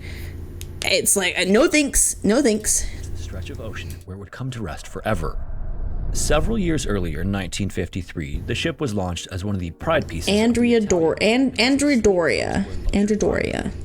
It was built with style and prestige and was meant to be the kind of ship. Yeah, I don't know the exact percentage, but it's a very low percentage of the amount of ocean that we've actually discovered. Off the coast of Nantucket, Massachusetts that night, though, elegance would mean very little as the weather had turned God, just looking at this freaks me out. As the Andrea Doria approached the busy shipping lanes off the northeastern United States, it encountered thick fog coming across the water. Simultaneously, somewhere out there, another passenger. That's what I'm saying. My butt stays in pools. Swedish-American line, an eastbound ship built with a reinforced bow strong enough to handle ice. In clear weather, the two ships would have passed each other without much notice. In the fog, however, with both vessels moving fast, by the time the Andrea Doria finally detected the Stockholm, it was already much too late. The men in command it collided, didn't it? each other's movements, and in those final moments, the Andrea Doria cut across the Stockholm's bow. The bow then slammed into the Andrea Doria's starboard side and ripped open a massive hole. The collision was so hard, in fact, that part of the Stockholm's bow remained lodged in the Andrea Doria even after the crash. Damn. The ship's keel was cut into, and one of its starboard fuel tanks was ripped open. True. 5% seems very low. I want to say 10% is more accurate. Jesus Christ. Immediate flooding then threw the ship badly off balance. Dude, that shit is fucked. How's it still floating? Began to list hard to starboard. The ship was also top-heavy to begin with, and once it started leaning, the problem began to feed itself. This became severe enough that half the ship's lifeboats could not be launched at all. Oh, that shit. Could have been enough to turn the collision into an outright catastrophe. The great fear, of course, was anything that mimicked the fate of the Titanic. Exactly. Whenever a major passenger liner was struck in the dark and began to take on water, that story was never far away in the minds of those on board. And here, God, this was probably recent, too. Passengers suddenly thrown into chaos, and not enough usable lifeboats for everybody. Thankfully, though, the Andrea Doria didn't vanish in as little time as it took the Titanic to eventually sink. Oh, okay. More than 11 hours after the collision, and that amount of time was crucial. What followed was still a disaster, but it wasn't the kind of catastrophe it might have become. The crew was There wasn't enough lifeboats for everybody, though. Is that what happened? They got left behind? Other ships responded quickly, and the rescue efforts began fast enough to prevent the loss of life from climbing into the hundreds or even thousands. Okay. In the end, 1,660 passengers and crew were rescued. Okay. That number is the reason the Andrea Doria is remembered not only as a sinking, but also as one of the great sea rescues of the 20th century. Okay, that's good. That's good. That said, though, the collision would still kill 46 people aboard. After the survivors had been taken off, the vessel remained alone in the sea for hours. The damage was too severe to attempt to tow it, and the list kept getting worse. Yikes. There would be no saving it, so on the morning after the collision, the luxury liner finally rolled over, capsized, and slipped beneath the Atlantic forever. Yikes. The ship came to rest in the deep water off Nantucket, damaged but still recognizable, and almost immediately it began to attract attention. What had gone down as a famous passenger liner would quickly rise again in another form, as one of the most coveted, most dangerous dive sites in the world. But why are we diving it? Like, that's what I don't understand. Why? The wreck of the ship now sits at the bottom of the Atlantic Ocean, about 50 miles south of Nantucket and about 100 miles east of the New York coast, which isn't exactly Oh, so it's close to New York. Despite this, divers were already heading out there the same year the ship sank. In 1956, American diver John Light launched one of the earliest expeditions to the Andrea Doria, and what those early teams found only added to the wreck's reputation. Interestingly, the ship had not yet been reduced to a twisted bangle of scrap. It looked, in many ways, like the Andrea Doria people remembered from the surface. It was still in one full piece, and much of the vessel remained intact. Even decades later, it was said to be like stepping into a disaster that had only just happened. This eerie sense of preservation became part of the wreck's legend, and it also helps explain why the Andrea Doria became such a fixation in the diving world. Does it though? Afterward, the wreck gave divers Does plenty to it? see. The top of the ship initially sat around 162 feet or 49 meters below the surface. Oh, which was okay. deep enough to be serious 49 meters, 162 feet. That's not that far, right? The wreck's condition made exploration especially alluring. There were spaces to enter, features to recognize, and artifacts to recover. Treasure hunters, photographers, and serious wreck divers all found reasons to make the long trip out. Over time, this reputation only grew, and so did the bravado surrounding it. It's a title that seems to be tossed around the diving community for a handful of spots on Earth, but the wreck became known as the Mount Everest of scuba diving. Scuba diving is that far? Planned around, talked about for years, and sometimes built entire ambitions around. Girl. Don't always stay the same. The Andrea Doria was being worked on every hour of every day by salt water, current, pressure, corrosion. Exactly. By 1980, the wreck had already changed dramatically from what earlier expeditions found, and marine growth covered much of the ship. Rust was everywhere, and the strong current helped strip away major parts of the structure, including the bridge and funnel. Areas that may have once been navigable had become more broken and unstable, and that process has only gotten worse. By 2016, the deterioration had become even more severe as large sections of the ship had collapsed into themselves. In fact, areas that once existed as destinations for divers are now gone for good. That gradual destruction alone made diving the wreck that much more dangerous, but that's far from the only thing divers have to account for. Its depth also places it far I have beyond not tried Subnautica because of my fear of ocean and like thalassophobia. I heard Subnautica 2 came out. Maybe I'll give that a try. I feel like I would not get far. divers have to contend with powerful water movement at the surface. Is that game co-op? Can I play with other people? A diver might have dozens of feet of visibility, or almost none. Near the wreck, stirred up sediment can make things even worse, and on top of that, inside the ship, it can be pitch black. No sunlight reaches the bottom, so once silt is kicked up in the interior, a diver... It's cute, you can't kill anything. Oh god. Let alone the structure. I might try Subnautica 2 with like friends. I don't think I could do it myself. Stairways, walls, floors, and ceilings can become hard to distinguish, especially in darkness and silt. All of that alone can feed panic, but the interior is also unstable, cluttered, and loaded with hazards. Pipes, cables, debris, and discarded ropes all create points where a diver can get caught, and entanglement is a major fear, and for good reason too. Of the divers who have lost their lives exploring the Andrea I got a Doria, clip of the game, might scare you a little, I don't know though. Oh brother, did you post it? nets, lines, or other debris. Then there's also the issue of time. A dive to the Andrea Doria is not exactly a quick drop and return. These dives are carefully staged and often stretch from 2.5 to 3 hours when stopped. God, I'll try to watch it after this. And again, also because of the depth. I know it's a game and it's not real, but the ocean is real. Divers train for years for dives like this, using a mixture of oxygen, nitrogen, and helium to manage the physical effects of pressure at depth. By the summer of 1985, getting down to the wreck was already... That's totally fine. TikTok is fine too. It doesn't have to just be YouTube. That's exactly what it was meant to be for John Ormsby. Okay. He was from Key West, Florida, and he worked as a professional diving guide, a boat captain... 1985. Okay, so it's like the 80s. Key West since 1981. He had reportedly made more than 50 descents to wrecks as deep as the Andrea Doria before. Okay. He was part of a 9-man team of professional divers assembled by Mediatek that had flown to Nantucket to recover and photograph China from the Andrea Doria's dining room. These items were valuable enough at the time to get hundreds of dollars for a single plate. Why? The trip was also meant to help... Oh, it's because it's China. Oh. Anniversary dive. On the morning of July 30th, conditions were said to be perfect.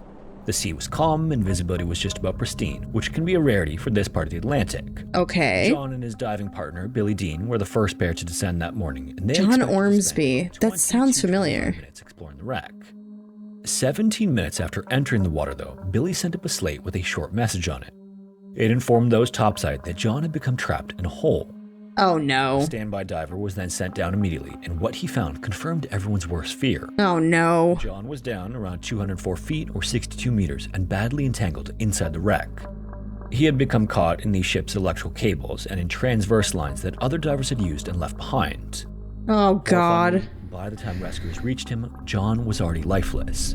What? It happened in the ship's foyer near a dining area that divers often headed Don't they have enough air? Souvenirs. Inside the Andrea Doria by 1985, though, the space had been transformed by the constant deterioration of the wreck. Other divers tried to free John's body, but the men attempted to reach him found themselves getting tangled in the same mess of cables and lines. Get a knife? They did manage to free themselves, but John remained where he was. Interestingly, while trying to recover John's body, the divers found things that showed how fast the situation spiraled.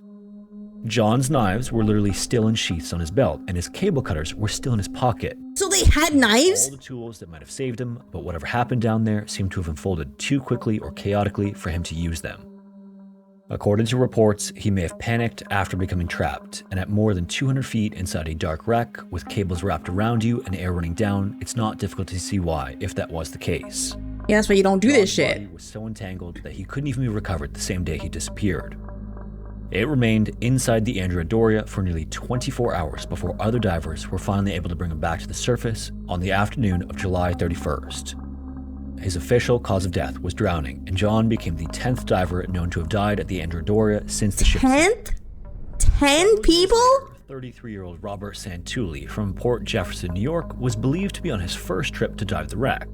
Why are we still letting people dive here? 200-foot range, and on July 12th, he and another diver were launching from a 60-foot boat on the surface. Oh, brother. Somewhere inside the wreck, though, at a depth of 210 feet or 64 meters, things began to unravel. You don't say. According to a Coast Guard investigation, Robert became disoriented and panicked while inside the Andrea Doria. Investigators believed that he might have suffered from oxygen poisoning after making a second dive to the wreck while using compressed air instead of a mixture of gases that is customary for such a dive. What? At those depths, breathing ordinary compressed air can produce dangerous effects. A diver might not think clearly, or they might become confused or behave irrationally. Oh, God. At some point, Robert's own regulator fell out of his mouth, and he never recovered it. Whether that was a product of panic, confusion, or physical distress isn't entirely clear, but it was devastating all the same. Robert then actually grabbed his partner's breathing apparatus and ripped it away, proving the adage in the dive community that a panic diver is a dangerous diver. In that moment, all their training and planning gave way to something much more primal. His partner had to clear water from his own equipment and was forced to head back to the surface right away, leaving him unable to help. Meanwhile, Robert simply drifted out of sight. Eventually, he went limp and lifeless. Drowning is my biggest fear. Like, this is exactly why you'll never catch me in these situations. Another 5 years later, for Richard Roost, diving had long since moved beyond. Another person? Oh, good God. 20 years of experience in the water, had trained recovery teams for the police departments in Michigan, and was comfortable with both recreational and technical diving. People who knew him understood exactly why the Andrea Doria called to him. Richard's path to diving had started decades earlier after a snorkeling trip in Cancun. In the I would like to know why it's calling to you. What began as a I would like an explanation. He became a regular customer at a scuba shop across the street from the garage where he worked in Ann Arbor, Michigan, and in 1985 he bought the shop himself. From there, diving stopped being something he did and became something he lived around. He even earned the nickname Scuba God from those he dived with. On July 8th, brother, what's happening? Richard was one of 16 divers exploring the wreck that day, and he entered the water with another diver, Steve Berman, only about 10 minutes apart. On a dive like this, with the long ascent and the anchor line serving as a kind of lifeline back to the boat, the two men expected they would at least be aware of each other at some point on the way up. Richard had calculated that his entire dive would take around 80 minutes, so based on that plan, he should have been back above by about 2:20 in the afternoon. Damn, they have shit timed. At 8 p.m., Steve pulled himself onto the deck of the boat and immediately realized that something was wrong. Steve then mentioned that as he had come up off the wreck, he had noticed that an area called Gimbel's Hole was clouded with stirred-up silt. That might have suggested that Richard had gone in there. As the hours passed without Richard's return, the atmosphere changed from concern to full-blown search. No By shit. 6 p.m., a Coast Guard helicopter from Cape Cod was overhead, sweeping a wide search area around the wreck site. The first search teams entered the water at around 6:30 that evening, and having no idea where Richard had gone, they had to try to work out his whereabouts as they went. At 7:15 p.m., one of the divers below sent up a white slate that reported no sign of Richard in either the wreck's pool or Gimbel's hole. The search for Richard then resumed the next morning. At 9:37 a.m., 2 more divers dropped down and worked through the kitchen, then the stairways and the dining rooms. Oh, brother. At 10:31 a.m., another slate came up to report they still found no sign of Richard. By that Was point, it a shark? 15 divers had taken part in the search effort, and the only thing they recovered was Richard's strobe light, which he had clipped to the base of the anchor line before heading into the wreck. Dude, you know what would make a really good horror movie? Hold on. They should do a horror movie like this, where it's like cave diving or just diving, you know, like deep depths. Depths. What the fuck is wrong with me? You guys, what I'm saying? Like, where like they do like this is like a horror movie or something like that. Like, I just don't know how they would do it, but like, so let's brainstorm it. Let's put a pin in it. Oh yeah, I don't believe it. I don't think I've ever seen one just about diving. I've seen one that has like a monster or like sharks or something. You know, like you typically like there's something hunting them in the water. I think it'd be really cool to see like a suspenseful add a clown to it for no reason. Dude, imagine there's a killer clown in the ocean that's hunting you down, and then you have to survive not only the fucking ocean but the clown. You know what? I think we're on to something here.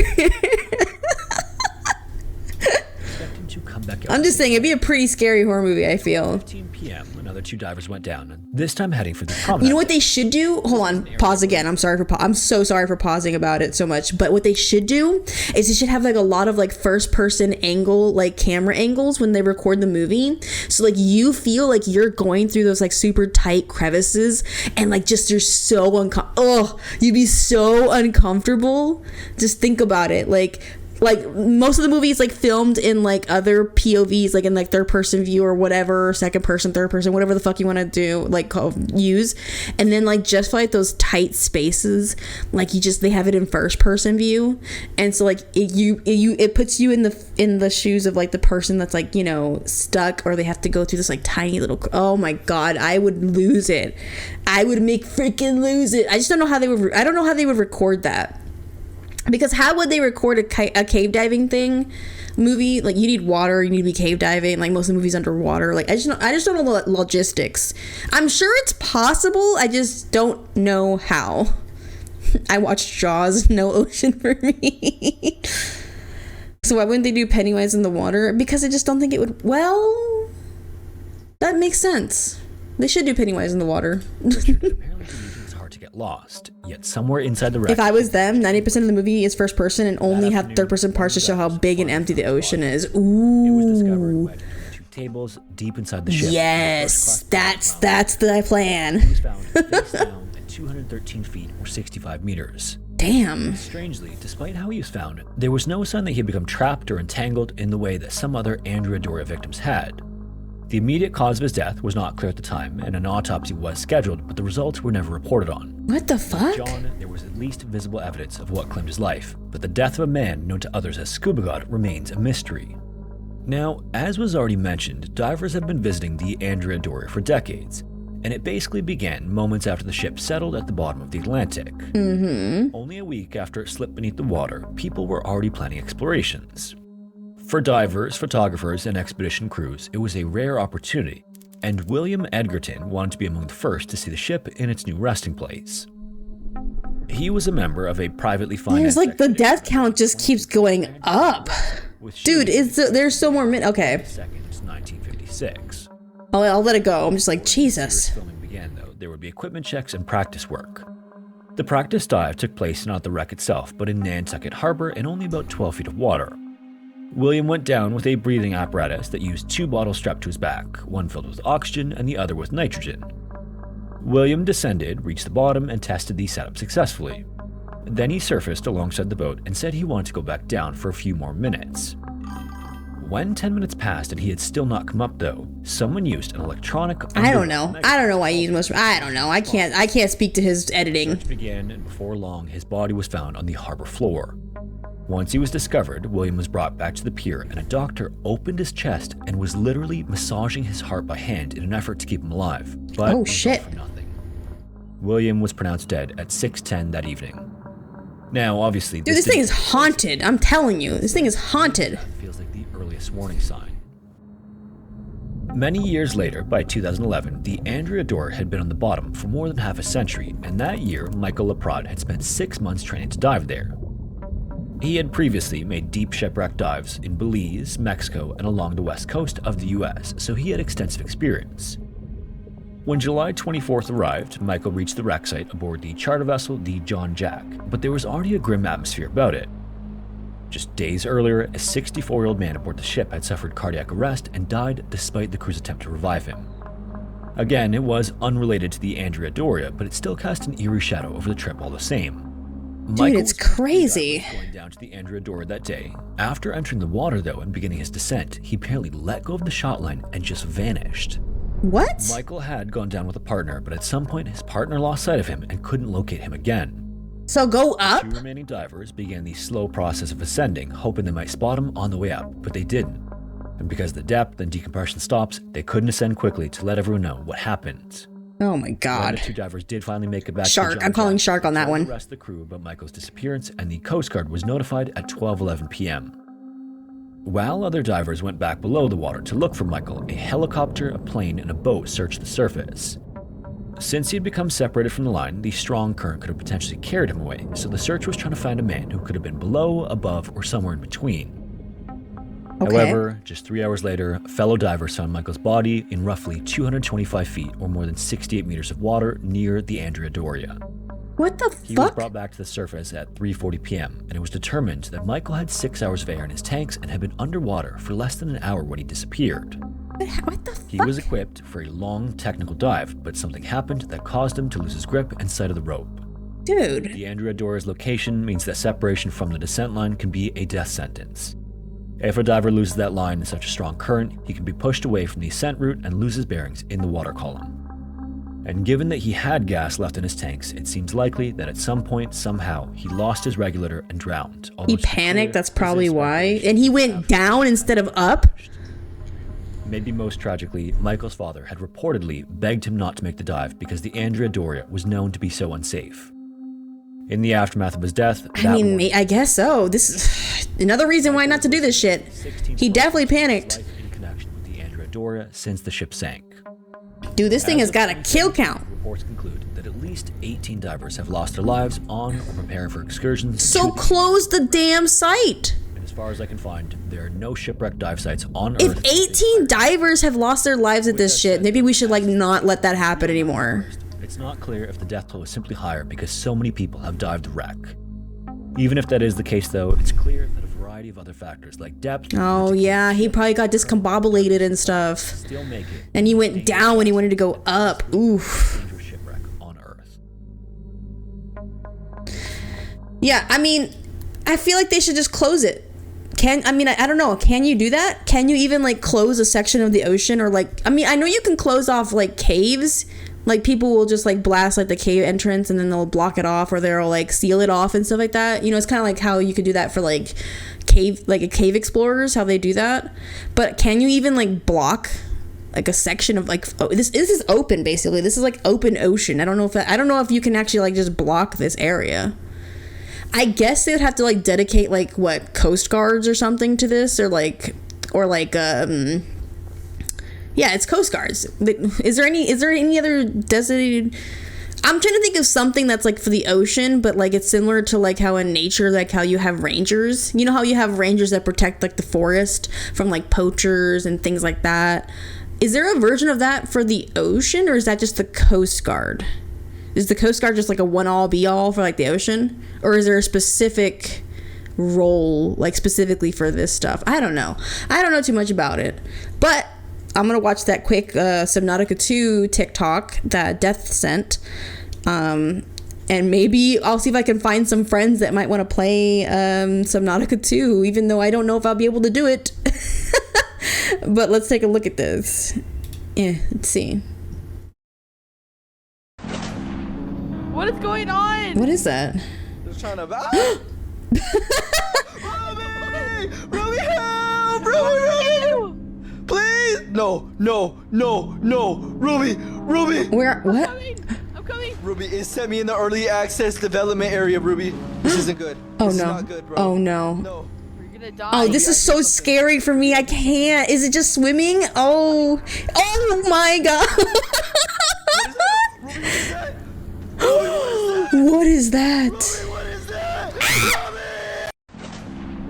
What is going on? It's just, is it the game is just swimming? Oh, how do you have to go deep? Oh my god, I'm literally, I'd be so terrified. This game would be a horror game for me. This game would be a horror game for me. I know it's probably not supposed to be a horror game, but like it would be for me. It would be for me. Oh, it looks cool, but like, oh. I'm just like contemplating it like, oh. I don't know. Okay. You know what? I'll see if I'm gonna message some friends. I gotta see how much the game is and see if I can even afford it. I might have to wait for payday for me to be able to afford it, but I could try. I could try. You know, it doesn't hurt to try. But it looks cool. So I'm looking at the time now, and I think we're gonna have to get ready to start wrapping some stuff up. So let me switch to my just chatting screen. Hold on. We're gonna swap over. Boom, boom, boom, boom, boom, boom, boom.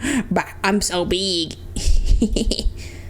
I don't know if you have I don't know if you have to have a server. Oh, that is a good question. Let me close my tab real quick. Close this window here. Do we have to have a server? So I was playing some music. I don't know how it works. I'll have to look into it. I know it has co-op, so I'll have to look into it and see if any of my friends have it, or maybe I could try to play with them. I don't know. But I appreciate everybody for hanging out with me today. I know it's kind of like a short, well, this is kind of normal stream for me, but I appreciate everybody for spending your Saturday with me, hanging out, just watching stuff, just being chill. Next week, I think I'm gonna go back to normal streams. I was just really tired this week from like work, and I was exhausted, and I needed a break, so I took a bit of a break this week, and that's why today I didn't want to like play any games or do anything, because I just wanted to relax. I just wanted to watch some stuff and hanging out with you guys, you know. That's just kind of what I wanted to do, and I did that, and so I feel refreshed. And then next week, I'll try to see if we can tackle some games. Maybe we'll try to see if we can finish Kingdom Hearts. I've also been getting into Warframe a lot. Thanks for the stream. I enjoyed my first stream here. I am so happy. I hope to see you around. So, I've been getting into Warframe. I'm a new Warframe player. If anyone here likes Warframe and they would like to see me play the game for the first time, I could do some Warframe streams. I don't know how, you know... I don't know if people would like to watch that because I'm new. Like I'm starting from I'm starting for fresh. But yeah, and we're gonna make this a once a month event where we can do like Saturday morning cartoons, and we can do a watch and react videos. So I'm gonna do it once a month, so that way it's kind of like a special event, and also for the cartoons as well, because there's not many cartoons that I can watch that are repeatable.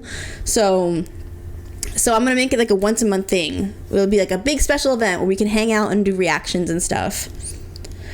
It's a fun game, learning curve for sure. It has a big learning curve, definitely. Warframe has a very big, but to be fair, Warframe is not new player friendly. The only reason that I'm able to like kind of succeed at where I'm at right now is because of Phantom. Phantom's he's a veteran player, and he's a higher level player, and he's been helping me, and so he's been helping me on missions. So most likely if we do a Warframe stream, he'll be there to help me because I'm still learning. And the game it's not very new player friendly, but I've heard that they're working on that.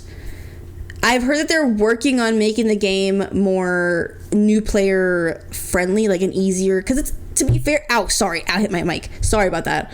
Ow, I did it again.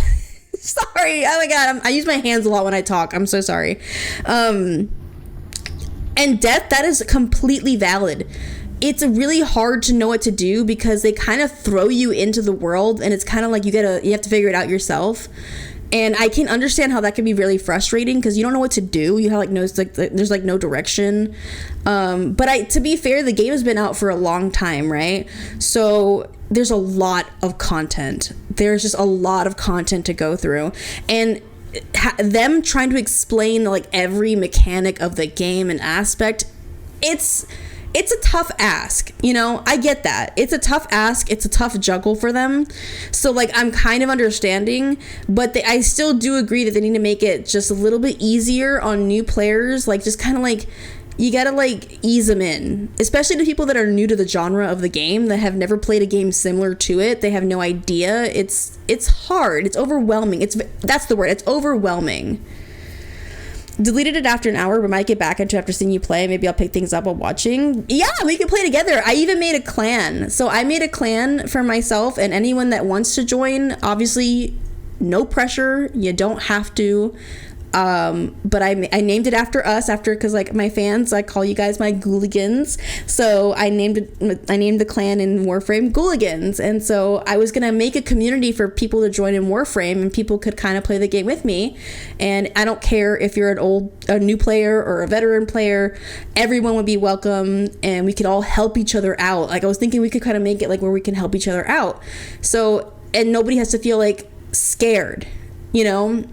Like if they want help, they can go somewhere and they can ask for help without having to feel like, you know, judged. Like judgment-free zone.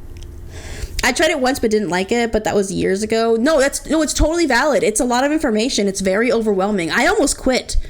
Like I was playing, there was one quest that I did, and it was so fresh. I'm not gonna lie to you. I'm gonna be so for real with you guys. I was so frustrated and pissed off, and I started cussing. And I was like, "This fucking game is fucking shit. It's just so fucking stupid." And you could ask Phantom. Like he was like trying to calm me down, and I was like pissed. It was like the stupidest thing in this quest. Like, no, trust me. I feel you. I feel you. I don't know what a clan for the game. I don't know. No idea what a clan is for the game. It sounds cool. So it's kind of like a guild. So a clan for Warframe is like a guild where you can have people. They have roles and you can play together. When you play together, you get bonus rewards and stuff like that. That's all it is. It's just basically a guild where you can hang out with people, communities, things like that. I don't know if there's any other benefits to a clan in Warframe because I'm still very new to the game and I genuinely don't know. But I'm sure there is probably something. All right, so let me see if we can find someone that we can raid. I gotta take a look to see if any of my friends are online. And let's see, let's take a look. I got an Amazon Prime skin back in like 2014. Dude, so I originally played Warframe back in 2016 for Warframe, but that was back when I had my PS4. So that was on my PlayStation account, and I've lost that account. It's just lost. It's gone. It's gone and lost to time. So basically now I have to start fresh, and I haven't played since 2016. So I only played Warframe for like a year. It was like in like 2016, so like it was gone. I miss the jet engine, aka PS4. I miss it too. I had the white PS4. I got it when I bought the Destiny bundle. So I had the white PS4 and white controller. It was only available when you bought Destiny. And I had Destiny. I never played Destiny. I had the original Destiny, never played it. But, you know. Live and learn. All right, let's see who is on. Da da da da da. Ooh, Pinky Punchy is debuting? Oh my goodness, we're gonna raid out to them. They're doing their debut. I follow them on Blue Sky. Oh, that's so cute. Okay. Whenever I turn on the PS5, I feel lonely without the jet. It's so true. It's so true. The PS4 was so loud. I hate that the PS4 design is just a brick. I personally like the PS4 design. I don't know. Destiny 2 is getting one big update. Yeah, but I never really got into Destiny. But, you know, if you are a fan of Destiny, I feel like Warframe is kind of similar, right? I mean, different but similar. Like, I think in genre. In terms of genre. Yeah, and then no more updates. I heard that it's basically, they're not updating it ever again. Isn't that crazy? I don't know. Also, let me go ahead and put raid message here. So we have raid messages we can copy. If you're subscribed to me, you can copy my message that has my emotes. If you're not subscribed to me, then you can just use the skull emojis. Just make sure you... Oh, fuck. Don't use my... You don't have my emotes, Kasumi. That's what happens when you try to use my emotes and you're not subscribed. Killing it for Marathon. Marathon, which isn't even doing well in terms of player base. Damn, you hate to see it. It's really sad when they just let a game die because they're so invested in another one. It's kind of bullshit, but maybe they'll come to their senses. Fingers crossed. All right, we're gonna go ahead. We're gonna raid into Pinky Punchy, who's doing their 2.0 model debut. So let's show them some love. Let's copy the raid messages, and I will be back Wednesday. So no stream until Wednesday. I don't know what I'm doing yet, but I post my schedule on Discord and on my socials, so I should be posted there. But yeah, thanks so much for hanging out with me. We're gonna get ready to raid them and share the love. And once again, I can't thank you all enough for hanging out with me. It means the world to me. I appreciate you all so much. Good bite, sleep tight, and please let the vampires bite. Bye.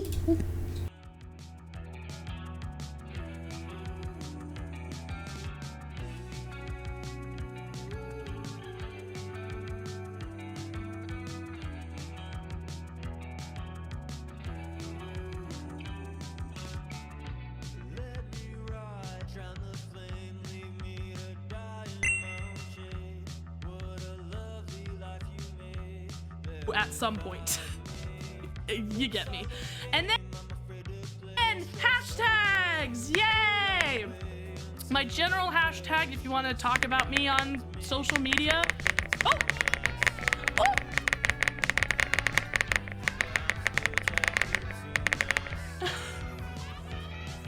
Welcome in, Certified Yandere! Welcome in! Oh my goodness, you got to see my new